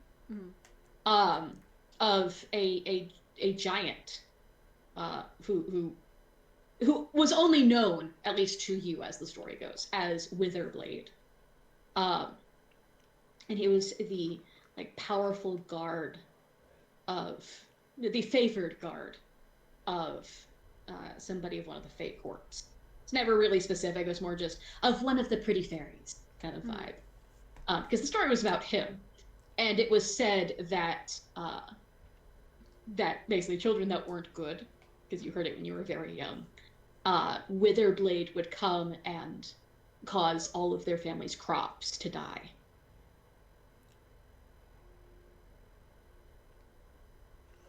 Might know this. She'll relate this story to. Yeah, it's been probably a decade or more since you've heard the story. It was probably when your dad told you guys, and then your mom like smacked him. Was like, don't, kind of vibe. But it's definitely one of those like, if you don't behave, Krampus will come kind of vibe. Except, a giant, horrible giant that would come and wave his evil sword around, and the things would wither beneath his gaze. But you don't know how much of it's historical true beyond that. It could just be kind of a convenient, like, hey, it's got the wither in his name, like,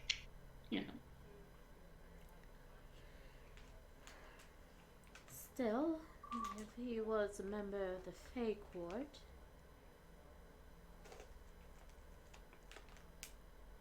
I don't think that they would be very pleased to know that his grave is desecrated. How big are the boulders that have been displaced, and can we replace them? It's about 5 feet around, like, all directions.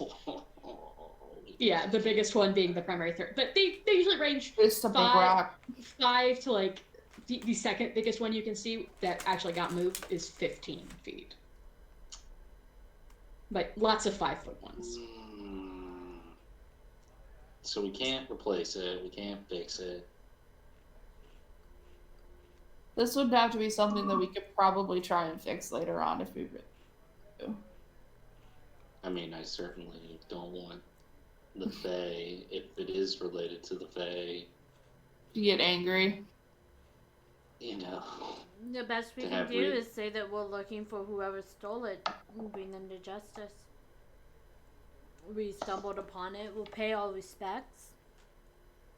Say our prayers and. Like, between the lot of you kind of thing, and lots of aid and others, you could at least move maybe a couple to block the entrance specifically. You wouldn't be able to, like, completely rebuild it.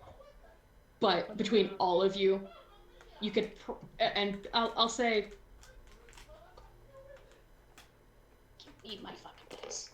Give it. I'll say like 2 to 3 hours, depending on how fast you go and how well you roll. If it's a thing you guys want to do, you could at least probably replace enough of the stones to just reblock this entrance, so at least nobody else could get it. Yeah. You wouldn't be able to rebuild the whole thing, but you could block it off again. Sakura No would- wild animals be able to get in. Kind of Yeah, Sakura would want to do that at the very least to prevent other people from further desecrating it. Especially if people mention gold coins on the floor. Like, that's gonna invite some not so respectable people to go further in, and no.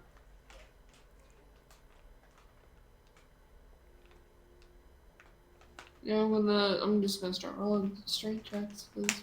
Okay, And everybody some- who is going to participate, just give me a strength check. I'm keeping track 15. of these things, okay?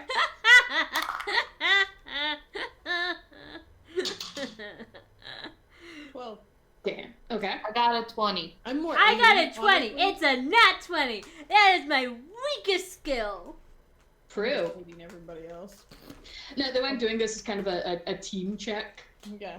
Kind of like Matt does with like group stealth checks kind of thing. Group stealth checks, yeah. Okay. Yeah, I'm basically doing a group strength check. But you got 3 successes, including a nat success, versus 1 failure. To answer your quick question, Jake, it's not. Different event. I've added a few things too for fun. This is scaring the shit out of me. I know. Oh wait. Anyway, but yeah, with 3 successes like that, Slate, you're mostly moral support. Yeah. I'm just trying to make him put it into where it doesn't look like. Yeah, you're guiding. I'm just Yeah, you're guiding kind of them like, to make it look like little it's left. part of it. No, your other left. Yeah, there you go. But between the strength of Kana and Grokan, and surprisingly the strength of Will, essentially, of Sakura being like, nah, man, this disrespects everything I'm about. You guys actually do manage to move one of the big, like, 5-foot ones. It's a slow process. It is hard fucking work. Because, I mean, it's a big fucking boulder. But with your combined efforts and time, you are able to steadily roll this in. You find one that, like, you think the shape is going to be better as part of it. It's a little lopsided, but as a result, if you can get it right, it'll block the hole more effectively. Whereas otherwise, you might have to pile, like, 2 or something to try to make it. And you guys actually managed to get it in there. And with, you know, kind of push and pull and such, you're able to kind of wedge it in there a bit and kind of, like, just shoulder it in a few times. You know, without endangering any structural integrity here. Because you already did that engineering check, so we just include that here. You realize that it's not too shady. Whoever did it was a good job. And so you're able to kind of shoulder and muscle it in till it's pretty well. Certainly nothing bigger than, like, maybe a squirrel or a very determined raccoon could get in. It's not completely shut, but even that you could fill in with much smaller, like, hand-sized ones to kind of fill in the gaps if you wanted. But no humanoid is getting through there. Saren couldn't have gotten through there. And she was a pixie. Oh my god. Once we get the boulder into place and everything like that, Sakura's gonna go back to the middle pillar and kind of kneel in front of it, say a prayer before, like, sticking the fabric flower into the ground. It's a sort of respect. And before I forget, while you guys are kind of picking out which stone, you work together, you try to figure out which one's gonna best suit your needs and also not be that far away, because you don't want to push it any more than you have to. You guys do notice a scattering amongst the other stones of additional gold coins. That if you wanted, you could either collect and pick up for yourselves, or collect and put in there before sealing it off, whichever you prefer. Or leave them alone. Whatever you want to do. I mean, again, didn't detect any magic. Nope. I'm Didn't inclined. detect shit. I'm inclined to just pick them up. Yeah, they're old style gold coins. They're, you know, they're very much like they have been poured in a mold by hand and stamped style coins. They're fucking old. They are not a mark that you recognize just off the top of your heads, kind of thing. Like, these are some old fucking coins, but they are gold. I'll pick them up. Okay. If only out of the curiosity of the era, since of what I'm over. Yeah, I'm over here grand total, for. including the 3 that are currently in the cairn that you spotted, there are 14 Okay. that you're able to find scattered throughout. Mostly look like they've been dropped. So you're pretty sure with that additional clue that, yeah, this place has been ransacked. Yeah, if there was a curse or anything on it, it's already occurred. Yeah. So I'll pick them up for the historical context, and then And then the I rolled same thing an- happens. I rolled a 20 religion check Okay. to see if I know how to say a prayer, a giant prayer. Yeah. I'd say it's certainly something you are aware of, having seen a few, you know, various. At the very least, you can see you can do a generalized sort of like Like warriors. what would be the proper way? What would be the proper way that giants would pay, you know, homage to the cairn? Yeah, and So- the ones kind of that you're aware of and have heard are pretty similar to some just kind of basic warrior prayers you've heard. They're pretty practical folk. That's very much like, you know, may you, you know, essentially, may you drink heavily and fight mightily, as so you desire, wherever you go, kind of vibe. Where it's, may you go forth and be a badass even if you're dead. You're kind of a Valhalla sort of feel, where it's like you're gonna drink, you're gonna have good fist fights, and it's gonna be Super Ball, like Super Ballin'. And all you guys hear is a bunch of guttural tones. Oh yeah, it sounds that are the awful. language of giants. So, It sounds like someone gargling German, like German-Russian combo, that feels right. but very much like with like several toilet mints in their mouth at the same time. Thanks. It's tangy and guttural. But there is sort of a rhythm to it too that's oddly enough, like initially to your ears it's very grating. But as he's doing this prayer, which it takes, it's not a short prayer and you're not rushing it. It's not long, but it's, you're not rushing it. You have the time. It's not over the teeth and then through the. Oh. Yeah, no. No. But there is sort of a pleasant rhythm to it that you can almost like feel in your chest, like to the way that the words are spoken. That's actually pretty like powerful. Hearing him do it while you're doing your own prayers and offerings and stuff, it's like it feels right. Yep. So when he finishes, he'll move back to the wagon and get ready to keep moving. Definitely just not want to camp near this place tonight. Yeah, Sakura will agree. No, because we've been having issues with Faye. Fuckery. Yeah, the last thing we want to be is in a desecrated grave of a Faye favorite at nighttime. No. Despite it being a more defensible position than we've seen the entire time we've been out here. Yeah. Like no, this is Nope. a bad idea. This just screams Yeah. bad juju. piss off, ghost. Yeah. I kind of have two questions though. Yes. You may question. What did Grokon do with the gold? And does Sakura know what he did with the gold? So he'll pull it out when we stop for the evening. Put it in his backpack. And tell you, like, I'm looking for clues of civilization that has been lost touch with, and these are stamped in a particular way that I've never seen before. But those were from the Greeks. And he'll say he just wants one, but there are 10 more.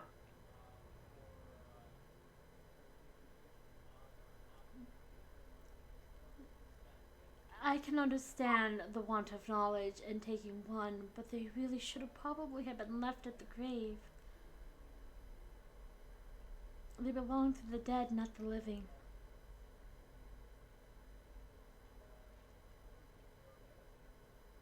Yes, but once desecration has occurred,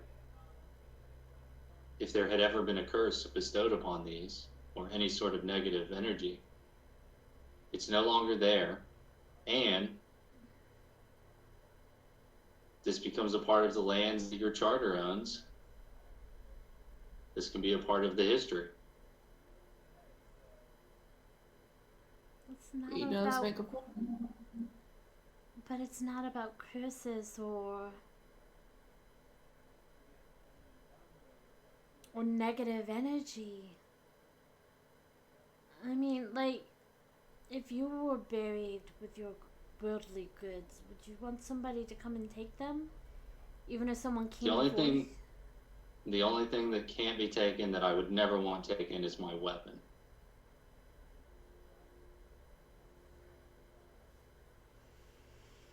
And I'm fairly certain that giant's weapon isn't going anywhere anytime soon.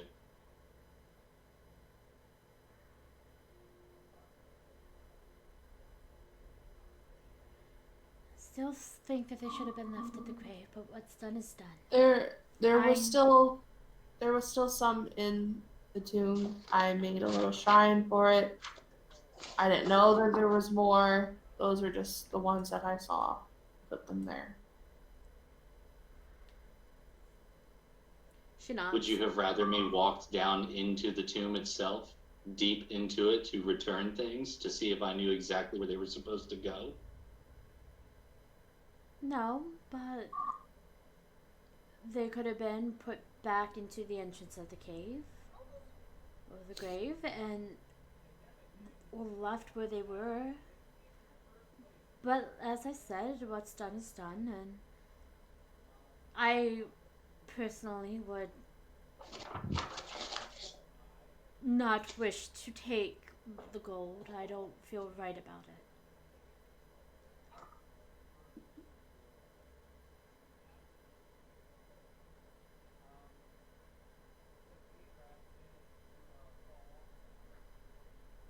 Kana's Then I gonna look. won't. Go ahead. I was gonna say, Kana's gonna look over to Grokon and is like, "What civilization are you looking for?" The Ulfin warriors of the land of the Lindworm Kings, our history writes that they settled an area to the northeast of here, a place called Iobaria.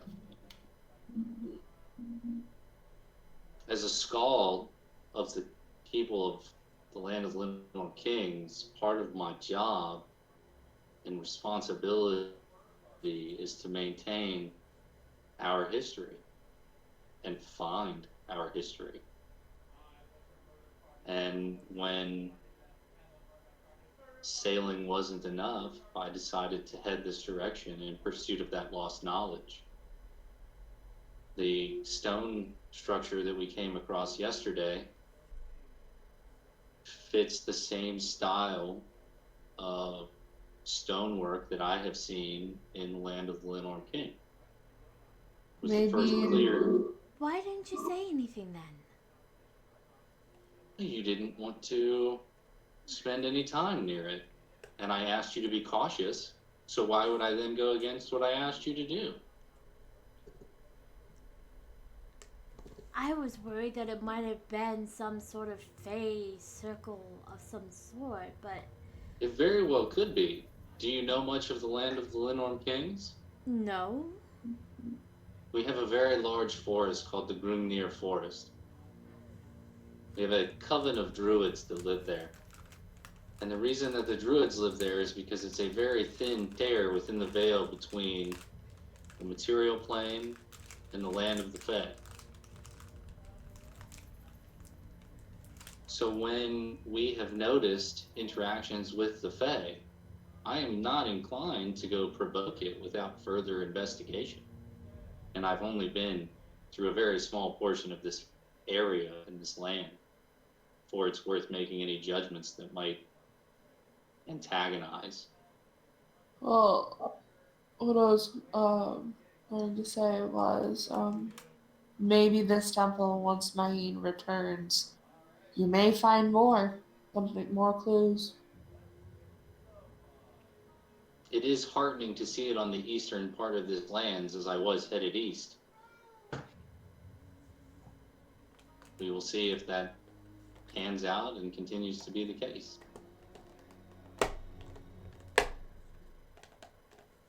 Still, I wish I knew. Well, once we tame these wild lands, I might investigate it further. But not yet. Fair enough. Just if there is something that is of interest to you,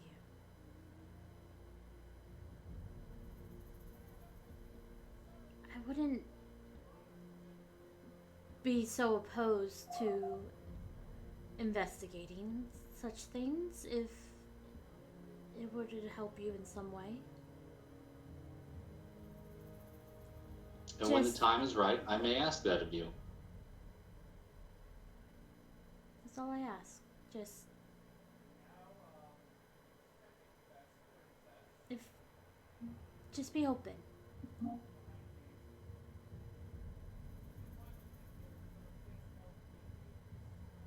Am I not? Well, you didn't tell us about this. I know it's a small thing, but with our friends before, they felt like their voices didn't matter because myself, my sister, Maine always had opposing views. Well, like I said, my intention is to travel east in the spring. Right now, I am aiding you and your sister in your mission. So, if I know I'm coming this direction again in the spring, it can be a priority then. So it's okay. I know. I just don't want you to think that you can express your own desires because of us. That's all.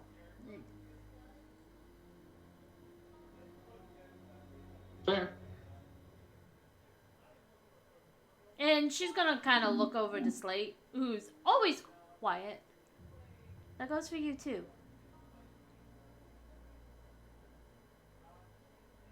I know that you mostly observe, but if there is something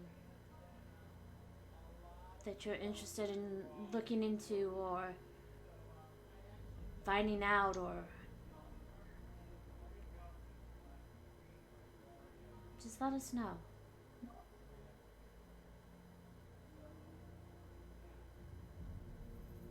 Slate's reading his spells right now.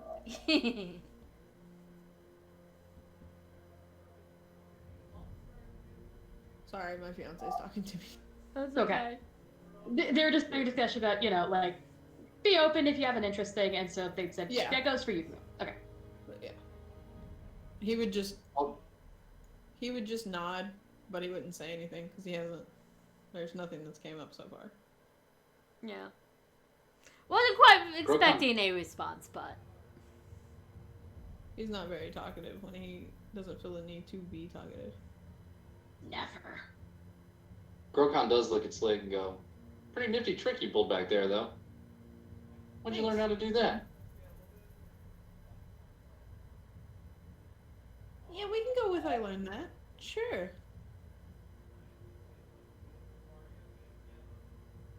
I'll roll sense motive on that. Go. Ooh, 3 on the die for an 11. I think my bonuses to bluff alone beat that. Potentially, Yes. So yeah, no. Jesus Louise. You get a bonus to buff as well for reasons, but I'm sure that doesn't count, and it's still high enough. It's perfectly okay. Yes, you don't pick up on the, yeah! Kind of tone. I mean, Grokon is fairly engrossed in these coins because, like, what fucking culture is this? And Yeah. giants and the Ulfin get along fairly peacefully. So, like, Yeah. did this caravan to Iberia consist of more than just Ulfin? And for our 2 longer term adventures, y'all also would remember that, though this isn't necessarily arcane in nature, Valara did say if you found anything of particular interest, please write and let her know. So, just to keep in mind. Yeah. And she is very invested into the weirdnesses and such you find here. And you've definitely found some fucking weirdnesses, let me tell you. Yeah. So. Socorro will definitely write a letter when they get back to Oleg. Yeah, I'm just reminding you. Yeah, because I did forget about that part.